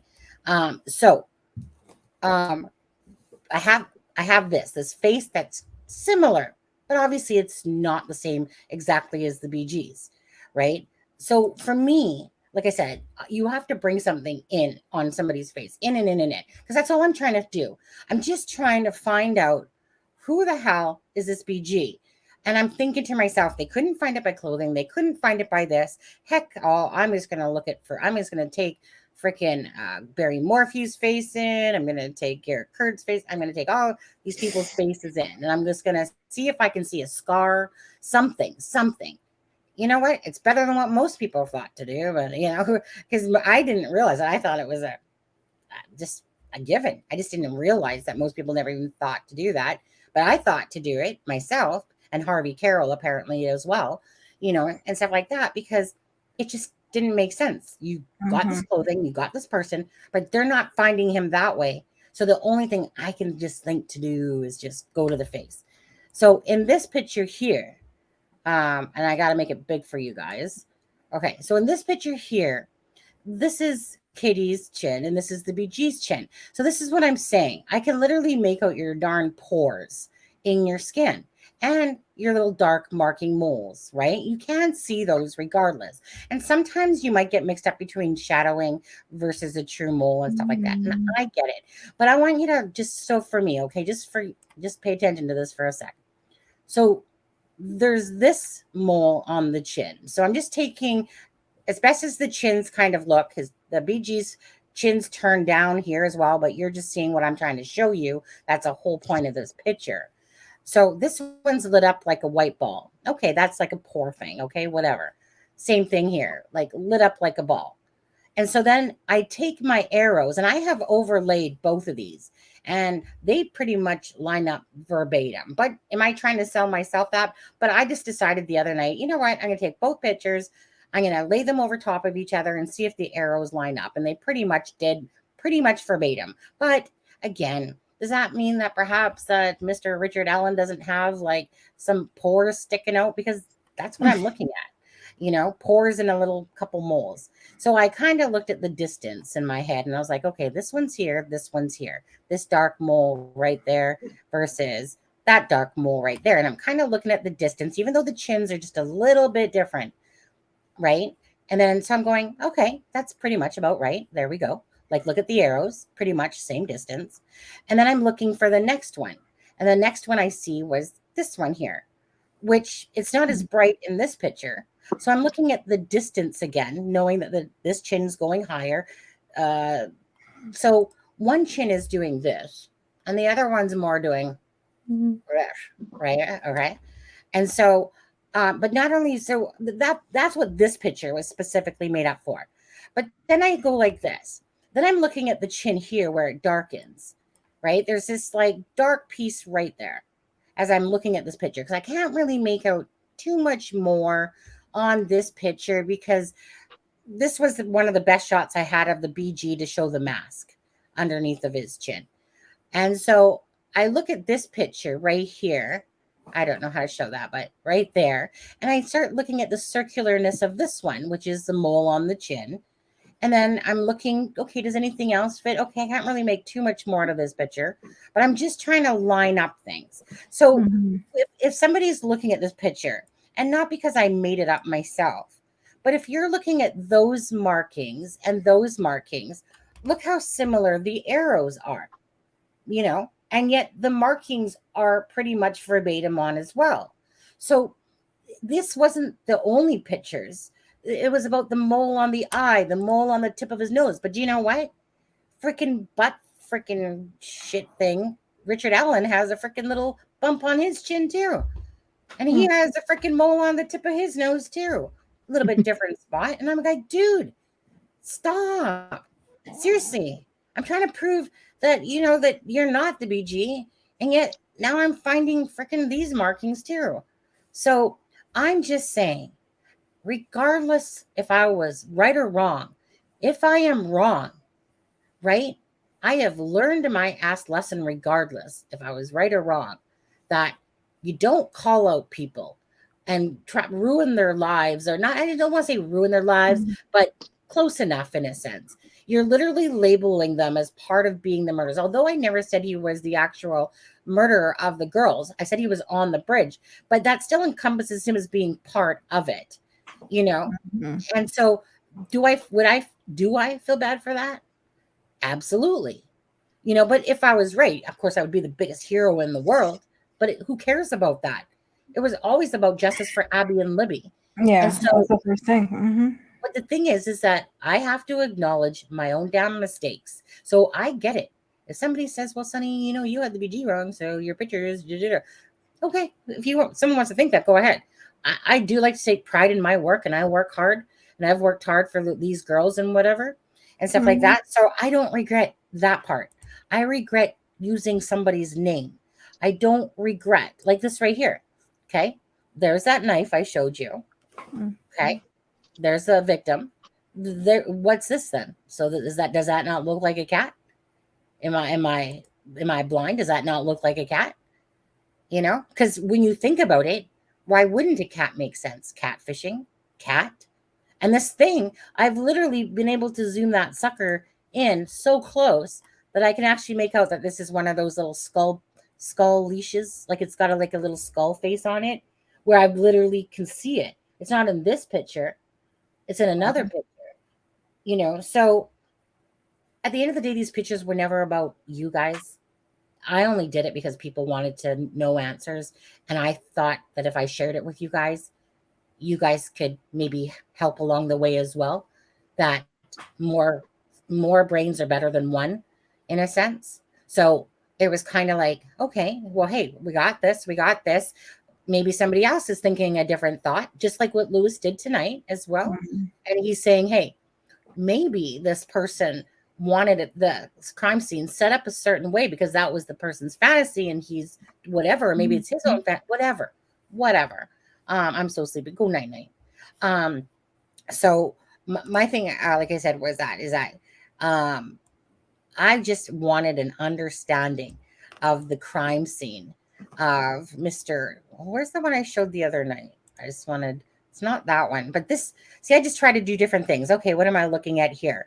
Darkness. This is the dark jacket. This is that thing on his arm. He has a thing on his arm, but not all of it pulled out. Only certain parts of it, right? Pulled out. Well, what the heck is that? That's way in close. I'm just looking for the anomalies on those ones. I'm just looking to see if an anomaly happens. But hey, right now, look at this one, right? Right? Butt chin. Yeah. Butt chin. Okay. But on this one, look at, if I really looked at it, I could go butt chin. And then I kind of look for this marking here. Can I really make out that marking? Okay. Well, there's lines underneath here, but I'm not going to confirm that part because, even though I can see lines there, it's not good enough for me personally to use. But then I kind of look from this butt cheek And then I just work my way over, knowing that this is Hold on a second. You've got 10-second countdown. for what? Ready? 5, 4, 3, 2, 1.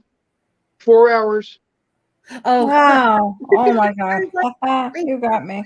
what? I know. I'm like, what? Now, did that just feel like an hour instead of 4?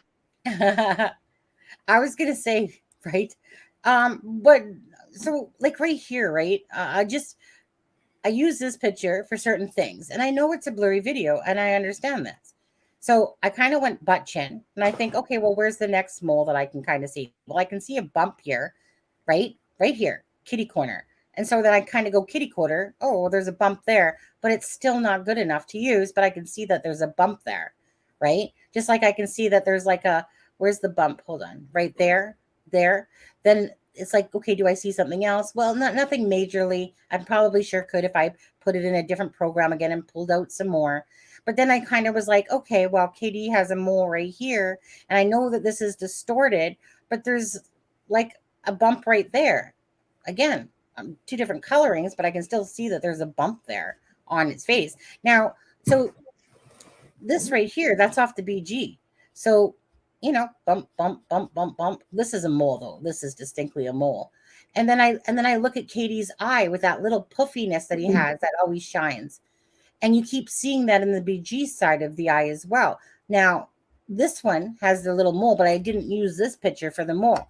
So, like I said, that's what I'm talking about, similarities, So I try to find picture because obviously KD was 19 years old and had zits going on as well. So am I going to find those zits in every picture? I don't know. All I'm saying is that I learned a lot of things with this case, things that I would do again and wouldn't do again. But if there's one thing I don't lack, it's working my ass off for the answers that everyone was trying to find out. And that I am proud of. So I might not maybe necessarily be so proud of if I've called someone out that shouldn't have been called out. And that's a lesson learned. But you know what? Like I said, I'm not going to sit here and hurt myself too badly over it because you had Ali totally blaming someone like Ron Logan, messing with that guy's life. Not just Ali, you had the FBI going after somebody hard in the beginning that, I'm going to feel badly for my own actions, but I'm not going to feel hugely badly knowing that there's so many other people that have called out other POIs and that I am so sorry if I am wrong. Again, my apology to anyone is nobody else's business. That's none of your business. Why don't you guys go back and apologize to all the people you hurt in your life? Like, that's how I feel when somebody says that to me. My business is my business. I'm the one that called out Katie. If I'm wrong on that, that's my business, right? It's your business if you want to watch this channel or don't want to watch this channel, but it's my business about KD, and it's not your right. Like, okay, there was someone in Mel's chat today, and I said to Mel behind the scenes, there's this little jerk off named Johnny Sims or whatever his name is. He literally said, so is Sunny going to go apologize to KD or hold a gun to her head or shoot herself with a gun or put a gun to her head? That's what he put, right? So I said, hey, Mel, could you take care of that guy for me, please? Do you know? Because, again, I'm just like, dude, get the hell out of my business. It's none of your business, dude. But it's just a fact that I could take that somebody said something, but the minute you cross that line and said, or go put a gun to your head, now you just cross this freaking ignorant and stupid line and stuff like that, But like I said, go ahead. You gotta go. Alexa. Oh, okay. But no, I wanted to say something. No, I was talking and I was muted again. Again, I'm like, wow. No, but this time I realized, no, but I wanted to say that first of all is, how dare somebody say that to somebody else? Yeah. And thank God, and I'm happy that you are a very strong woman. That somebody says that comment to you, and it's like, okay, whatever. But you can imagine if you weren't as strong and you take that comment to heart. I mean, you can even kill yourself. From the guilt. You know what I mean? So that's something horrible. People should really think before they Mhm. speak, because I mean that's Yeah. something vile to say. You don't say that to anyone. And who Yeah. the hell are you to say so? Uh, Thank God I wasn't there, because oh my God. yeah. Now, Ivy, if I'm I gonna can totally. address what Ivy put up on the screen there. Yeah. I was just going to, but you go ahead because I think Oh, she's totally wrong. I think what you have to consider is they might not have gone after him that hard, but They they did. never cleared up the rumors, and they let people constantly attack people that if they knew were not guilty, they should Same have with Pat stepped in Brown. at some point. Same with Pat Brown. Yeah, But yeah, the thing is that they did attack. They did attack him publicly. yeah. They did, and not only that, They're still attacking him publicly. The FBI is going on newscasts and still saying it's Ron Logan. Yeah. So I mean, it's but the thing is that not only did they attack him public, and they did, because they turned around and threw him in jail for 4 years, type of thing, because he didn't want to cooperate and give his whatever his With something do he didn't know. Uh-huh. a lie detector test. They made his life hell. That guy's life hell. So they single-handedly, if Ron Logan had literally zipped to it, they single-handedly ruined that guy's life in so many ways. And they literally are actual people that are the Ellie and those people. So that's Because they thought that I disagree, Ivy. They thought that by doing that and putting that pressure, that he would crack and say, "Hey, I killed them." exactly. And obviously, it didn't happen because he was not the killer. So there it is. So that's why they made his life miserable, because they thought that, and God knows what else had happened in there, how they treated Well, him. if you believe what he said in interviews, they treated him horrible. I mean, they took his dentures and would only give him raw vegetables to eat. In solitary. Yeah, that was not the way to treat somebody who had drunk driving convictions and lied about how they got there. That's But they wanted him to admit that he had killed the girls because they were so tunnel vision. Yeah, I think Ivy's. Well, I think you got a small county, and when the FBI pulls up their britches and says this is what we need to look at, they listen, and they took it with more than a grain of salt and didn't have the evidence to prove it. Well, think about it. Most people, when you talk about the FBI, you go, wow, like the FBI, like if they say so, I'm Absolutely. in it. And I think that's what they do. And that's exactly what Sonny and I were talking about. The FBI agent that keeps saying about, how she's damaging and the credibility. Those statements are so damaging to the prosecution. And I don't think anyone realizes that. Yeah. Well, yeah, because they can cast a doubt. But don't forget, this needs reasonable doubt. They can cast doubt in one of those jurors and be like, wait a second, if the FBI agent thinks, something must be true. Some people are blind like that and they follow whatever they say. Well, I want to say something that I find laughable just because I was thinking about it. This is what I find laughable. Is that most people could have gave two shits what I was saying about Garrett Kurtz, KD and whatever. Most people could have gave two shits. I was that person going, hello. Okay, all you people just run over to these people that just make up a bunch of crap and pull it out of their yin yang and call out Daniel Pearson. You want to talk about ruining somebody's life? There's a guy right there. Yeah, right. Under the attack. I was the only one calling out Kitty. Nobody else. Daniel Pearson was a whole different story. That guy was being attacked from all of you people out there. Most, not all of you, but you know what I'm saying? Almost like it was like a herd of ants. I was like, so here there was this James Bryan Chadwell thing happening, I believe. And I'm sitting there going, hello, Kitty, Kitty, Kitty. And all of you guys, really, like when I say all you guys, I'm just talking about in general. All you guys went, oh, Daniel Pearson's story. Oh, and they legitly sold people on this crap on the timeline, and then they all had to bow down, and go, ew, okay, like, look, I just literally embarrassed myself and everybody else around, and then all of a sudden people went, and everyone just kept bypassing me, like I meant nothing, and I was just like, well, Katie, if you aren't guilty, no one's ever going to care because nobody really believes me anyway, So trust me when I say KD is like this compared to that poor Daniel Pearson, that True Crime Garage. And there were others too, because I remember a channel, I'm not going to mention, but there was a channel too that they had a couple, that person said that he had the bridge guy and everything. And he had like 5 bridge guys, I think, that he said that he had, and Yeah, they were not. And I mean, that person went on air and said, "This is bridge guy." And good night, Antonio. You know what the thing was is that at least I was consistent. I never changed my damn ass story. Exactly. I never changed my damn ass story. I wasn't flip flopping like so many of those other people. Well, you know what? The points that you bring up, nobody's disproved them. The points that they've brought up about these other people were being disproved and shot down by other people left and right. But I've not seen anyone bring up an argument that disproves what you've shown. Whether we agree with you or not, where's the proof that you're wrong? Mm-hmm. Yes. Correct. Yeah. Sorry, to Carbon. So I legitly messaged him, Mark Lopez, and it was the strangest thing.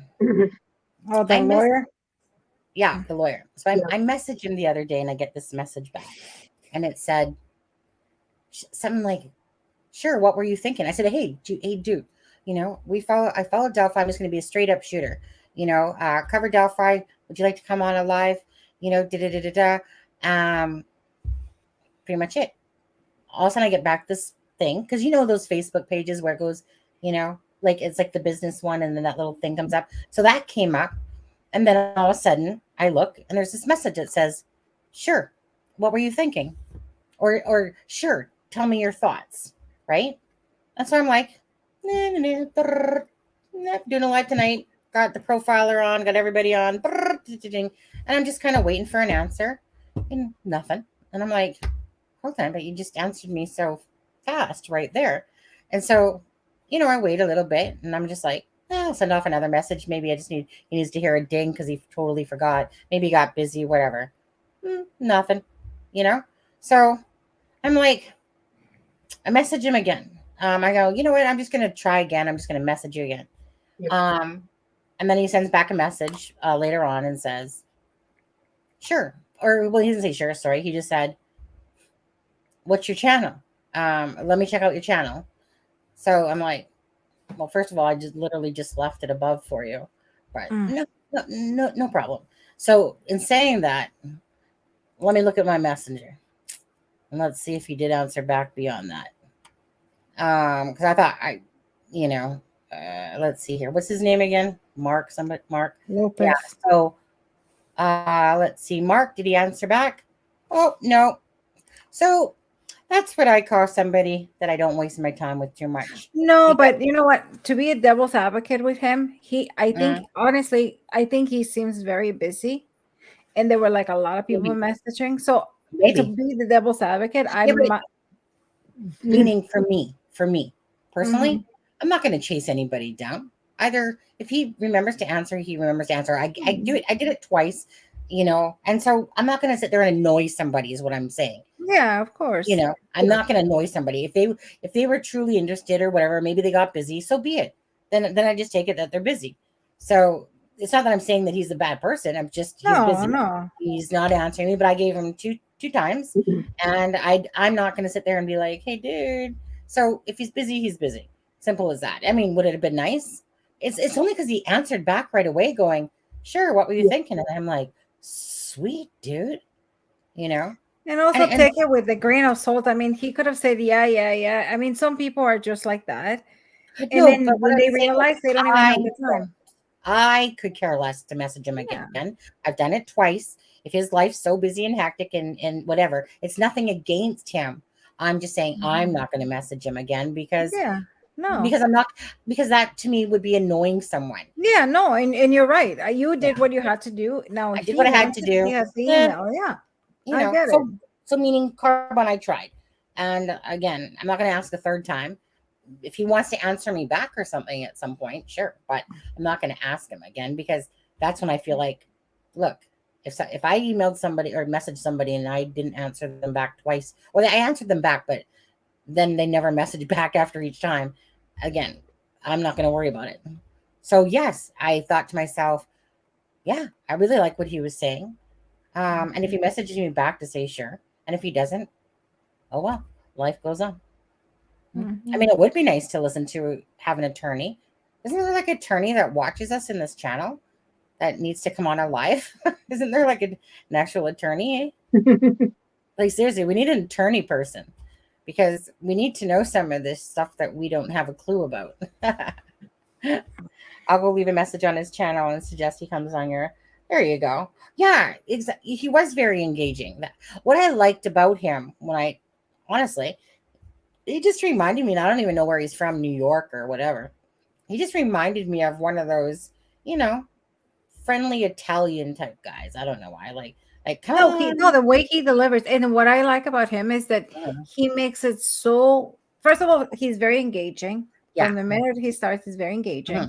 Number two is he makes it so easy to understand the concept that you go, wow, that you're like, oh, okay. And then the fact that he throws in examples and everything, to me, that was like, wow, that's really good. You know what? He, to me, just my vibe off of him was he's kind of just a fun, jovial, nice guy, So I get it if he's busy, like I said. If he messages me back and says, sure, I'll do a live, I'll be like, great. Yeah.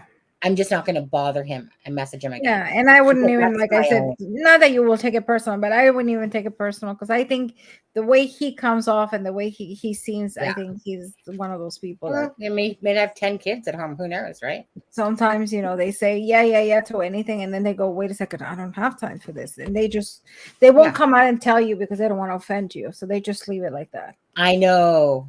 Right. So, I hate that. And you are like me. I prefer somebody come and say, hey, Alexa, sorry, I can't. Because to me, that's the biggest insult. Don't leave me hanging. Just come and say, hey, I can't. Sorry. Okay. We move on. Poor Callie. Callie, do you still exist over there? She's probably nodded off by now. Callie?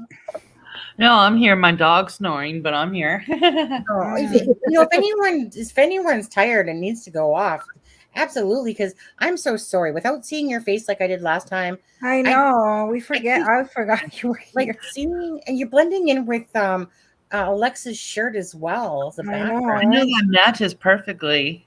Like seriously. No, I appreciate it. I'm tired. It's been a long day, but I'm enjoying the conversation, listening, and watching chat. Carbon, thank you for going over there and sending him a message. Thanks, Carbon.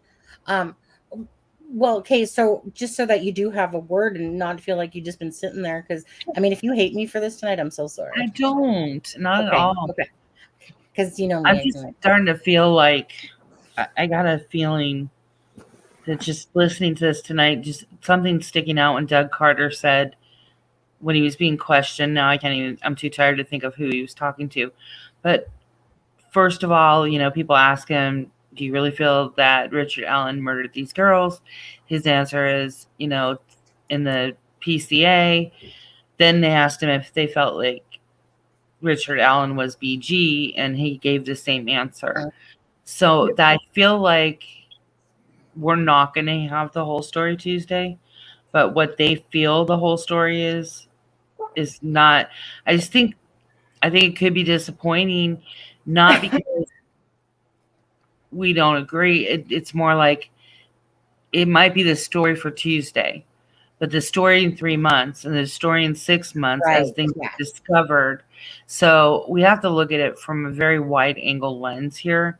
Yes. That it's very possible Tuesday that he's going to say, or they're going to say, BG is Richard Allen and BG is the killer. And as like kind of how he evaded the answer about, are you looking for other people? Well, of course, we're going to be open to any other leads.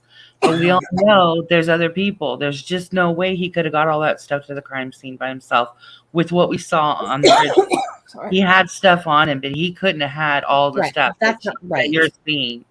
And so, and then, I can't ignore the whole KK connection. There's just no way that's a coincidence in my mind. So anyway, that's, I guess, where I'm at right now as I'm listening and processing. I feel like we're going to get an answer Tuesday, but I think we're going to get more answers as every month goes on. And that's what I believe as well, myself. Yeah. I believe that this is a starting point. We're going to know certain things and they say he's BG and whatever. But regardless, I feel like this is a starting point, and like you said, exactly that we're going to hear more in 3 months, 6 months, because there's going to be more to this. It's a complex case, I believe that, and then it's complex because it has to do with maybe perhaps overseas as well, or some, you know what I mean. It's not it's not just as cut and dried as one guy went and killed and da da da da da da. There's going to be some sort of client attachment to all this. It's probably correct through the web of some sort. Who knows? You know, because people do, right? That's how we talk to each other mostly, is just like what we're doing now, through the internet, through websites, through sick, twisted porn sites and stuff like that, all those different things. But I'll tell you, if there's a few things that have pissed me off, but one thing that has really pissed me off along the way, honestly, I am so upset about the first sketch, second sketch. Oh my God, let's go back to the first sketch. Now he looks like this. People wanted to sit there and take off his freaking goatee and stuff like that and go, ooh, well, if you cross them over, you know, no, I'm sorry. You totally, this case has been nothing short of both poorly, badly handled. Well, you know, with what you brought up there, I just had an idea that makes a little sense. After they released the second sketch, the first press release to the news by law enforcement was the person in the first sketch is no longer a person of interest. He said that. Right. So that means that they had to have recognized who he was and ruled him out. Well, now we're arresting somebody that they spoke to in the beginning. Yeah. When they released that second sketch, they decide that this is the guy we spoke to that was recognized, and he's no longer a person of interest. Was Richard all along the original sketch? And did they actually come out and say he's no longer a POI because we've identified him? No. I mean, I think personally, and I'm going to jump in and tell you this, two reasons. One, this could have been a strategy that they use and say, because the other one didn't work, they're like, okay, we had another sketch. Let's try to see this, if this sticks. And that's the way they are. And Well, I'm sure just so you know, that second sketch right, was confirmed by the sketch artist as being drawn first before that was released. Yeah, and he knew, and I think that's where they went. Or number two, it could have been that they maybe had somebody else in mind. And I think in my head, I think they started looking at Kegan and maybe somebody that Kegan was connected to, and that's where they went. And I told you, when you look at the 2019 presser, you go like, oh my God, they're talking to Richard Allen. But I guarantee you, they weren't talking to him. They didn't know about Richard Allen until like probably 3 weeks ago. Richard. Right. I agree with that. And now going back with Carter, one thing to look with Carter, and I bet you when you hear it, you'll look at it and you go, oh, ha, ha. When Carter, it's not that he's lying, but he's bending the truth. Is he starts, every time they ask him about Kegan or if somebody is involved, he starts smacking his lips. Yeah, he's very he starts body shifting and his eyebrows. His eyebrows come lower, which means that, you know, he's being deceitful is the word. So with Carter, you see his body language, and you know, at first I was like, okay, I can't read him, but then when you start, and he has a lot of tics. He has also facial tics. He does. He goes like this, but those are tics. And then you're able to read him, and then you go like, oh wow. But one thing that to me impressed me about that, and I've been thinking about it, and I think that might be a clue, is the word tentacles. He said tentacles. To me, that was where it was put, the way he said it, his body language, everything. To me, that was very interesting. And that almost seems like he was leaving it open, like tentacles. Because to me, tentacles is, you know, it's almost like it's a network. It wasn't just him. It's I think that term was used because there's different, you know, as tentacles legs. I think there's so many different paths that come off of this.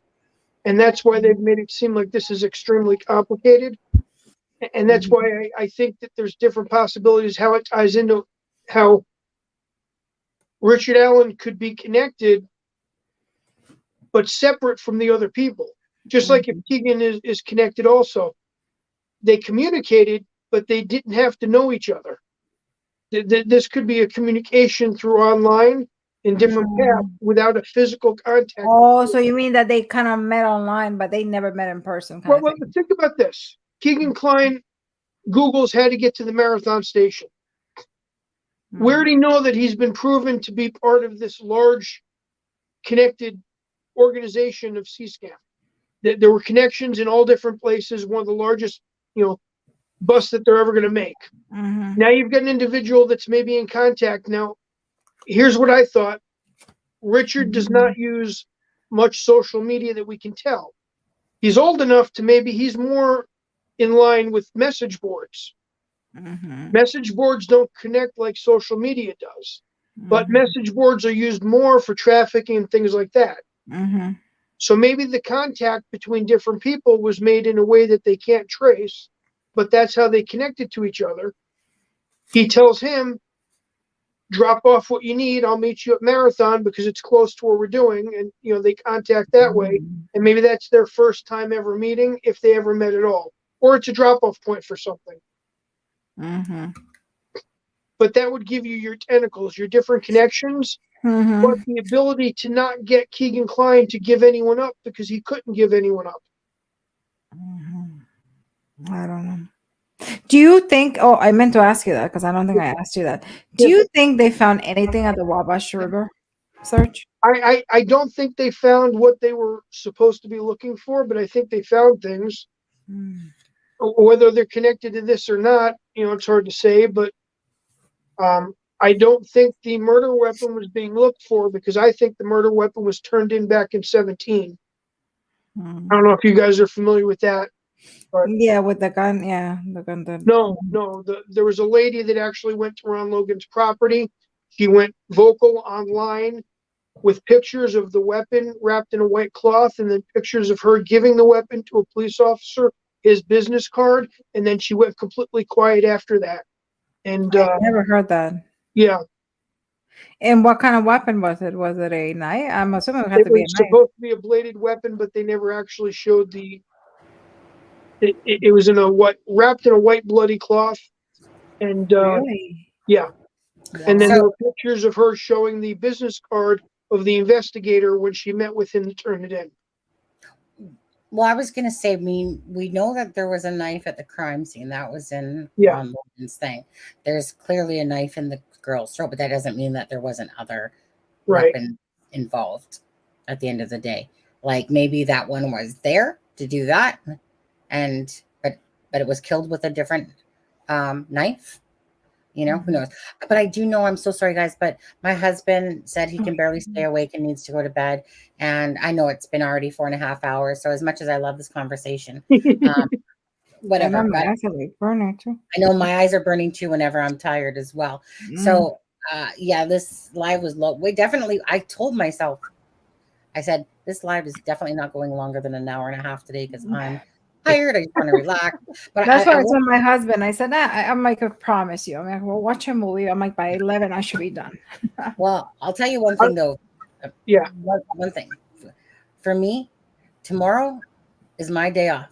If I don't answer you back or I don't talk to anybody, I'm taking my tomorrow off. And I'm just I'm taking stuff off. You need to do that. That's good for you. But I'm tomorrow. If I don't message somebody or answer back, I legitly just want to just spend a day because I've since Adam's been gone and whatever, and you guys have been covering in, and it's just been, it's been a lot of work, and I'm just tired. I just tell them the truth. Tell them what's really going on tomorrow. What? I'm going to go to my. Tomorrow's your flight to the United States, so you can be here for Tuesday. Right. Right. Oh my God! If it was like Katie that was underneath the rest, that would have happened already. I know. But anyways, no. Like I said, so tomorrow, to anyone, you guys or whatever. Like I said, if I don't answer a message, I just really want to take a day off, just for me to do me tomorrow. Just do me Good for tomorrow. you. Yeah, I need that. I haven't done that. If you want to address that comment that's up there. Oh, sorry. Did you want to address that comment that's up there? The police investigation knows nothing to the public? Yeah. Well, they don't know us anything. No, but then the public pays for it. Well, no, I think that's in reference to them releasing documents on Tuesday. A lot of people still don't understand the difference between rights and feelings. Oh, And it's gotcha. not that they owe the public anything other than following a person's rights and releasing a document that's public should be Right. released. Yeah, absolutely. Like that's a different story. There's a difference between Yeah. rights and stuff that we don't have the right to know because we don't have the right to know it. Absolutely. I think it's a miscommunication. I think a lot of people don't understand what is supposed to be released, and they're led to believe that it's documents describing the crime and all that, and that's not what it is. And I think that's why a lot of people are against it being released. They don't understand what it is. It's just an explanation of why they chose to arrest him and why they illegally took him into custody. Well, let Tuesday come fast enough, you guys. Don't forget, we will be going live in the morning for that. I'll see. I believe Alexa, you're going to be there. Well, yeah, where? 9 a.m. Okay, sure. Okay. Yeah. Well, just about 1:45. What time does it start? Yeah, of course. Yeah, I mean, no, the kids go early to school, so. But is it Indiana time? Isn't it Indiana time? Should be 10 o'clock. Indiana's got 2 different times, though. Oh, so what time is it in New York? I think it's at 9, Carol. In Delphi. Yeah, like right now, it's 1 o'clock my time, but it's 2 o'clock Carroll County time. Yeah, you're too. Really? Anyways, there's enough time to talk about it and see who's exactly going to be there and whatever. And anyway, well, I mean, yeah. We'll work it out. I mean, I'm after 8:15. I'm because I have to drop the boys to school. Perfect. After that. Yeah, because just when we thought that the other day was whatever, this one's a very important day for the fact of imagine if we're all like, and then all of a sudden they freaking keep it. So, but we should. I mean, because obviously there's no cameras or anything. But hopefully, no, never mind. Well, right, because maybe we'll see if anyone's going. Yeah, people might be going, and then they say that's not accurate. You will be allowed to bring in and take pictures. You won't be able to do video or audio. Yeah. The non-allowing of cameras will be during the actual trial because it involves kids. But this judge is actually in a program right now that's testing out the use of cameras in courtrooms. Oh, okay. It's a trial program that ends in April. She's one of the few justices that is in this program. So she is open to media in the courtroom. But being that it's based around child issues, that rules it out in the state of Indiana. Right. Absolutely. Well, you know what? YOLO. It will be how it will be, regardless on Tuesday. All we want to know is that, like, okay, if it's opened up, great. Like sponges, we want to know. Yeah, I mean, we'll talk before. I mean, Sunday. You probably have, Sunday. Yeah. My message in the morning.